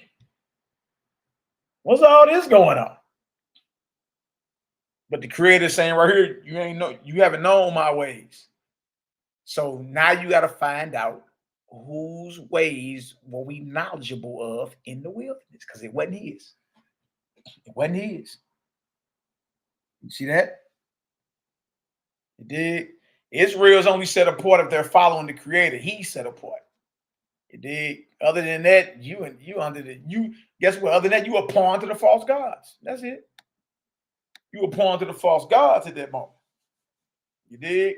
And I'll just look at the behavior. The behavior tell it all. If it ain't about serving and worshiping the Creator and righteous acts of servitude or righteous acts of service to the next man, woman, and child, that's what you graded on. You graded on your righteous service that you do for the next man, woman, and child.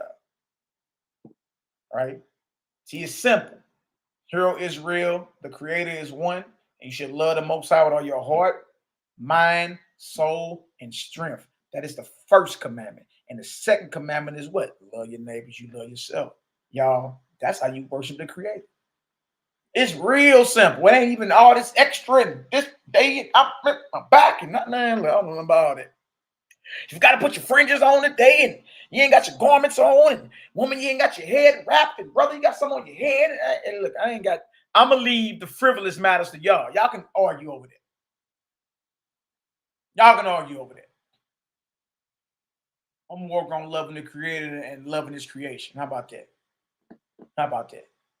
Well, wait, let's get some more. I want to read these Jubilees too, y'all, because we got to talk about the days of remembrance. Absolutely. You know what I mean? And that's tomorrow. The first day of remembrance for the year actually is tomorrow, March 20th.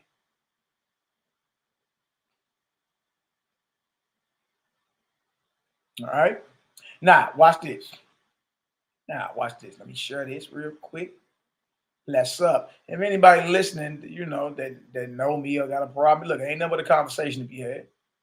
We had a conversation. We can open up the scripture and let's get it done. Easy work, baby. Easy work. All right, let me go to, I think I'm going to go back to Isaiah before I hit the Jubilees. Let me go back to Isaiah real quick. All right, because I got the calendar up here too. We going off the Enoch calendar, 364-day calendar, Enoch calendar. All right, 13 weeks in the season, 91 days in the season, 52 weeks in the year, 364 days in the year. Everything is systematic and in order. Everything. There ain't no pushing dates out and resetting calendar. Ain't none of that. We ain't doing none of that. All right. So I'm gonna go to this Isaiah real quick.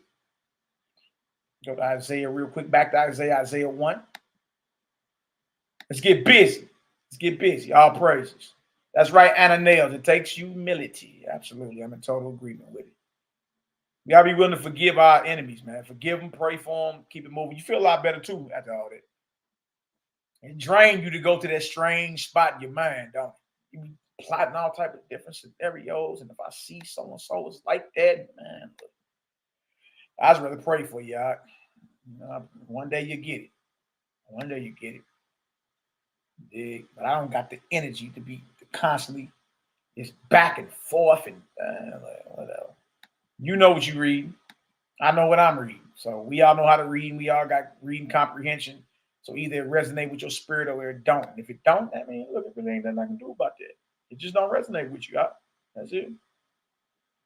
That's it. But see, that ain't good enough. That ain't good enough for the Negro. You know why? Because really what people want to happen is for you to be in subjection to their understanding. See, it ain't simple as, all right, well, look, you just don't see what it is. You just don't see what I'm saying. So it's all good. You know, maybe we continue further dialogue and, you know, one day maybe we can get on one accord. No, that ain't enough. That ain't enough. Hell no. Blasphemy. Like, bro, you ain't even doing what you claiming I'm not doing. So how's this blasphemy? All right. Isaiah 1 and 10. Knows what it says. The Most High has had enough. Most High has had enough. Hear the word of the Creator, ye rulers of Sodom. Give ear unto the law of our power, ye people of Gomorrah. So right here, y'all, the people of Sodom and Gomorrah, he's referring to Jerusalem. He's referring to us Israelites at this moment.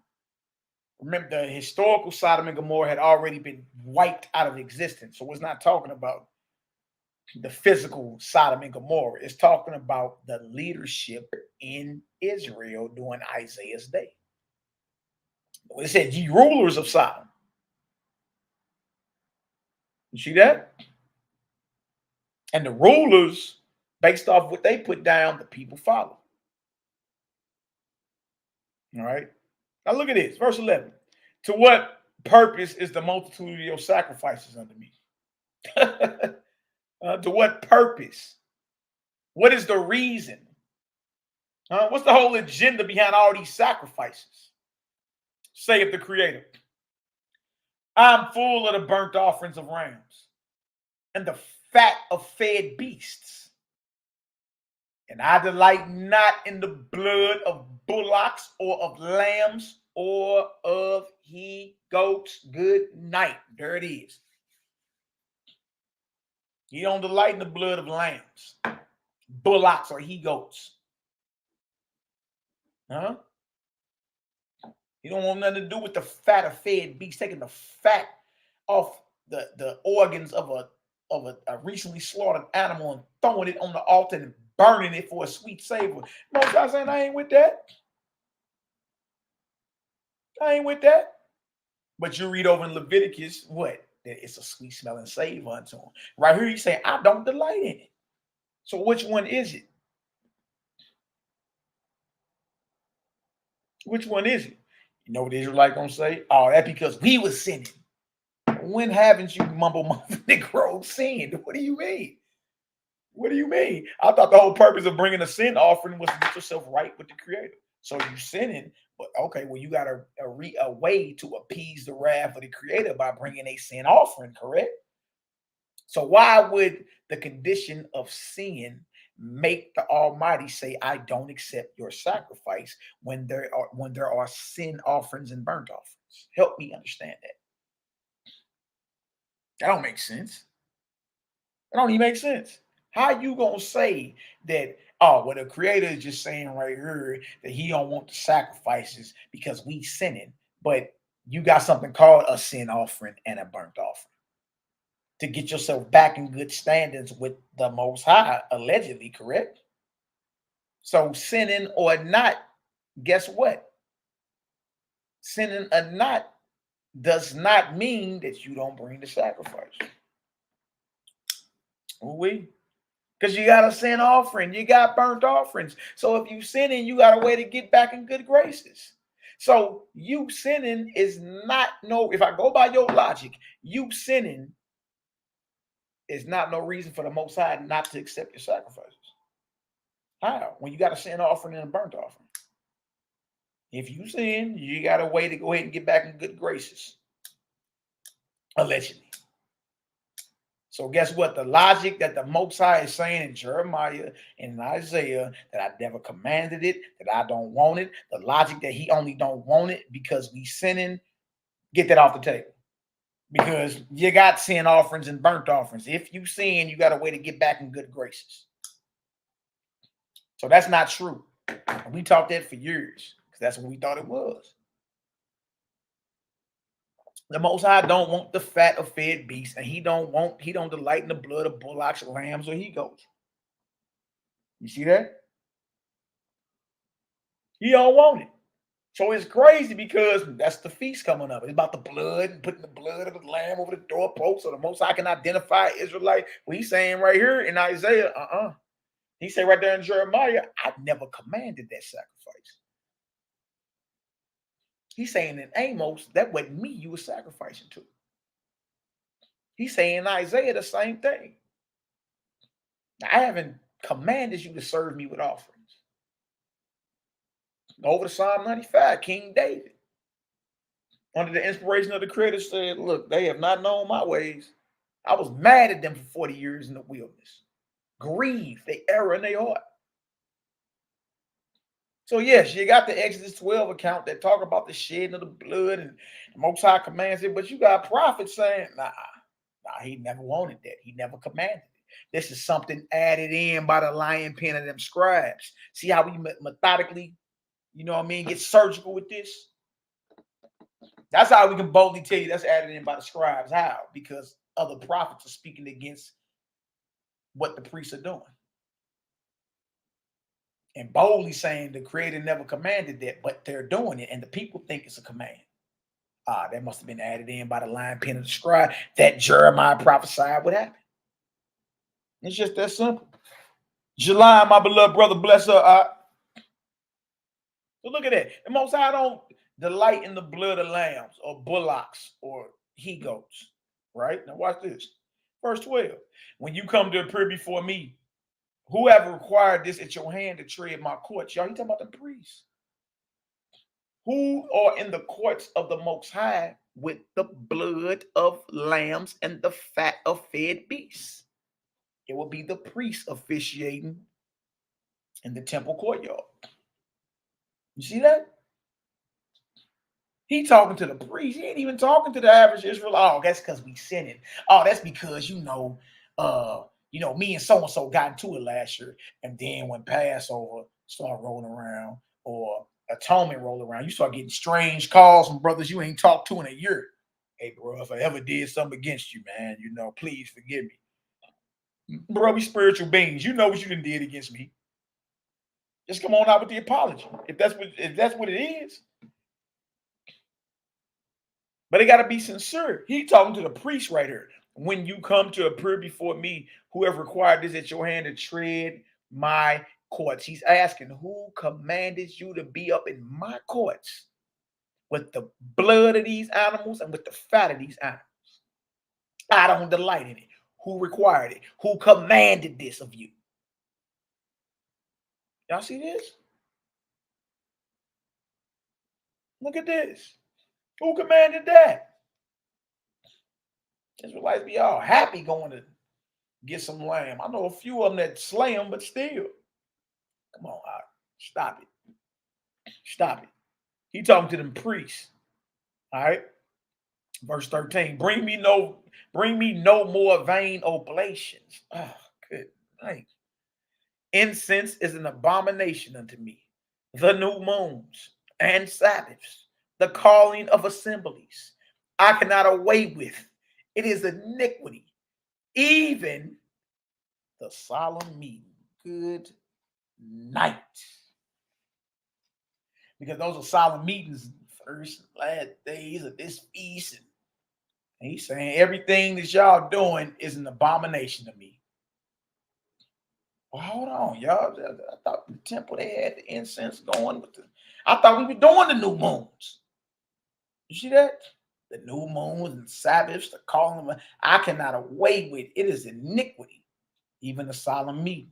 You know why? It's about this. Because guess how they are appearing before the Almighty in his courts? With blood on their hands and murder on their mind. See that? Specifically to murder these animals, to sacrifice them, to chew on their fillet back. All right? Good night. Your new moons and your appointed feasts, my soul hateth. Ouch.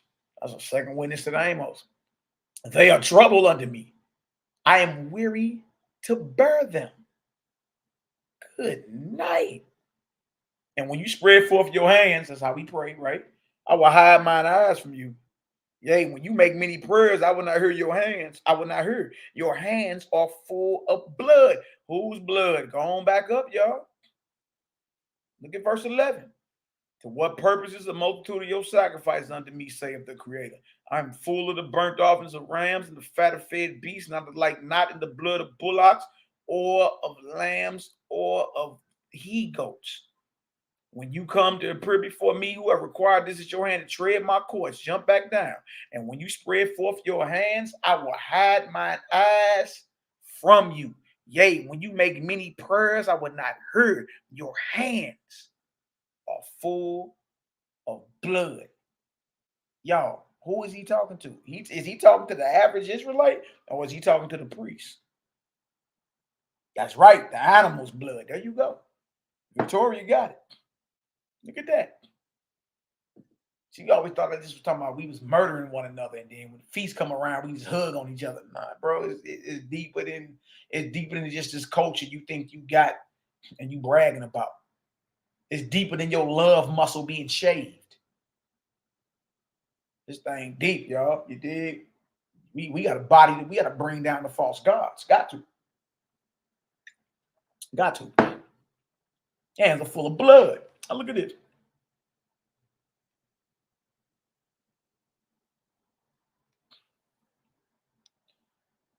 All right, verse 16, wash you, make you clean, put away the evil of your doings. All right, so we know we've always done, evil in the eyes of the Most High, but in this case right here, what evil is he talking about? He's telling you to wash up, clean yourself, and put away the evil of your doings from before my eyes. Cease to do evil. We can say, Israel was adulterers and we were Stephen, but in this chapter, what is he talking about? He's talking directly to the priests who have their hands full of blood. He said, I'm not going to hear them prayers. Who told you to tread my courts? But if you want to be heard about, if you want me to hear you, you better clean up. And you got to put away the evil of your doings. The evil of your doings is to slaughter them animals. It ain't anything else that you expect. Even though that's on our jacket too. But here he talking about the sacrifice that the priests are doing. Ones who are treading his court. He say, stop doing that evil. Learn to do well. Seek judgment. Relieve the oppressed. Judge the fatherless. Plead for the widow. That's what we supposed to be doing, man.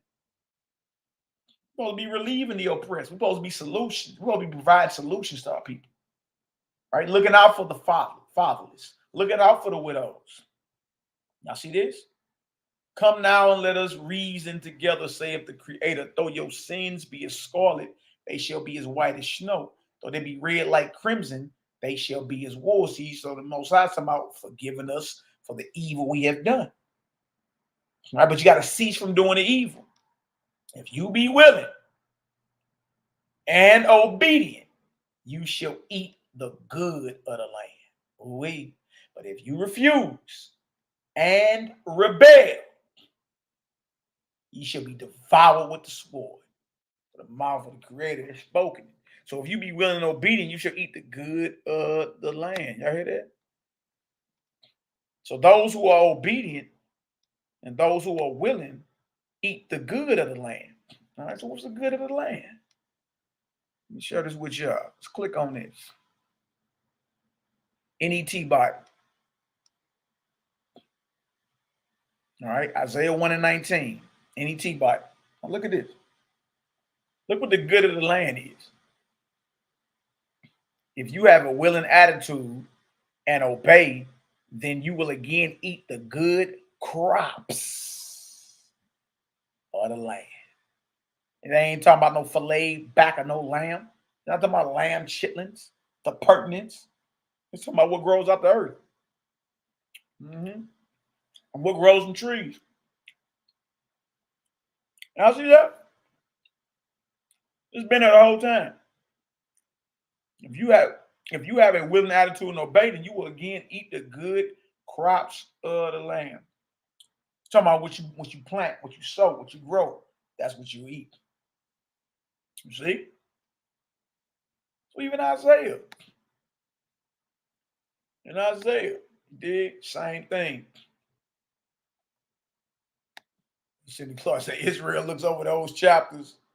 Brothers would tell you we are out of line if you talk. Yeah, a lot of these men. But look, you sisters, make sure y'all choosing wisely. If you in a time where you choosing your mate. All right? You've been caught in ancient territory. For the most part, you ain't got nothing to say about it. Like it had been a business proposal or a business situation between the man who wanted you and your father. But now you in a paradigm to where y'all choosing, so choose wisely, right?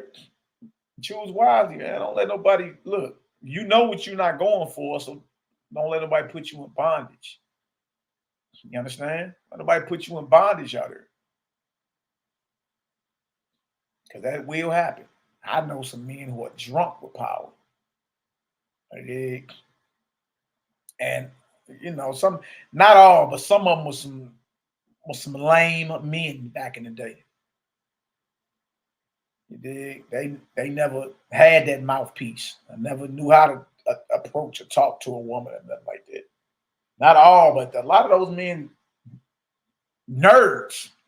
Like it was never, you understand? So, you know, when they get a little knowledge on them, they see how certain women eyes light up when they hear a brother strong, you know, when they knowledgeable, passionate, spiritual matters and all that. That do something to a lot of sisters. Like, you ready to whatever you like. So I want to know what I don't know. I know what I like. I don't know what you like. Y'all remember Coming to America? Whatever you like. You dig? Bark like a dog. Jump on one foot. You know what I mean? Big dog. Woof. Woof. So you gotta, y'all, but so in other words, sisters, since y'all choose wisely. Choose wisely. Stop putting yourself in these wrong situations. All right. Fresno P. I see you, baby. What's good? All right. This is my brother right there. Another brother I've known about 40, 39, 38 years. More like 35. That's my brother right there, man. Mad love to the Dunn family. Bless up, Fresno P in the building. Boy, you talk, man, let me stop. I get to reminiscing around this deal. All right. Salute to the whole family, bro. The whole Dunn family. You know what I mean, Dunn. Make a bless up. Now let's get into some of these jubilees and we get out of here. All right. Days of Remembrance. Yeah, Anna, she was. In part two, she was still jumping and barking, wasn't she? Because he had never told her stop. She like, look, I'm die-hard loyal. That's what it is. Man,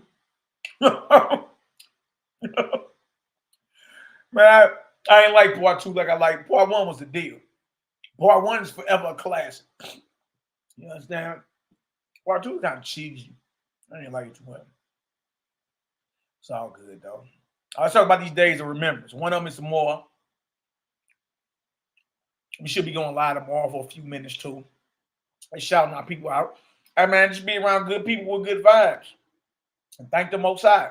Remember, y'all, the first day of every season is a day of remembrance. All right? The first day of the first month, the first day of the fourth month, 7th month, and 10th month. Spring, summer, fall, winter are all days of remembrance. All right? Because I observe them. Observe them. So let's go to Jubilees real quick, all right? I'm going to let y'all go in a minute. We're going to get up out of here. Get this Jubilee cracking. There it is. Then we're going to pull up the calendar too and show y'all what it is. And the calendar we going by. All right? Everybody may not go by that same calendar, but it's all good. It's all good. You only can move off the convictions that move you. That's it. All right? Stop letting people put you in bondage to their way of thinking. You an individual. You think you got your own personality. I'm going to show you what we remember in Ananias. I'm going to show you right here. It's going to go right into it. All right. Each day is correlates to something that happened with Noah. See how we right back at it, bro, Caleb? You asked about Noah early, didn't you? Now we bringing it out. All right, Book of Jubilees 6:22. For I have written in the book of the first Torah. Wow, the book of the first Torah. And that which I have written for you. You should celebrate it in its season, one day in a year. And I explained to you its sacrifices that the children of Israel should remember and should celebrate it throughout their generations in this month, one day in every year. That's talking about the Feast of Weeks. All right. Now watch this. This is where the days of remembrance come into play at. 23. This is what we remember in Ananias. 23. And on the new month of the first month, and on the new month of the fourth month, on the new month of the seventh month, and on the new month of the 10th month, are the days of remembrance and the days of the seasons in the 4 divisions of the year. These are written and ordained as a testimony forever. So for y'all that don't know, there are heavenly archives, heavenly records. My bad, y'all. Or heavenly records. All right. And certain things are ordained systematically and in order from the heavens and are to be observed on the earth. All right. Hold on, yeah. This is my people on.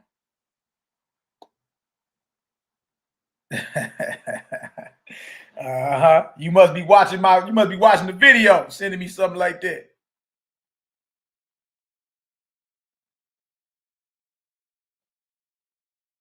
All right.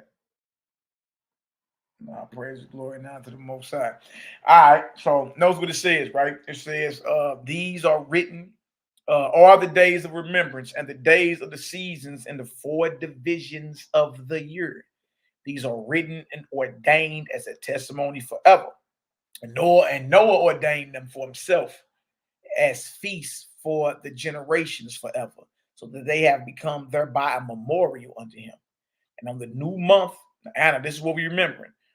And on the new month of the first month, or the first day of spring. That's all that means. And on the new month of the first, some read, and on the new moon of the first month. You dig? But this right here is from an organization that don't even acknowledge the new moons at all. So, you know what I mean? That's why this reads like this. But it's all good.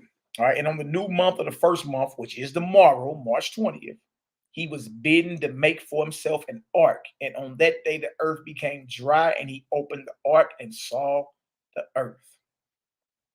Y'all see that? So so tomorrow represents Noah being bidden to make an ark, right? And the earth becoming dry. All right. Watch this. 26. And on the new moon of the 4th month, first day of summer, right? Which is like June 21st, if I ain't mistaken. Yep. March, April, May, June. See how it line up. March is the first month. Second month is what? April. Third month is May. June is the 4th month. And on the new month of the 4th month, the mouths of the depths of the abyss beneath were closed. So we talking about, y'all know what's up with the flood, right? Where the fountains of the deep opened up from beneath the abyss, and the heavens, the windows on high opened up. So on the first day of summer, which will be June 21st, on the new month of the 4th month, the mouths of the depths of the abyss beneath were closed. You dig? Meaning what? No more water shooting up out of the fountains of the deep. The flood the earth, because it wasn't just raining, y'all. It was water shooting up out the earth too. All right, according to Genesis, the 6th chapter. All right, and on the new month of the 7th month, or the first day of autumn, fall, which is like September 21st, on the new month of the 7th month, all the mouths of the abyss of the earth were open, and the waters began to descend into them. Okay, and on the new month of the 10th month, December 21st, when winter officially starts, the tops of the mountains were seen, and Noah was glad. So each day of remembrance correlates to a special event dealing with Noah and the flood. All right, if y'all understand that, give me a 4 up in the chat. Each day of remembrance is the beginning of each season, and it correlates to something special dealing with Noah and the flood. All right. That's what's up, Victoria. She said, my family and I fast the first 7 days of each quarter. All praises. That's extreme discipline. All praises. I salute that. All right, we got foes up. Okay. So, and again, y'all, these days of remembrance simply mark when each season starts. All right. Spring officially starts tomorrow for y'all that don't know. All right. So I definitely want to go over that as well. Okay. 28. And on this account, he ordained them for himself as feasts for a memorial forever. And thus they are ordained. And they placed them on the heavenly tablets. It's archived in the heavens. It is. They placed them on the heavenly tablets. Each had 13 weeks from one to another. It's 13 weeks to a season. All right. 13 times 4 gets you what? 52 weeks in a year. Or 91 days in a season. 91 times 4 gets you what? 364 days. Half a year is what? 182 days. Very systematic and very in order, and nothing changes. You know the dates from here on out. I mean, from here to whenever. You can straight chart it because it don't change. It's very systematic and it's very in order. Other than that, you're gonna be keeping Passover either a year after a year from when you did it last year or before. And it's like that with all the feasts. All the feasts. And what Israel ain't realizing is you're on the wrong calendar. Y'all observing the moons. See, the moon gonna trip you up by 10 days every year, and you're gonna find yourself adjusting months every year. So if for any of y'all that want to know why Israel, everybody got different dates. They're using the moon to track the feast. You understand? The Most High has a timepiece. It's called the heavens. It's the sun, moon, and stars. But the sun leads it. So in essence, it's a solar cycle. The sun don't follow the moon, not at all. The sun don't follow the moon. All right. Now look at this. And they placed them on the heavenly tablets. Each had 13 weeks from one to another, their memorial, past their memorial, from the first to the second, and from the second to the third, from the third to the fourth, 13 weeks. Count 13 weeks from tomorrow, you get right at the beginning of summer. 13 weeks from June 21st, right at the beginning of fall. 13 weeks from September 21st, first day of winter. Real simple. Real simple. It's like, it can't be that easy. It is. It is. It is. So we're going to keep the days of remembrance as well, y'all. We ain't even got, the crazy part about it, we ain't got to go run, try to ask some decrepit elder what he think. Look, we know, the world know what's the official first day of spring, summer, fall, and winter. They actually taught us that in school. You understand? But creation obeys the creator. All right? Yeah, it's a solar cycle. 91 days in the season. Absolutely. 91 days or 13 weeks. Yeah. Now, it's real simple. You ain't even got to wonder. Like we know, if the equinox is what? Equinox is tomorrow, March 20th. Well, we know Passover is April 2nd and unleavened bread is April 3rd. Y'all, every year. April 2nd through April 9th. That's the whole Passover. Every year. I think it's like October 2nd through October 9th. Tabernacle. Every year. It's simple. You ain't got all Passover this year, March 15th. 2 years ago, it was March the 4th. 3, you know what I mean? 5 years ago, it was April the 18th. Like, bro, why do we always gotta readjust the calendar? Something going on. And see, that's the conversation that brothers and sisters don't want to have because they're comfortable in their indoctrination. You're comfortable in this religious vibration. But I've never been comfortable, man. Please. I'm an inquisitive brother. I'm always asking questions. What about this? What about that? That don't make sense. Boy, shut up. I'm just saying. Don't make sense. You know what I mean? It just don't make sense. Now watch this. All right. And all the days of the commandment will be 52 weeks of days. And these will make the entire year complete. Thus, it is engraved and ordained on the heavenly tablets. The archives in heaven got it. It don't matter what nobody else got to say at that point. Whether you choose to believe it or not, archived in the heavens. All right. And there is no neglecting this commandment for a single year or from year to year. And there is no neglecting this commandment for a single year or from year to year.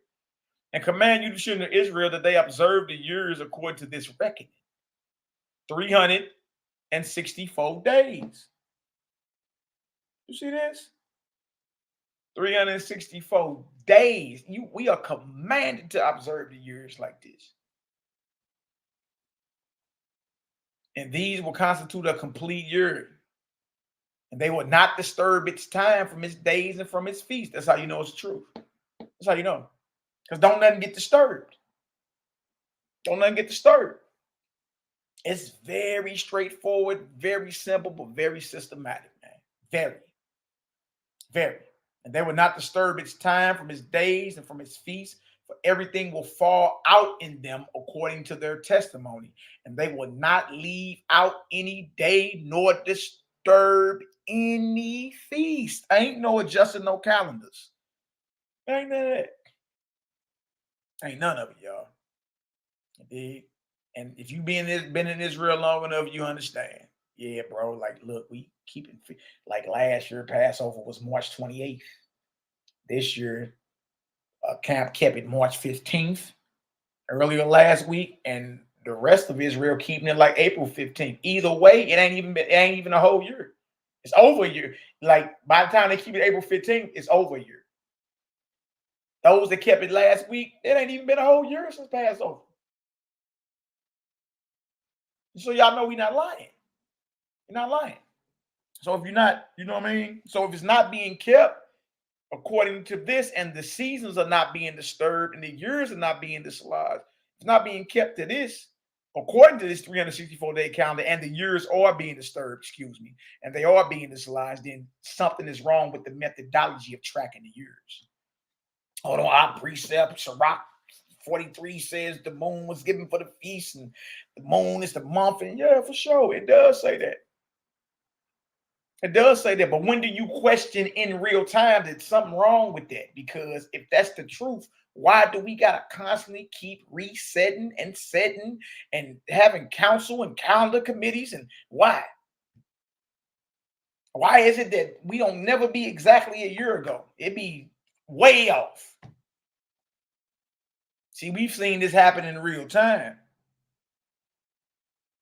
You see what I'm saying? We've seen this happen in real time. Period, point blank in the story. All right. So once you start seeing it happen in real time, y'all really ain't nothing else to argue about. What we arguing about? I've been on the committees and we had to reset dates and claim the barley wasn't harvested in Israel because our contacts on the ground in Israel say it ain't spring yet. But bro, we can't pass over. You understand?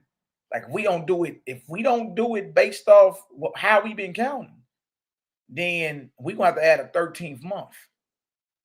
And then look to set a date for the Passover. Too much confusion. All right.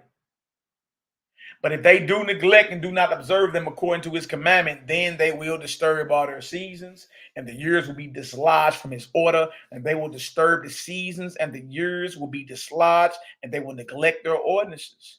Look at this, y'all. If you ain't doing 364 days, if your count ain't 364 days, if it's 354, if it's 365, you still off. Leap year, 366. It's only 364. Huh? That's all it is. All right. All the children of Israel will forget. Look at this.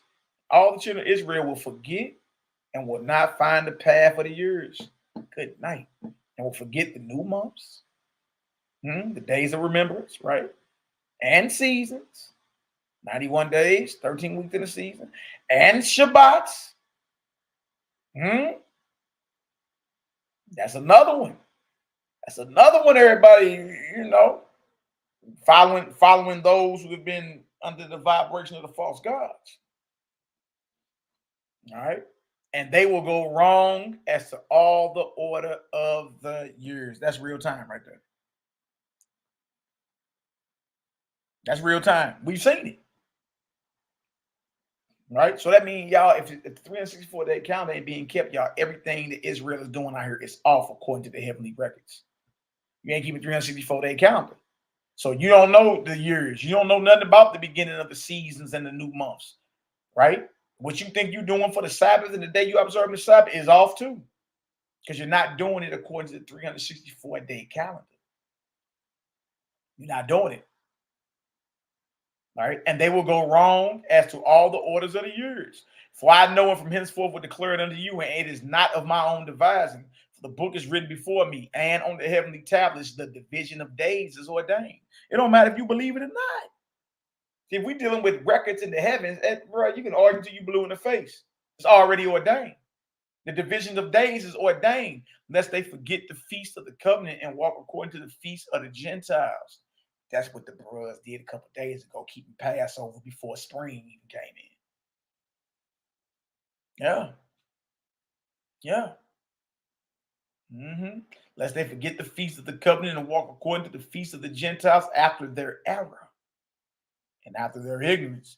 For there will be, look at this, y'all. For there will be those who will assuredly make observations of the moon, how it disturbs the seasons and comes in from year to year, 10 days too soon. Good night. Good night. There it is. There it is. There it is. That's what it is. Not Israel doing it. Israel doing it. And it's crazy, man, because last year, I remember I think it was the new moon around like Halloween or something like that. It was close to Halloween, something like that. It was something like that, right? And all my YouTube notifications start going off. New moon service, this camp, that congregation, right?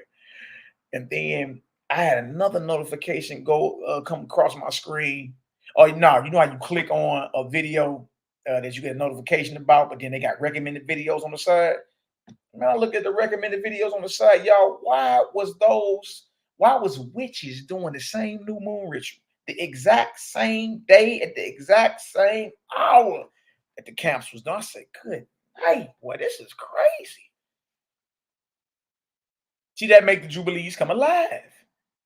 Lest they forget the feast of the covenant and walk according to the feast of the Gentiles after their error and after their ignorance. For there will be those who will assuredly make observations of the moon. And we argue right now, Israelites are arguing.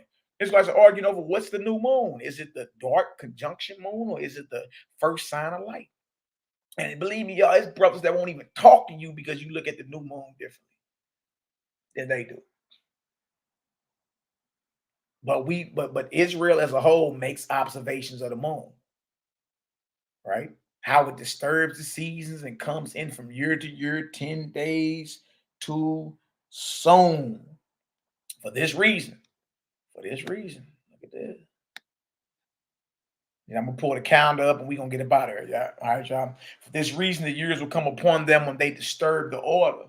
For this reason, the years will come upon them when they will disturb the order and make an abominable day the day of testimony, and an unclean day, a feast day. March 15th was the Passover for a couple of these brothers. He did a couple days ago. Today is what, the 19th? 4 days ago, these brothers kept Passover. 4 days ago. Chewing on the fillet back of a lamb. Look at this. They make it an abominable day, the day of testimony, and an unclean day, a feast day.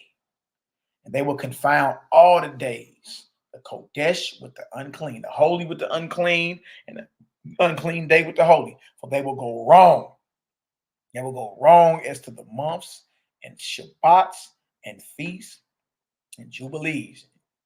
See that? Observing the moon. Observing the moon, you go wrong. See that? Go wrong. And again, y'all, it'd be different if we wasn't seeing this in real time. Look, I'm in a WhatsApp group right now where men are almost arguing over the moon phases. I'm like, man, you cats shredded. Yeah. Like straight arguing. You understand? I'm trying to prove that the dark moon is the new moon, but you can't prove that in the scripture. You gotta go extra. Yeah, you really can't prove, because even if you pull up Enoch gonna tell you the new moon is the first sign of light. That's the first day of the month. That's even in Enoch. So that debunks your whole theory of the conjunction moon being the new moon. Based off the moon phases, the dark moon is the end of the month. If you're gonna go by that, all right. Look at this. For this reason, I command and testify to you that you may testify to them. For after your death, your children will disturb them. Talking about the days of the years, so that they will not make the year 364 days only. For this reason, they will go wrong as to the new months and seasons and Sabbaths and feast days, and they will eat all kinds of blood, all kinds of flesh.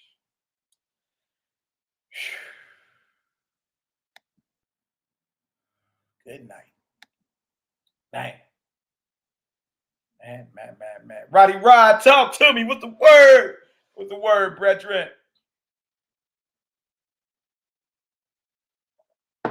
What's the word, brethren? Talk to me. You want to get on hollers real quick? Drop the link in the chat, brother. Bless up, bless up. Y'all got some understanding, though? I mean, you know, we got plenty we can keep going. I'm going to go ahead and get up off it, though. It's been about 5 hours.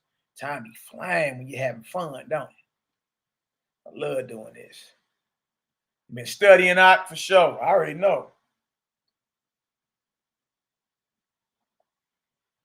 Shemayim Bat Yah. Shemayim, what you say? This is ministering to me because I was dealt with harshly because I wasn't in agreement with the nerd. Yeah, you know, welcome home, though. That's part of it. You kicked out of better places than these. You know what I mean? Welcome home. It's all good. You know, man. A lot of people stuck in their ways, and they put a hedge around them. They got minions, soldiers. Like there really ain't no correcting. Now, when you get to a certain level, right? And I never want to get to that level. I always want to be able to rap and talk about our perspectives. And maybe we can get on one accord. But once you've been drunk off power for so long, like it ain't correcting some of these men. It's just what it is.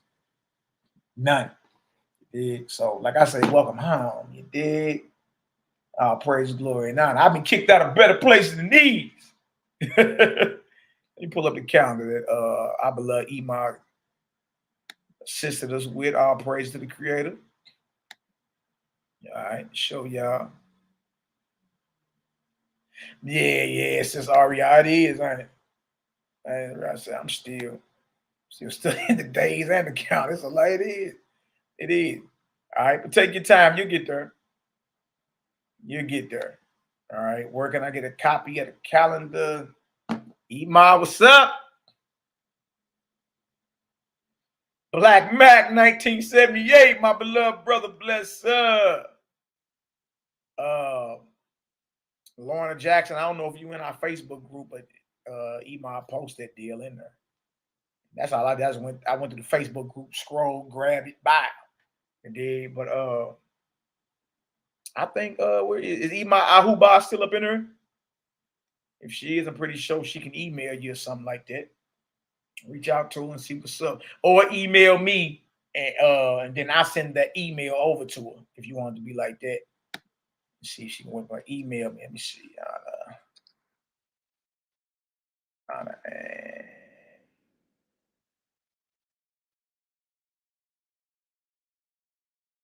Email me Lorna, and how do I get? Let me see if I can share this. Share the Facebook group. Anybody that ain't in our Facebook group, I'm about to go ahead and post a link for you. You can get in there and request to get up in her, and then from there, you can download the calendar.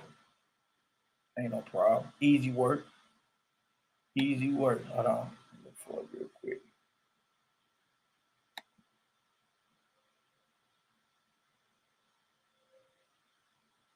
No, that ain't where I'm trying to go.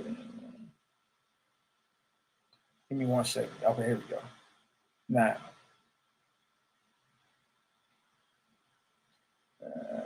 dang, how you doing? Private group. How you invite somebody to do? Right. Don't you see just the link? Matter of fact, the link right here at the top. Shit, yeah. All right, so look. All right, so Lorna, you go right here. All right. So request to be in that group too. Anybody that's not in there, request to be in there. I think STL, SECT of the Nazarene, something like that. STL, Honor, Humility, MELCHIZEDEK Ministries, SECT of the Nazarenes.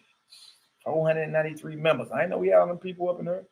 I think a lot of people in there just sitting, witnessing what we posted. Yeah. Look at that. You have a new member to welcome. Look at y'all. Y'all already clicking on it. I'll get y'all together in a second. Hold on. All right, so look, let me pull this up. Bezel, email me. Just email me and I'll send it over to our system. And y'all willing, she can just email you. Feel me? Put the calendar right in your inbox, player. How your family doing, brother? To your moms and your brother, I say shalom, all praises. Bezel the Israelite, my beloved brother. Good to meet you in the flesh. All right, let me show y'all this real quick and then we up out of here. All right.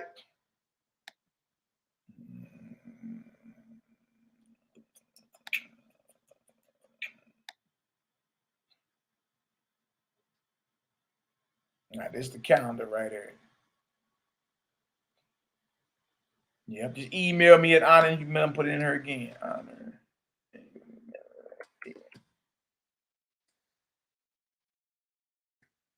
Let's all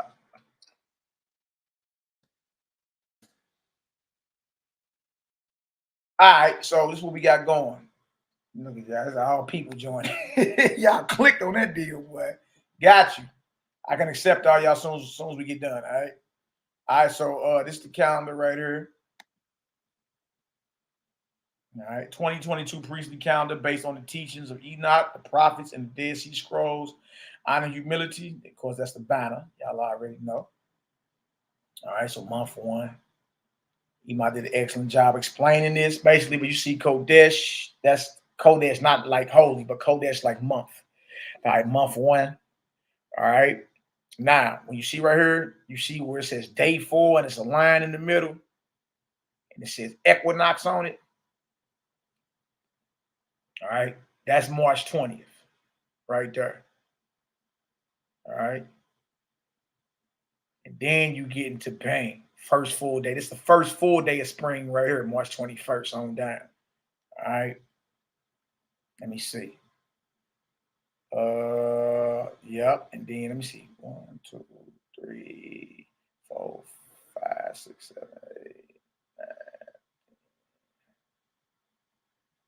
9, 14. 5. Okay. And then you get down here. All right. See what they say right there? April the 2nd. You see Passover split. So the evening of April the 2nd, but we gonna be live though April the 3rd. All right. That's the actual unleavened bread when you supposed to gather right there.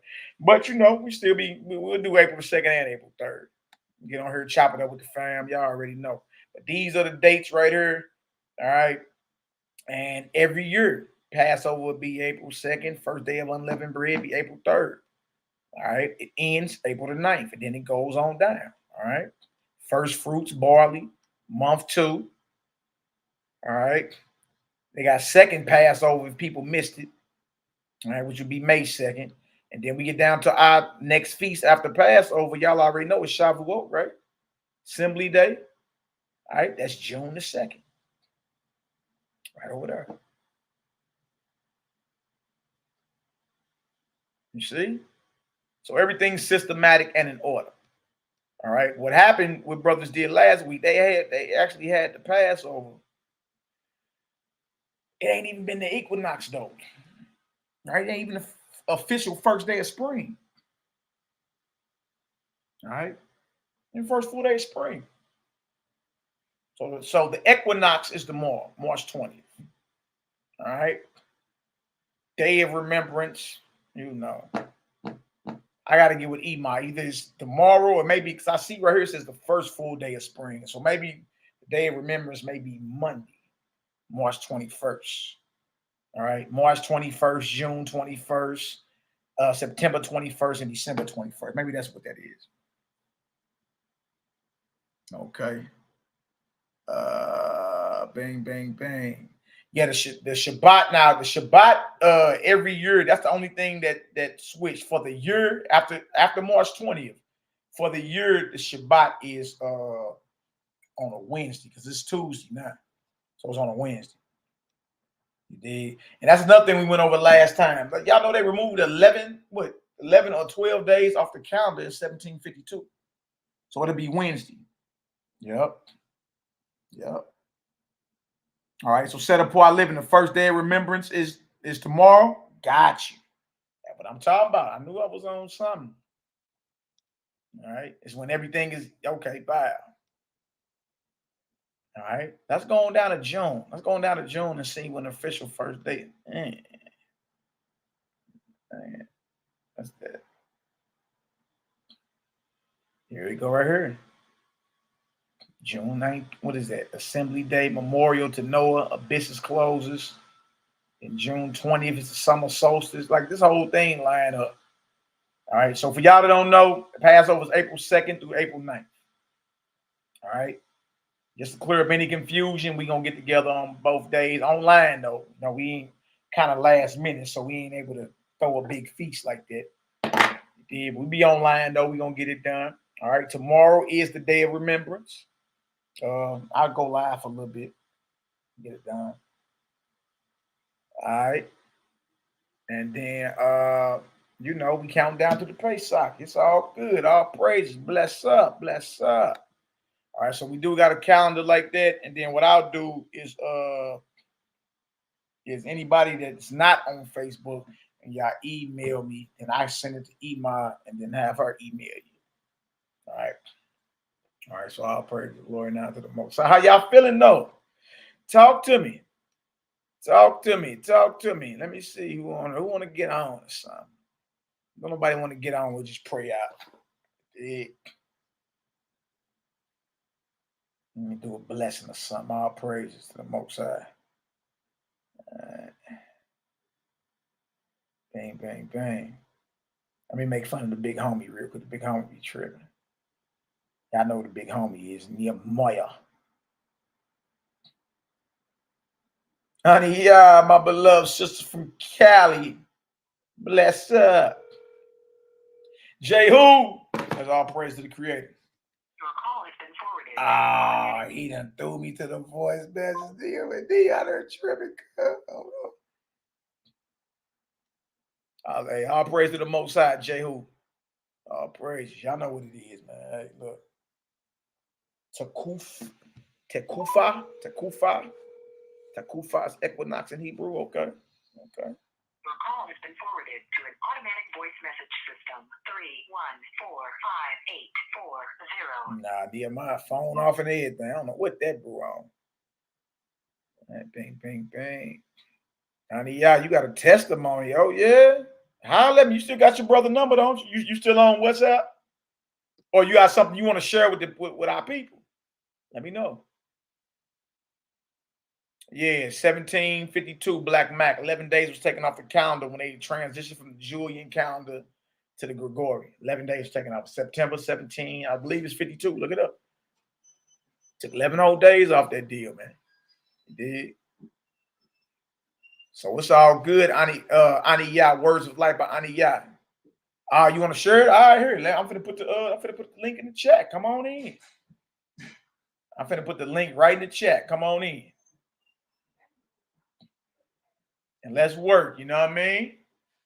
All praise. Jeremiah. What's up, dude?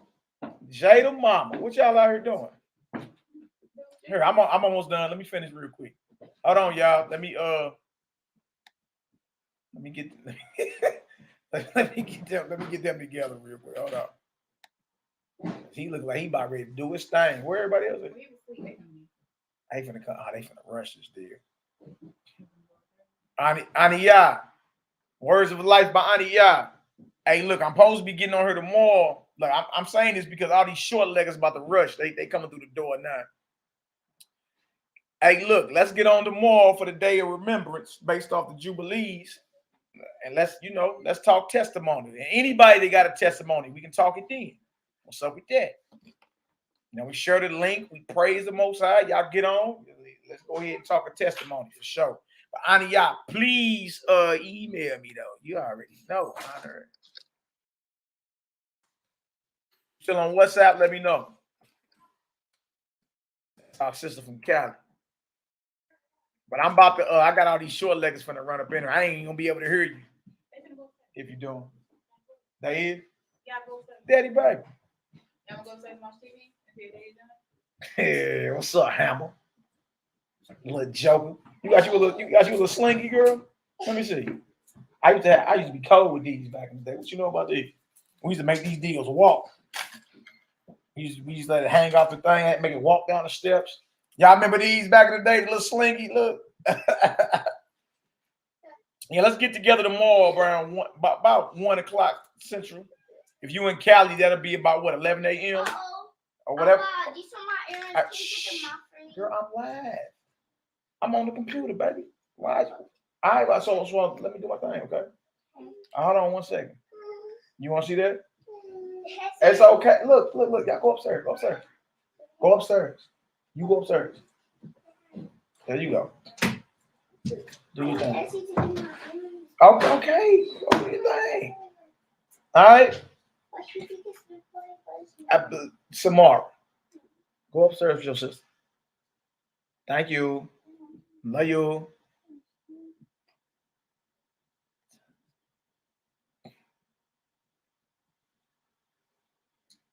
Nah, I ain't say the Passover was made up by the white man. You missed the whole thing, bro. Shit crazy. It's crazy how people just take what they want from something, man. Said nothing about the Passover was made up by the white man. Not at all. Not at all, Jack. Man. All right, bang. Let me see something.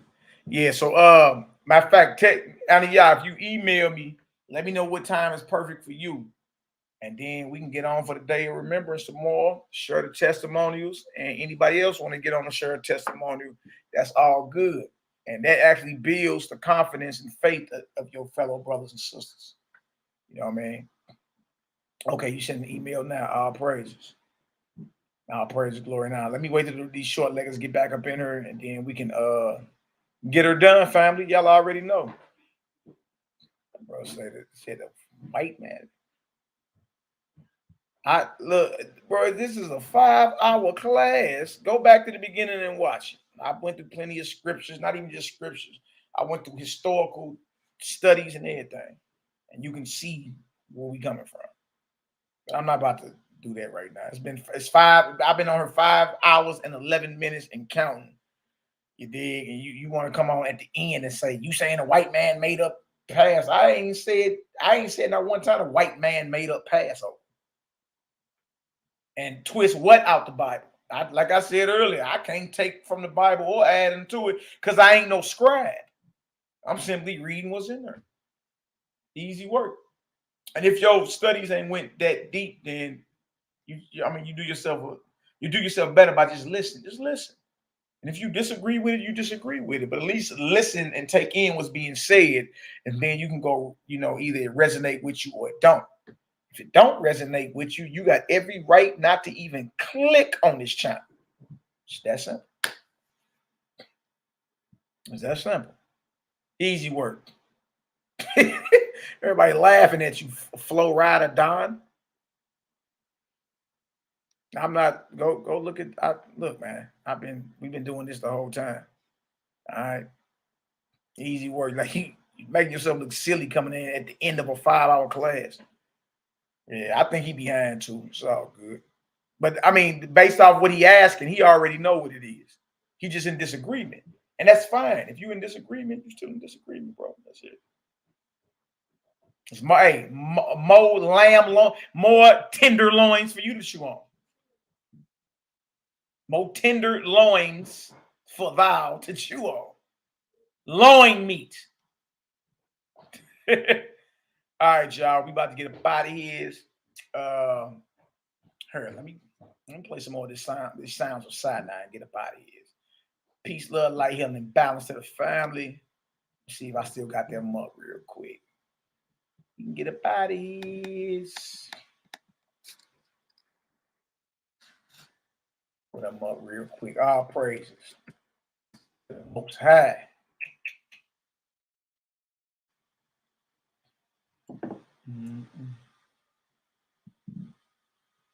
All right.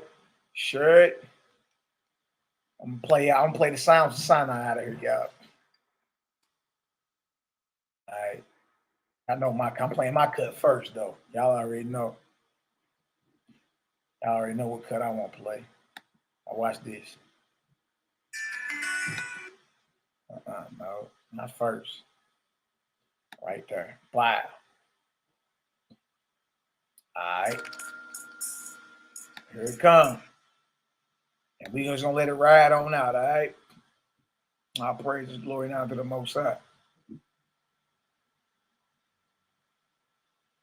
All right, love y'all indeed in truth too. Bang, bang, bang.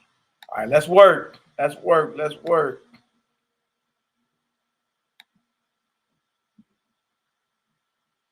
Love all y'all indeed in truth. Bless up.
Who are those children all dressed in red? God is gonna trouble the water. Must be the one that Moses led. God is gonna trouble the water. Wade in the water, wade in the water. Oh,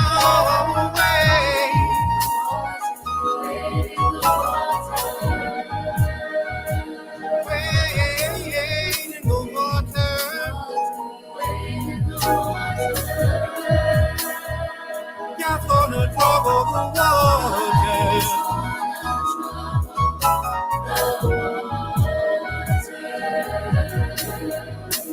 Who are those children all dressed in white? God is gonna trouble the waters.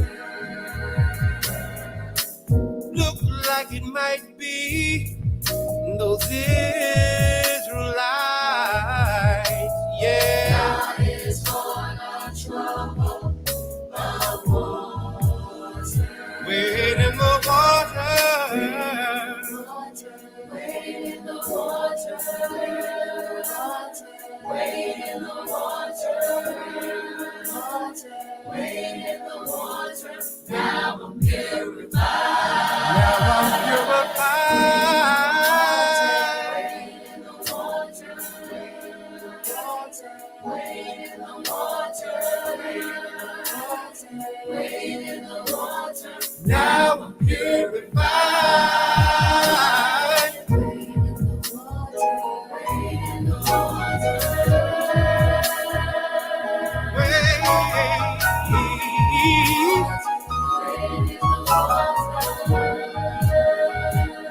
Hold your boots and don't you faint.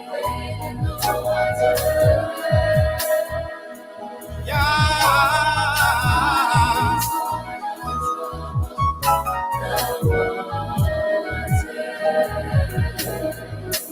Who are those children all dressed in blue? God is gonna trouble the water.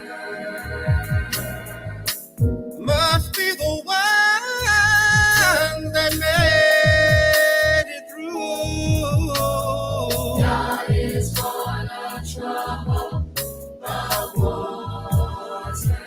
One more thing I'd like to say, Jordan River, chilly and cold. God is gonna trouble the water. Chill my body,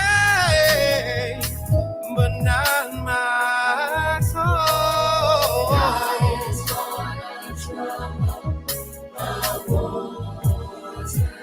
Wait, Wade in the water.